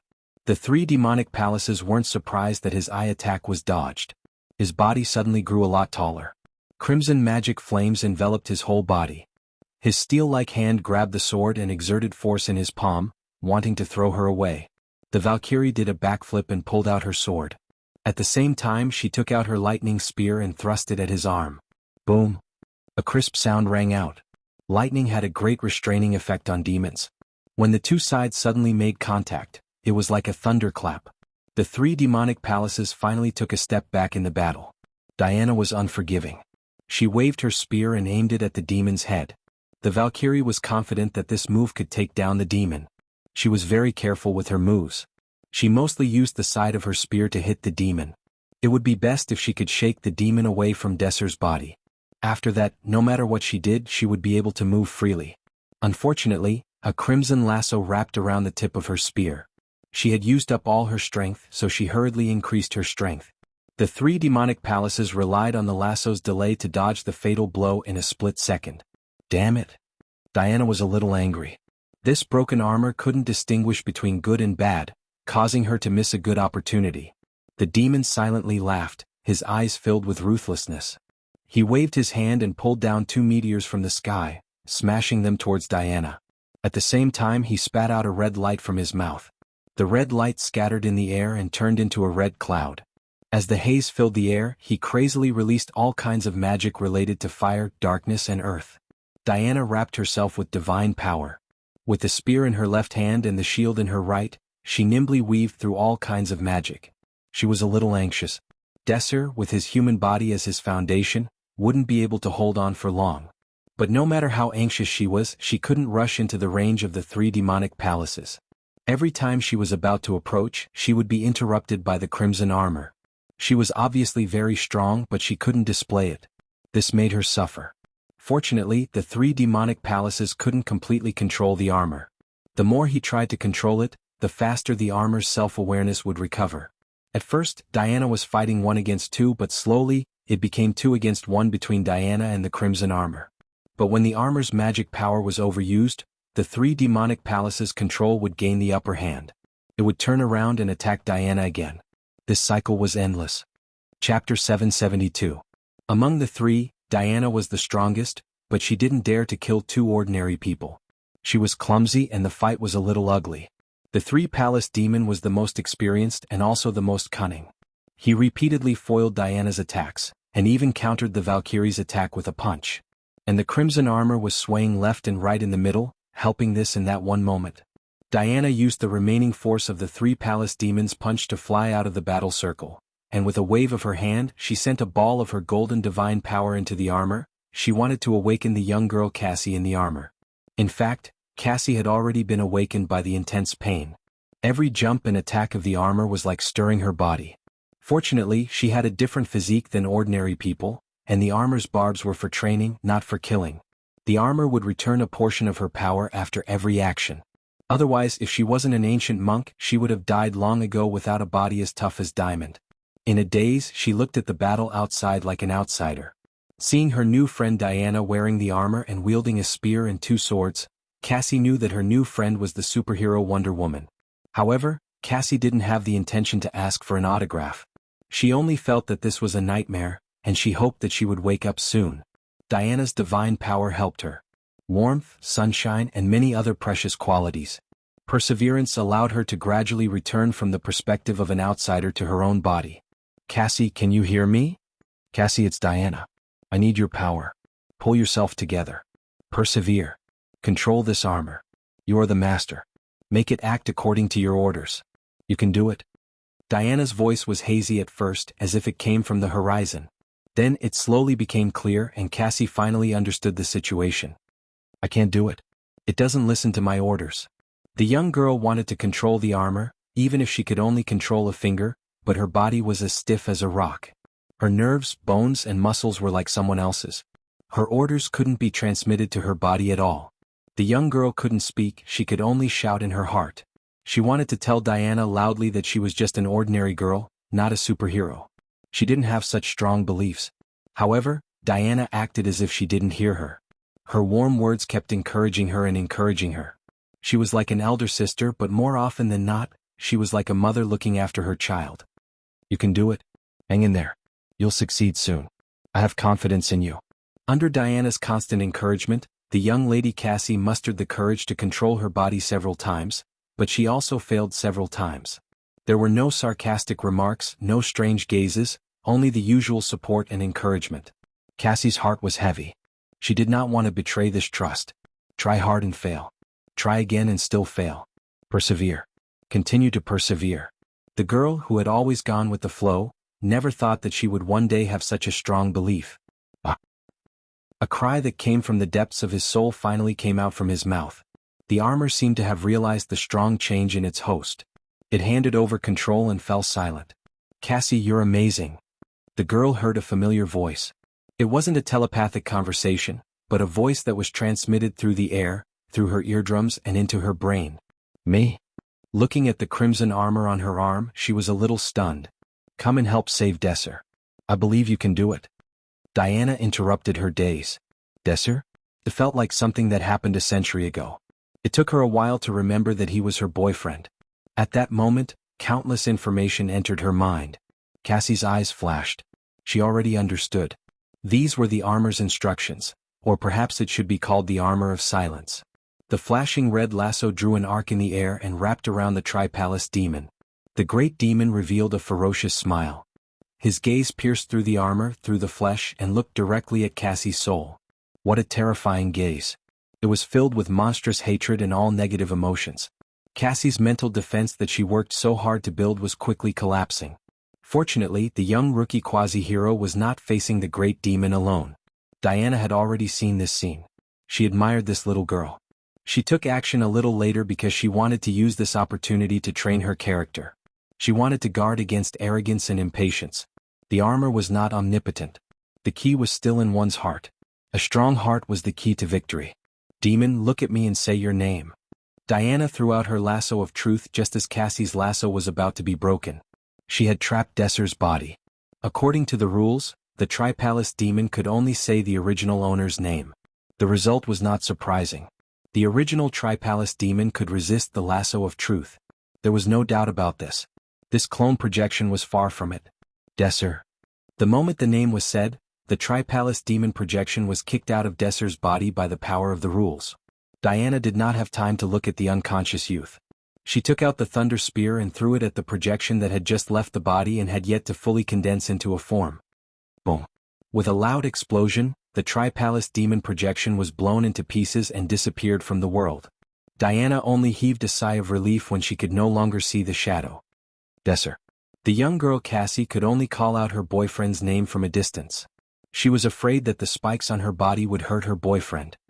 His body is just too weak. He will be fine after some rest. Diana checked and said with certainty. The air here is very bad. I placed the Lawrence siblings not far away. Let's leave this place first. Diana carried Desser and found the other two people who had been unconscious until now. She opened the sonic tunnel and returned to the place where they had left. They avoided the sight of the tourists and found their own car. Diana used a gem sealed with a powerful healing spell on the three of them. Desser was the first to wake up. He looked straight at Cassie, who was wrapped in armor. Even if he did not see her face, he knew that she was his girlfriend. However, he did not say a word. He looked at her coldly and drove away alone. Looking at her boyfriend, who drove away alone until he disappeared from her sight, the young girl Cassie's emotions finally emerged from the bottom of her heart. She was very sad. She understood the look in her boyfriend's eyes when he left. It was full of resentment. He hated why the armor did not choose him. He hated how she could get something for nothing. He hated her to this extent. The original emotional connection had long disappeared. Cassie did not think that she could go back to live a normal life with her armor. Since her boyfriend wanted to leave, she would let him go. Chapter 773. They're about to wake up, do you want to talk to them? Diana pointed at her other companion and asked. No, they're all Desser's friends, it's better if they don't see me like this. The girl's voice came from within the armor, a little distorted. Then come with me first, let's see if I can solve your current problem. She could barely use invisibility, but Diana's teleportation was sloppy and ordinary. Instead of teleporting, she preferred to fly by herself. She didn't dare to teleport with others. The two of them ran towards the dense forest on the other side. Looking at the trees rapidly receding in front of her eyes, and the air being compressed by her high speed, creating wind resistance, Cassie, who was running to her heart's content, felt a burst of joy, but when she thought of her future fate, she felt an inexplicable sadness. Now I'm also considered a superpower user, right? Everyone wants superpowers, even a girl who likes to fantasize is no exception. But the price to pay for superpowers is a little too high, Casey thought self-deprecatingly. Can I fly? Looking at Diana flying close to the ground, the girl Casey tried her best to forget her worries and diverted her attention to ask. Diana didn't know the answer to this question, but she explained some of the key points of flying, like Thea who used magic to fly, and Superman who used physical strength to fly. The girl's perception wasn't low, as she ran while thinking about the few situations that Diana explained. At first she could only jump, but as she slowly understood the flow of air, her body seemed to become lighter and lighter, and in the end she actually staggered and floated. Haha, I can fly. The girl was overjoyed, and the haze in her heart finally dissipated by half. Diana was also very surprised. This girl's talent was unexpectedly high, and it wasn't unreasonable for the armor to choose her. After a few more experiments, the girl wearing the armor had strength, speed, endurance, reflexes, and flying ability that far exceeded a normal person, and had no shortcomings in any aspect. If trained well, she would be a great hero in the future. Diana once again strengthened her confidence. After running at high speed, the two of them found a secluded forest. Diana sat cross-legged on the ground and gestured for Casey to sit as well. Do you know who I am? She asked first. After learning how to fly and running for a while, Casey, who was depressed because of her boyfriend's departure, recovered a lot. She nodded and said, Superhero Wonder Woman Diana Prince, I've seen reports about you on the internet. Then she seemed to have thought of something. I heard that you're the lover of the first daughter? Diana had the urge to cover her face. You're already like this, yet you're still so gossipy? However, this girl was very fond of her, so she couldn't bear to scold her. You're right, but don't change the topic. Let's return to your question. I won't covet your armor, but can you take it back now? The girl's tone was a little dejected. There's only combat information in the armor. It doesn't say how to retrieve it. Diana proposed that she would like to check herself, and the girl said that she could do as she pleased. After checking for a long time, Diana taught her a few secrets to restore her state of mind and tried to help her take off the armor. Unfortunately, the armor was completely connected to her body, as if it was a part of her body. It couldn't be taken away just because she was calm. Diana tried to take it apart by force, but it was useless except for making the girl roll on the ground in pain. I don't have a way. If you don't mind, my lover might have a way. If it doesn't work, she can also seal your armor. Diana said after some consideration. The half-grown Casey agreed readily, but her tone was a little uncertain as she asked, Is it Miss Thea Quinn? Do you need to go back to America? I'm afraid I'm. Diana waved her hand. I won't go back. Get out of the way. Watch my great summoning. The call ended. The Azure teleportation spell flashed and Thea stepped out. It wasn't clear on the phone, so the two goddesses told each other everything from beginning to end. You only noticed that she's extraordinary. Nothing else? Thea asked playfully. The Valkyrie was confused by her lover's question. She shook her head to show that she didn't know. Hehe, if I'm not wrong, she's your relative. Judging by her bloodline, she's Zeus' granddaughter. Thea had absorbed a lot of Zeus' divine power. She was sure of this. This was also the main reason why the armor chose the girl over Desser. Their physical attributes were on a completely different level. Diana was a little surprised, but not too surprised. Zeus' 1-meter-tall household register didn't change at all. He had too many children. Don't tell her this. Diana reminded her softly. She emphasized her wish to take her as a disciple. Thea didn't mind. The two girls quickly talked about the three-palace demon. The projection of the three-palace demon is so powerful? Miss Casey, does your armor have a name? Thea gave a thumbs up to the earthlings who were good at courting death. Did they have nothing better to do, so they summoned a demon for fun? They didn't want the low-level ones, so they summoned the fiercest one? After listening to the story, she didn't comment and turned to ask the girl Casey. Casey was a little nervous when this super beauty suddenly asked her. Thea knew that Diana wasn't fighting, so she didn't change out of her armor.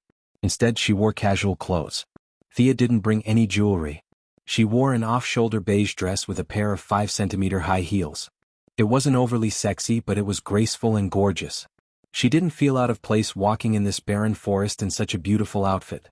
Miss Casey, who didn't have high standards for clothing, didn't know that it was the influence of wealth and divine power. She only felt that the first daughter exuded a noble aura. It says it's called the silent armor. Casey scratched her head after saying that. Then she felt stupid like an ugly duckling. She hurriedly put her hands down. Silent armor? So she's Diana's disciple in the original timeline, the magical girl? Thea nodded to herself. The Valkyrie also talked about the purpose of summoning her. She wanted to see if the armor could be removed or retracted into her body. If it didn't work, she would seal it. In short, it shouldn't affect Casey's daily life. Thea used her magic to scan the armor from front to back and left to right. She lowered her head and pondered for a moment. This armor was specially made by the ancient heroes to deal with the three-palace demon. It had a strong sense of sacrifice. In the eyes of the ancient people, once they put on this armor, they wouldn't rest until they died. They had no intention of taking it off. However, this wasn't a problem for her. The characteristic of ancient magic was its grandeur. Its external appearance was that it was tall and full of power. It was far inferior to modern magic in terms of refinement. Even if it wasn't the original method, Thea still found a loophole in the armor. She spent half an hour drawing a modern magic circle for the armor. Casey followed her instructions and successfully retracted the armor, or at least a part of it. Chapter 774. The shoulder pads, chest pads, and helmet of the silent armor were all retracted, leaving only the arm pads and leg pads outside. The rest of the armor became a red tights worn on her body. Your compatibility with the silent armor is not high enough. When you two are indistinguishable from each other, it can be completely retracted into your body. Knowing that Diana was going to train with Cassie for a few days, Thea said this before she left to at least give her some ability to protect herself.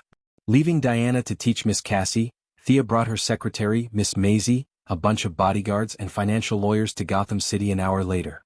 The departure of the reclusive families allowed her to regain a large amount of capital, and she needed to reconfirm her shares in Wayne Group. Old Lucius did not like her entering Wayne Group from a CEO's point of view, but the current situation left him with no choice. Although Thea's shares were not more than half, there was no doubt that she was number one. Today money was just a number to her. She had personally come to confirm her shares, and another matter was to discuss the opening of part of Wayne Group's patented technology to the new manufacturing industry. This matter would definitely hurt Wayne Group's profits, but she guessed that Bruce would not object. Both parties entered the conference room, and she saw that the person who was going to negotiate with her today was Tim Drake. In public, Tim Drake was attending Wayne Group's meeting as Bruce Wayne's adopted son. Taking off his red combat suit, eye patch, and suit and tie, Tim really had the temperament of a rich young master today. He was handsome, cultured, and had a calm demeanor when he spoke. His rich knowledge and wisdom made him look like a young and creative leader. Everyone knew Thea's identity, but the members of the Bat family had two sets of identities. Even if they had just fought monsters on the moon, they had to pretend not to know her. After a few simple greetings, they finally got to the point. As for Thea's proposal to open up part of the patents to ordinary people to carry out manufacturing, Tim fully agreed. Although Wayne Group's economy would suffer, he believed that Batman would agree. Old Lucius did not express much of his opinion. You have too much money and want to spend it? What does it have to do with me? I'm just an employee. Thank you for the support of Wayne Corporation and Mr. Drake. I will. Thea shook hands with Tim. Even though Tim was known for his calmness, he was still very nervous when this super beauty shook hands with him. Before Thea could finish her words, she suddenly felt an indescribable palpitation. This omen came without reason, like an irresistible hurricane blowing through her heart. On the ground, in the forests, there were countless cries, but the intelligent creatures did not feel anything.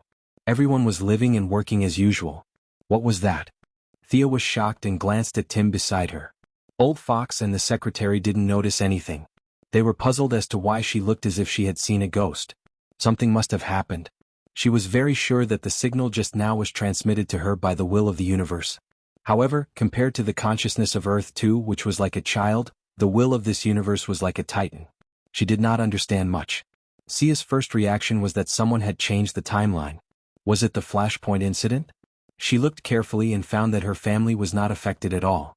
The development of Earth was still the same as it was a tenth of a second ago, stable and peaceful. Barry Allen, who was far away in Central City, was having dinner with heirs and discussing marriage. It definitely wasn't him. What the hell happened? A hurried phone call interrupted her thoughts. Tim gave her an apologetic look and picked up the phone. After saying a few words, he was also stunned. Bruce is missing? What do you mean he's missing? Thea heard the voice of the old butler Alfred on the other side of the phone. She couldn't suppress the doubts in her heart. The old butler had always been as calm as Mount Tai. Something big must have happened, or he wouldn't have made this call. I'll go check on Boo. What happened to Mr. C? The surface of the Bat Cave was full of lead, so she could only fly over to investigate. In front of a group of business elites from Wayne Corporation and Wayne Corporation, she activated the teleportation spell and reappeared in Wayne's old mansion. Alfred, what happened? She quickly found the old butler in the side hall. The old butler was anxiously making a call. Thank God, Miss Thea. You came just in time. Hurry up. Come with me. The old butler panted heavily and couldn't say a complete sentence for a long time. Thea could only inject a small amount of magic into him to help him stabilize. The old butler panted for a while. Master is missing. Sia's head was full of question marks. Who was missing? How did he disappear? I went to get him coffee.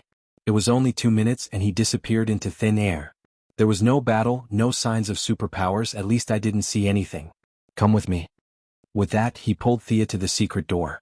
According to the old butler, Batman was studying something, but in the blink of an eye, a living person disappeared. Oh my God. Was Bruce sitting on this chair before? Thea felt a familiar aura as soon as she entered the Bat Cave. She quickly walked into the inner room and pointed to a chair. The old butler nodded eagerly. Thea felt that her expression must be very funny. She was completely dumbfounded. Although the aura here was disappearing very quickly, and the remnants were almost negligible, she could still determine that there were remnants of the Omega effect here, and even some remnants of her own obliterating eye. Her ray energy had stopped here before, and she was certain that she was not wrong about this. She looked around in a daze. Are you sure it's not April Fool's Day? Are you all not teaming up to make fun of me? Batman was studying the Omega ray in her obliterating eye. Then he lost himself? Master Bat had dug his own grave. The image of a red light and a green light intersecting each other appeared in Sia's mind, before they smashed into Batman with a boom. The siren had warned her that someone had sneaked into her sea of souls, but she didn't take it seriously. Now the culprit seemed to be Batman. Why was this guy so restless? Even she, who could fight with Darkseid, found the Omega effect difficult to understand and chose to seal it. Where did Master Bat get the courage to study it himself? Even she, a god, couldn't decipher it. Did he think that he could figure it out with a wrench and a screwdriver? There should be a limit to his advanced technology. Looking at the empty chair and the old butler's expectant eyes, Thea didn't know if she should say something. Chapter 775. The old butler looked at her earnestly. Thea scratched her head. She had some guesses, but she was not sure if she was right. Batman Bruce Wayne was rich, had a house, his parents were dead, and he was a handsome middle-aged man. Other than having a son who was a burden, he was perfect in all other aspects. The world's consciousness would not alert him. He was just not qualified. A normal Batman could die 1,000 times. He could be killed by a car, choked on food, or smashed to death by a flower pot. It had nothing to do with the world's consciousness. Thea was sure of that. But it was related to the Omega effect in the Eye of Obliteration. His life and death were at the level of the rules. If it was not handled well, it would be a universal disaster. Thea interrupted the old butler. This is very, very complicated. I need to ask someone who knows. I can't explain it in a short time. If Superman, Diana, and the others come, tell them to wait for me. I'll come back as soon as I get the answer. She went to the new planet. The Heavenly Father was no doubt a wise man. Your Majesty, you know. After a simple greeting, she had just started when the Heavenly Father raised his hand to interrupt her. He looked at the guards around them. The question you want to ask is too big and too unbelievable. Let's not talk about it here. The two of them stepped out of the territory of the new gods. Walking across the abandoned land, he could still see traces of the battle between the Father and Darkseid a few months ago. Their power was ancient and pure, and time could not erase it. Once their power was unleashed, it would last forever. Thea was not as good as the Heavenly Father. Her sea of souls could not last more than 10,000 years. It was only a matter of time before it dried up. I'm glad that you can sense the changes in the multiverse. But I still want to ask you something. Do you really want to know the meaning behind this and the truth behind it? The Heavenly Father asked after walking for a long time. His tone was not very firm. How big could it be? Thea scoffed. You don't know that the cultists on Earth summoned the 3 palace demons, do you? Of course, their original plan was to summon Lucifer directly. It was just that he mistook Feng Jing for Ma Liang. There were also some South American cult groups that summoned giant beasts. Miraculously, they actually succeeded. A group of heroes were knocked to the ground and called for their fathers. In the end, it was God who stepped in to save them. Courage was the unique talent of Earthlings, and Thea felt that she also had this talent. Her eyes were filled with determination as she nodded lightly, indicating that the Heavenly Father could tell his story now. Only Darkseid and I know about this. You're stronger than the gods, so you're qualified to know. But remember, don't tell the gods, not even Diana. Can you do that? The Heavenly Father asked. I promise I won't say anything, she said sincerely. Goddess Thea, do you know how the multiverse under our jurisdiction was born? Thea thought that she knew, but her actual level was probably not, so there was no need for her to show off. Weren't you and Darkseid the one who established it? Ah. The Heavenly Father laughed heartily. It was obvious that he was very comfortable with the flattery. After laughing, he quickly shook his head. There were too many bosses above him, and it was not easy for him to survive. Some flattery was enough to be enjoyed behind closed doors, but it was not to be taken seriously. How is that possible? You think too highly of me, ha? The Heavenly Father laughed again and said seriously, Darkseid and I are only the representatives of good and evil. We don't have the ability to create the multiverse. The real creators call themselves the Watchers. Their power is far beyond mine, and they have power that neither Darkseid nor I can fathom. Goddess Thea, as the leader of the new gods, we only use our divine power and divine positions. The Watchers have long surpassed all kinds of rules. Their level is far beyond the new gods, and they are omnipotent and omniscient. The Heavenly Father's voice was a little heavy. He had worked so hard to get to where he was today, and it was hard to imagine that there were bosses above him. Thea had reservations about the Heavenly Father's words. The Watchers might be omnipotent, but they were definitely not omniscient. In her opinion, this group of Watchers was similar to Marvel's transcendental gods. Their power was boundless, but they were still one step away from being omniscient. This was evident from Darkseid's deliberate plan to confront the anti-Watchers. She lowered her head and thought for a moment. So you're saying that what happened in the multiverse just now has something to do with them? It has something to do with them, and it has nothing to do with them at the same time. The Heavenly Father looked like he was going to have a long talk. Thea hurriedly pretended to listen carefully. The Watchers created the multiverse to monitor and record everything that happened in it, while the anti-Watchers destroyed the multiverse to maintain the number of universes within a certain range. From what I understand, this is a way to balance the universe. They are both forces of order. Thea nodded to show that she understood. In her opinion, although the anti-Watchers were reduced to dogs in the later stages, they were still the creations of God. She had seen the antimatter universe in a hurry back then, and although it was chaotic, there was still order. As far as I know, there is another force outside of the multiverse. They are called the Third Party. The Watchers, the anti-Watchers, and the Third Party. These three forces are intertwined.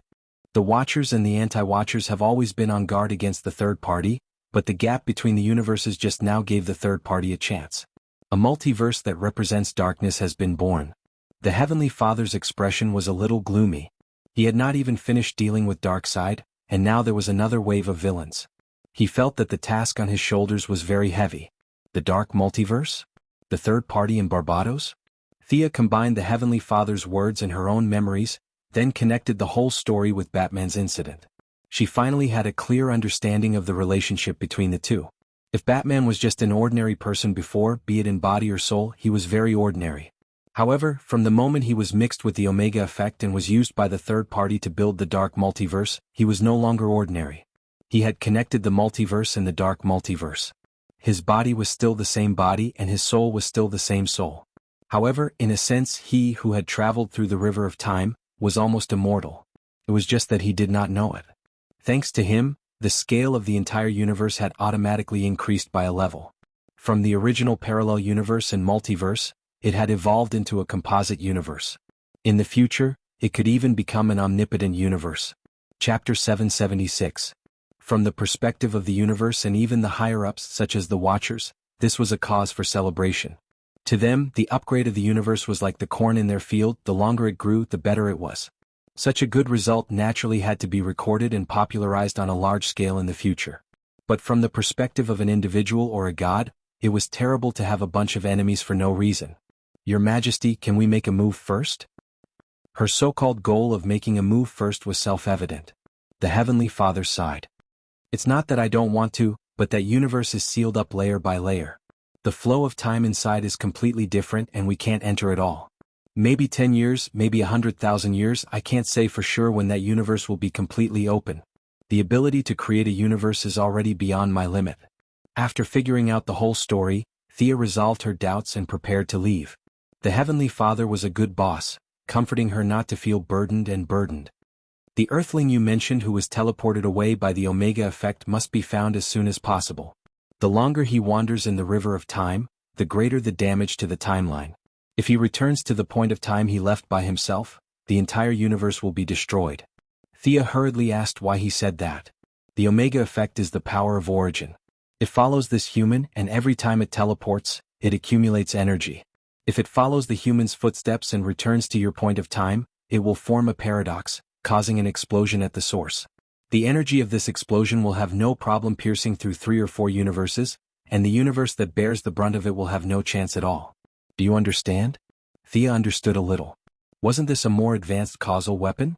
The ray shot out from the source followed the flow of time back to the origin, and the cause didn't produce any results. Instead it returned to the cause. Boom, it all exploded. Now Batman was a human-shaped bomb, the kind that could blow up several universes with one explosion. She said goodbye to the Heavenly Father with a lot on her mind and returned to the Bat Cave. "Miss Thea, our master?"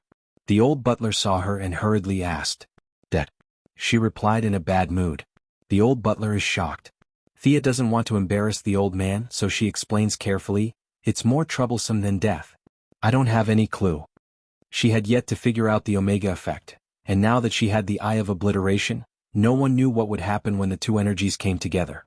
Of course, Darkseid might be able to answer her questions, but it would be impossible even if she thought with her toes. The Omega effect would cause Batman to jump around in the river of time. One day he would be in a primitive society and the next day he would wake up on the battlefield of World War II. The effect of the Eye of Obliteration was to erase a person's existence, making everyone forget that person. However, in the long river of time, Batman was the only one who had forgotten himself. He was definitely suffering from amnesia. Thea sighed. She could only analyze on a superficial level whether the convergence of the two types of energy would produce other effects. She really couldn't estimate the deeper effects. Traveling through time irregularly would lead to amnesia every time you traveled through time, and then amnesia again. Ordinary people would definitely die after traveling through time twice, but Thea believes that with Batman's tenacity, he would find his way home. Her mission was to stop him or even kill him in the flow of time. If there was a glimmer of hope, she wouldn't do this. After all, they were old friends. However, she didn't have a choice. Between the universe and Batman, it wasn't difficult to choose. Bruce won't appear again. You should be mentally prepared. She patted the old butler's shoulder and left the Bat Cave. Traveling through time wasn't a problem for her, but it was unknown which point in time Batman traveled to and which timeline. It was completely inadvisable to blindly search for him. Thea didn't inform anyone. The people of the Righteous Alliance couldn't help with this matter. Diana was still teaching her disciple. She told the Valkyrie about a race of watchers. They lingered outside the universe and used the infant universe to power spaceships that were vast and magnificent than the Milky Way. They could destroy a universe with a raise of their hand and disinfect the universe at will. In their eyes, the gods were no different from insects in the fields. This was too much of a blow to their confidence. Fortunately, she had already set her sights on the highest. Otherwise, she would also have been devastated. She slightly released her soul power and all the passers-by ignored her. Thea lay on the lawn in the center of the city. The warm sun shone through the clouds onto the earth. She smelled the fragrance of the green grass in her nose. The busy crowd walked around her. A sense of incompatibility welled up in her heart. "I'd better go home and think about it." Just as she was about to leave, a low male voice sounded in her ear. "I can help you. That's why I'm here." A tall man with golden hair and goggles and yellow and blue tights was standing not far away from her. Golden Vanguard? This guy is looking for me? Thea was a little confused. It wasn't that she looked down on him. With her soul power, she didn't want to be seen by others. Not many people could see her. Among those who could see her, there was definitely no Golden Vanguard. Especially when she realized that his gaze wasn't focused on her, she was even more confused. "I can help you. That's why I'm here." Golden Vanguard said the same thing again. Thea didn't move. The ordinary people around her saw Golden Vanguard and started talking. Thanks to this guy's habit of being in the limelight, many people recognized him. "Golden Vanguard, can you give me an autograph?" "Golden Vanguard, what are your criteria for choosing a partner?" A few middle-aged women surrounded Golden Vanguard and asked him a bunch of questions. Amidst the noise, Golden Vanguard looked around anxiously. He stretched his neck and shouted twice, "I can help you. That's why I'm here." Thea's interest was piqued. With a snap of her fingers, she teleported herself and Golden Vanguard out of the crowd at the same time. "You're looking for me?" asked Thea on the side of the road. Golden Vanguard saw her and breathed a sigh of relief. "That's right. I'm here to look for you. Trust me, I can help you." "What can you help me with?" "With all due respect, I don't think you can solve my current problem." "I can. You need to find Batman and I can help you," said Golden Vanguard with certainty. Thea looked him up and down carefully. With the powerful memory of a god, she noticed that this Golden Vanguard was a little different from the one she saw a while ago. There was a slight difference in his clothes. The key point was that this Golden Vanguard's eyes were not frivolous. Instead, they were filled with wisdom. "You're another Golden Vanguard? The older version? You transmigrated here after the 25th century?" She couldn't tell that this guy was also a transmigrator. Chapter 777. "That's right. Your foresight is as good as ever. Please come with me immediately." "I can't stay in the same timeline as my past," the elderly Golden Vanguard said urgently. Thea analyzed a lot of things in an instant. This guy knew her in the future and seemed to have a good relationship with her? She thought for a moment. "I can't enter the timeline easily. If I enter the timeline with the divine position, the whole universe will be in chaos. I can only use my clone to enter with you. Please hurry up. I can't hold on for more than a few seconds." Thea didn't waste any more time. In the dense ripples, a clone walked out of her body. She didn't carry the divine power of the new god. Instead, she gave half of her magic power to the clone.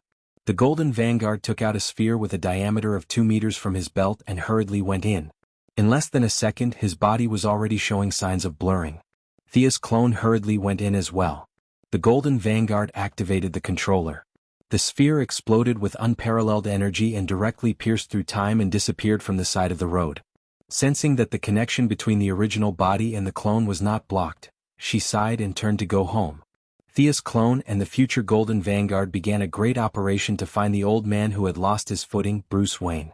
Even with the help of the Golden Vanguard, who came from a more distant future to help, there was still no result. At countless points in time, the timeline was like an airtight net firmly blocking the way and silently mocking them. Batman could be at any point in time, and they were painstakingly searching for him like looking for a needle in a haystack. 3 days later, she knew that she couldn't hide it from everyone. She could only choose to tell the Righteous Alliance. "If Batman comes back, he will destroy the world?" Green Lantern Hal asked in disbelief. Thea rubbed her head. The clone entering the river of time still had an impact on the original body. Her spirit power had not recovered by half and now it was flowing all the way. "That's what the Heavenly Father said.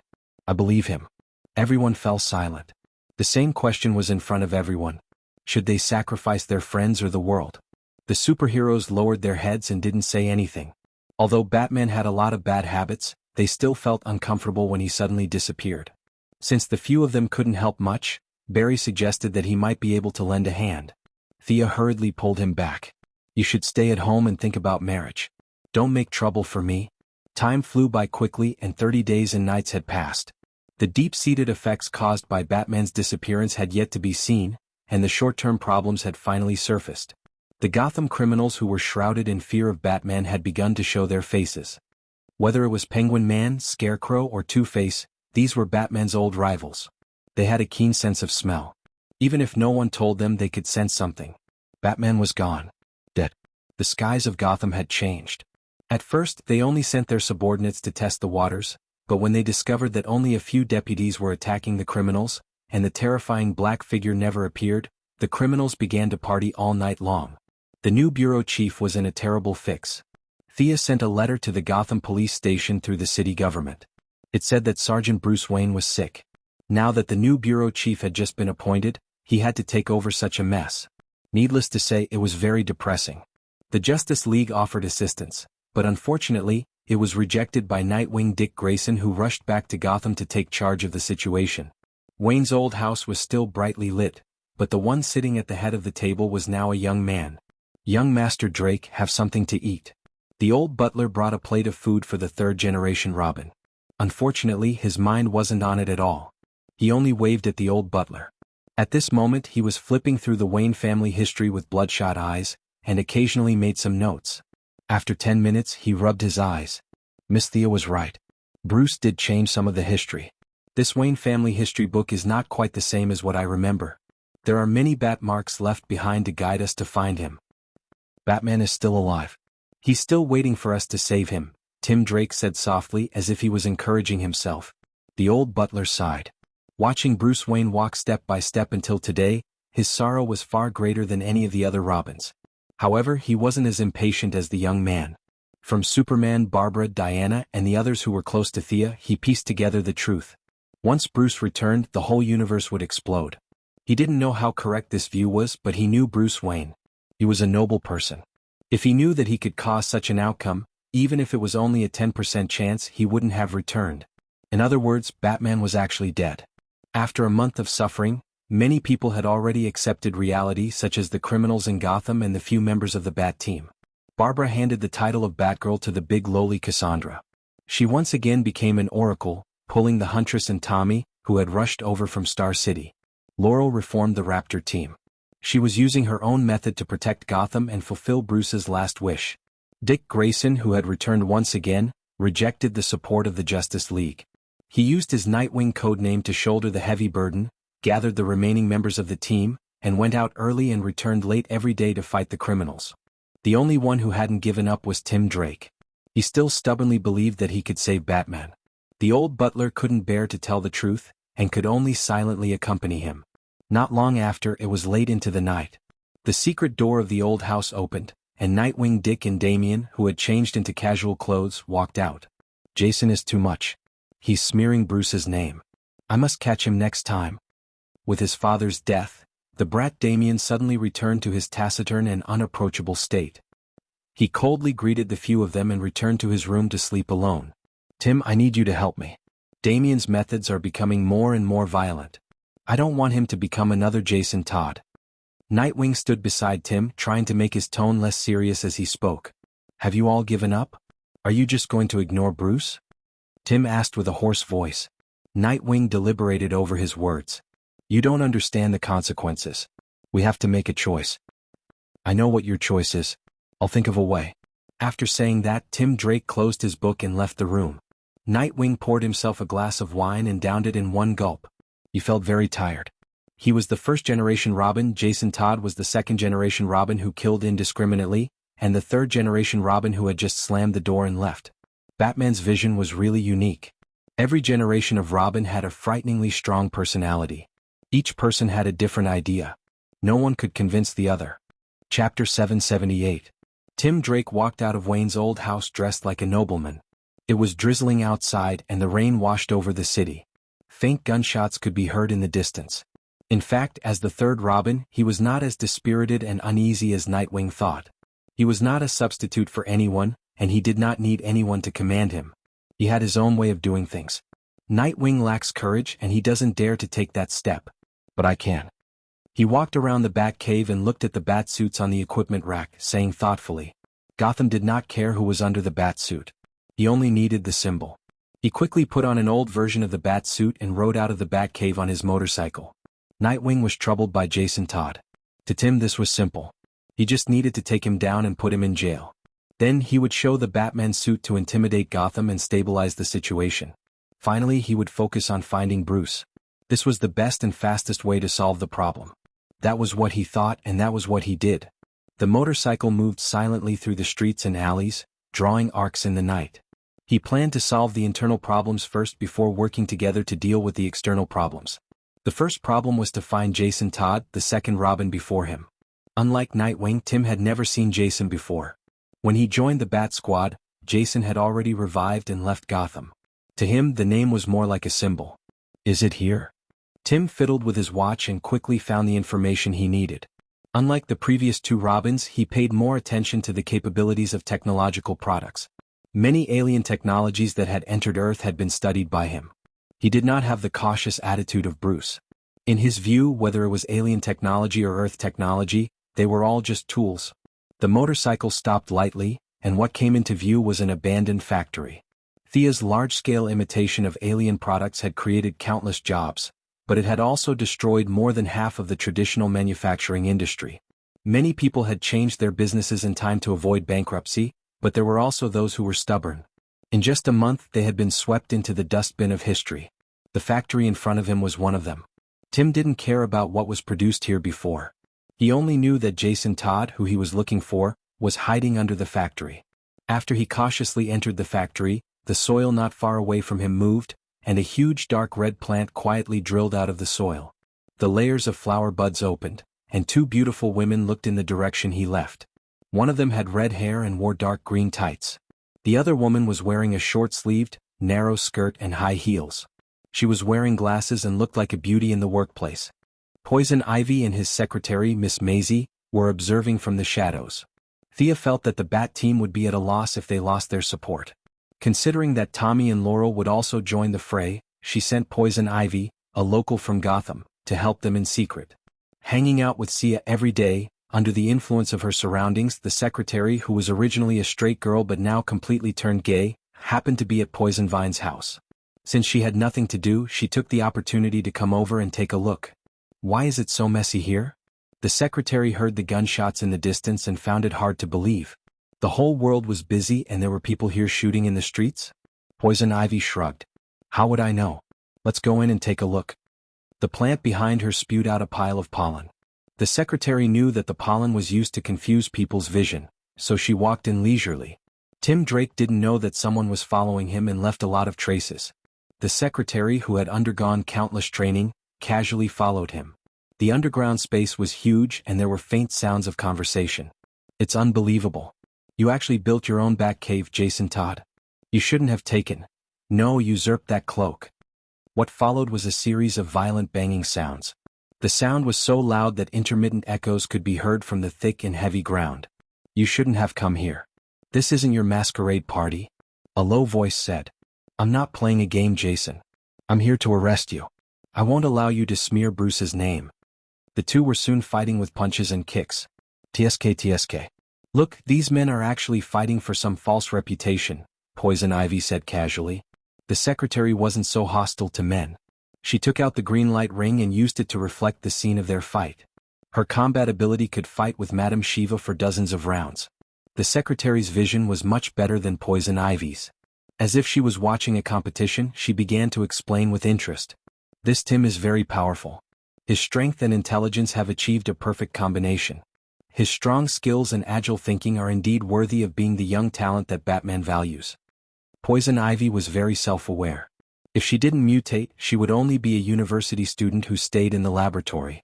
She couldn't be compared to Miss Maisie, who was a trump card that could take on dozens of fully armed soldiers. You think highly of him? No, he lost because Jason didn't show any mercy. One side went all out while the other held back. His ending is already decided. As if she had seen the ending, the secretary was a little disappointed. The sharpness in her eyes disappeared and was replaced with a vase-like smile. As the former bodyguard of Luther, who was good at courting death, her judgment was accurate. Although Tim came with an urgent desire to solve everything, he didn't kill his predecessor. On the contrary, the other side didn't have any scruples and didn't show any mercy. Realizing that he had made a mistake, Tim wanted to salvage the situation. Unfortunately, they were both Bruce's apprentices. Although their fighting styles were different, they were familiar with each other's moves. At least, Jason was familiar with Tim's moves. On the other hand, Jason came back from the dead and wandered around the world for many years. He absorbed the essence of fighting from many sections. In countless battles to the death, his martial arts could be said to have improved a lot. His clever mind didn't delay Tim's fate of defeat. He had neither the belief of victory nor the moves to win. The result was self-evident. Your eyes are full of fear and confusion. You're the one who tarnished these clothes. Jason said as he clenched a bat dart and stabbed it into Tim's chest. What a ridiculous outfit. Taking off Tim's bat mask, he looked at the young face that was coughing up blood. He turned and left the battlefield. Tim only felt that his body was getting colder and colder. There were many fractures all over his body. The large amount of blood loss made his consciousness fade. He knew that he had completely failed. Chapter 779. Feeling extremely vexed, Tim Drake lay weakly on the ground, feeling blood continuously flowing out from his chest.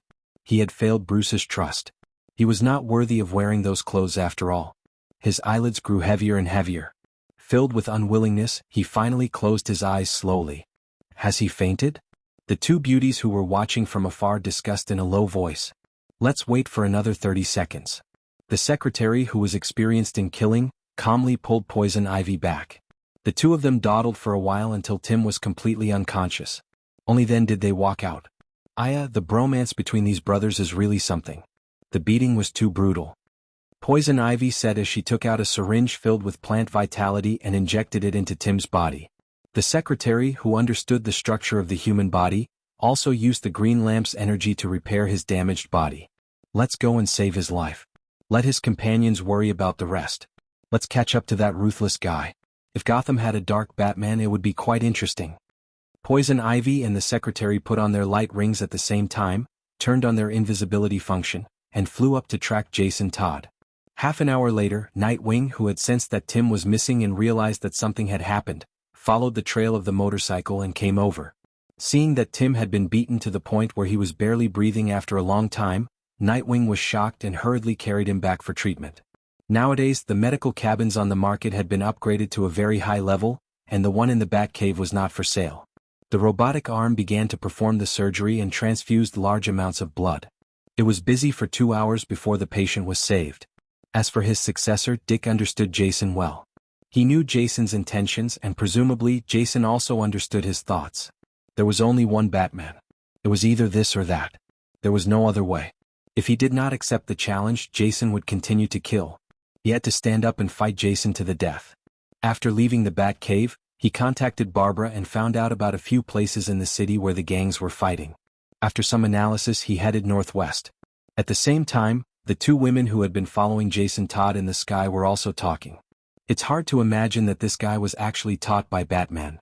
He watched as Jason Todd went on a killing spree. With 2 guns in his hands, he leaped onto roofs and vaulted over walls. He killed one person with a single shot, turning the gangsters into a river of blood. Poison Ivy was in disbelief. The legend of Batman had been a hot topic among the citizens of Gotham for a long time. As an ex-citizen of Gotham, Poison Ivy had talked about it with her friends over tea before she mutated. The principle of not killing was Batman's biggest insistence. However, his disciples had not followed his teachings. Your marksmanship isn't bad. I can tell that you've trained hard. The secretary didn't care about how many gangsters had died. She just wanted to analyze Jason's marksmanship from a professional point of view. The two of them had nothing to do, so they watched the performances and chatted for a while. Without Luther's harassment, the secretary seemed to have opened a door for herself. In addition, Poison Ivy was also a quick-witted woman. As the two of them chatted, the topic of what kind of props they should use at night went astray. That guy is here. The secretary's mental fortitude was much higher than Poison Ivy's. Even though her face was red from chatting, she still maintained her vigilance. She was the first to notice Nightwing Dick approaching from afar. Jason didn't have as good eyesight as the two ladies in the sky. Thankfully, Dick was here to end everything and had no intention of launching a sneak attack. He could hear the sound of the motorcycle from half a mile away. Humph! An unknown sound came from his nose.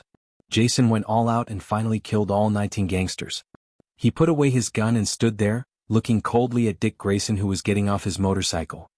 Why did you have to be so ruthless to Tim? That's a strange question.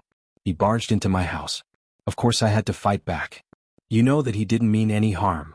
We are family. Dick said angrily. Jason snorted, his lips curling into a contemptuous arc. Jason, you're a murderer. It seems like you've lost your last bit of conscience. Don't try to reason with me. You're not him, Dick Grayson. You're weak and pitiful. The spread of evil in this city is all caused by your hypocritical morals. Let me teach you what you should do. With that said, he kicked Dick's face with great force. Dick was 2 years older and his body was at its peak. He had rich combat experience, so he raised his arm to block the kick. He didn't use the short stick he was good at, but instead he used Batman's fists and legs to fight with Jason. Jason didn't use a gun either. He wanted to earn his own honor and wear that uniform. If there was a chance, he wanted to tell that person that he could do better. You're nothing without him thinking highly of you. Jason punched Dick in the right cheek, then kneed him in the abdomen. Dick's reaction speed was top-notch. When his abdomen was hit, he used the force to pull in his stomach and twist his waist, raising his leg high to kick Jason in the chin. Both of them held their wounds and looked at each other. He's our father. There's no doubt about that. And you've shamed him. Dick faked a move to fool Jason, then tripped him and finally hit him in the face with his strong forehead. Jason felt his vision go black and his vision and hearing were affected. He was still calm. He took out a small bottle and sprayed it in Dick's direction. Dick coughed violently in the pale yellow smoke. Cough, cough, the Scarecrow's fear gas? You must have stolen it from the Batcave, right? You're getting more and more unscrupulous. Face your fear. Jason kicked Dick in the chest, then ran 2 steps forward and punched him in the chest.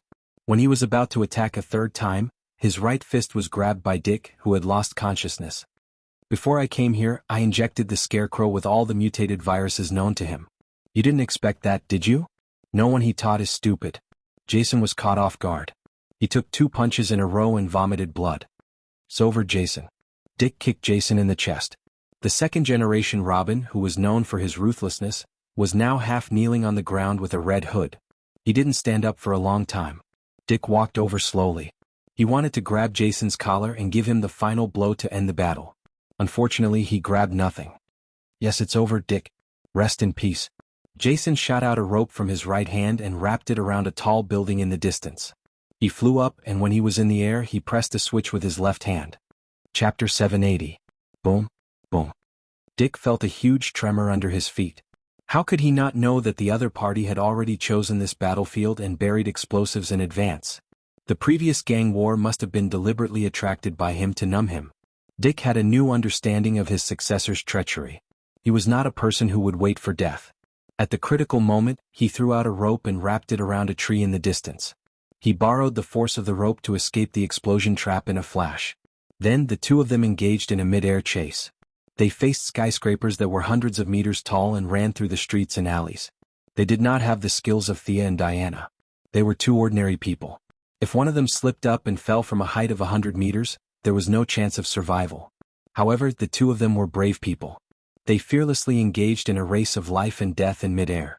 In the end, Dick, who came from a family of flying circus artists, was more skillful. The 2 of them stopped at the top of a high-speed train. Dick was 1 step faster and knocked away Jason's claw gun. The 2 of them stood still. Under their feet was a speeding train. The tracks that carried the train made loud clanging sounds. The sound was a little dull in the empty tunnel. The battle between the 2 of them had reached its final moment. "Circus performer, you've got some skills," Jason said. Unfortunately, the noise was too loud and Dick did not hear him. Jason chuckled and turned around to run in the direction of the train. Dick hurriedly chased after him. Before he could take 2 steps, he saw Jason take off his cloak and throw it in the direction of the wind in the tunnel. Dick panicked when his vision was suddenly obstructed. However, he quickly calmed himself down. This was his opponent's plan. The noise in the tunnel was too loud. His sensitive ears could no longer detect his opponent's whereabouts. Coupled with the cloak blocking his vision and hearing, he was in an extremely dangerous situation. Should we save him? Poison Ivy, who was flying over from afar, asked. After all, he was not good at fighting. No need, the secretary said firmly. The 2 women chose to stand by and watch. At the critical moment, they saw Dick suddenly explode with all his strength. He jumped up and kicked in the direction he estimated. He gave up on defense and gave up on his worries. Because they were on a train, if this kick missed, he might even lose his life. Fortunately, his judgment was accurate enough. As he expected, Jason chose to fight head-on. Just as he pounced, Dick kicked him with all his strength. No. Dick felt that he had kicked a human body. He took the opportunity to remove the cloak that was covering his eyes and saw that the train had rushed out of the tunnel and was traveling on the Gotham Canal. Jason Todd had lost his balance and tumbled into the river. That guy won't die, right? The 2 young ladies continued to whisper. He won't die. Look carefully at his movements when he enters the water. I dare say that he has already predicted this. I couldn't tell. Batman's successor has finally been chosen. Then the chaos in Gotham should come to an end. Let's go take a look at the Raptor squad on the other side. The 2 girls did not alert anyone and flew to the other side of the city. Nightwing touched the transparent door of the medical cabin. Looking at Tim, who was sleeping inside, he muttered to himself. You think that I refused to wear the cloak because I was afraid or because I couldn't bear to do it? Actually, both are wrong. I refused to take over the role of a mentor. He asked me to do so. In the message he left me, Bruce hoped that Nightwing and Robin could protect this city. I did so. Unfortunately, he is not an omniscient saint. There are times when he makes mistakes. Bruce underestimated Batman's position in the hearts of the Gotham people. Nightwing sighed and took off his mask, revealing a pair of tired eyes due to years of running around. After leaving the Batcave, he had been trying to get rid of the influence of this place on him. He wanted to leave the mentor's protection and go out on his own. Unfortunately, his efforts were in vain. He had to make a choice today. Would he continue to be Nightwing in Bridhaven, or would he be Batman in Gotham City? Looking at Tim Drake, who was relying on a ventilator to maintain his life, he knew that he had no choice. He resolutely took off the combat suit that represented Nightwing, revealing his strong muscles. Dick Grayson took a deep breath, clenched his fists, and reached out to take off the combat suit of the original owner of the Batcave. The idol of his early years, the shackles after that, and the recent pain were all thrown to the back of his mind. Wearing this suit, he was no longer Nightwing. Instead, he had become a symbol that would strike fear into the hearts of the criminals in Gotham. "Bruce, no matter where you are, please protect me." After saying that, he put on the cloak with devotion. From today onwards he was Batman. Tim Drake woke up a day later. With the poison vine lady's plant essence and the various treatments in the medical cabin, he recovered very quickly. After adapting slightly, he was able to walk. The blow this time was a little too big for him. After knowing that Nightwing had inherited Batman's mantle, he could not describe how he felt. He looked at the ceiling of Wayne's old house. Did he still need to stay here? Nightwing had already found his own path. Where was his own path? Walking out of the door, he saw a graceful figure walking slowly towards him from afar. "Miss Thea, is there anything I can help you with?" "Mr. Drake, Alfred said that you're injured and not in a good condition. He asked me to counsel you." Tim Drake tried his best to stand up straight. He had countless things he wanted to say, but he did not know where to start. However, his mind was indeed agile, and he quickly thought of a question. "Is Bruce really hopeless? Is there no hope at all?" Thea was silent for a while. "I hope the final answer is yes. I've known Bruce longer than you. Although we have different views, he's a person worthy of respect. I'll try my best to save him. However, when it comes to choosing, I can only choose this world and give up on him." Hearing that there seemed to be a glimmer of hope, Tim Drake hurriedly asked what he should do. If he could not find his own path, it would be a good idea to ask this mentor. Thea interrupted him and pointed to the old house behind her. "Let's go in and talk." Nightwing, "Oh no, Batman now. Actually, they don't miss Bruce any less than you do. You're all right, but the starting point is different." She seemed to be calm, but in fact she was quite tired now. Her doppelgangers were traveling in time one after another, and the burden was on her main body. She only needed to explain to these Mr. Robins once. After that, she should quickly go home and sleep. As the new Batman, Dick had been busy all night. When he saw her visit, he hurriedly came out. Damian was also woken up by the young lady. Not long after, the old butler walked into the hall and gathered to wait for her explanation.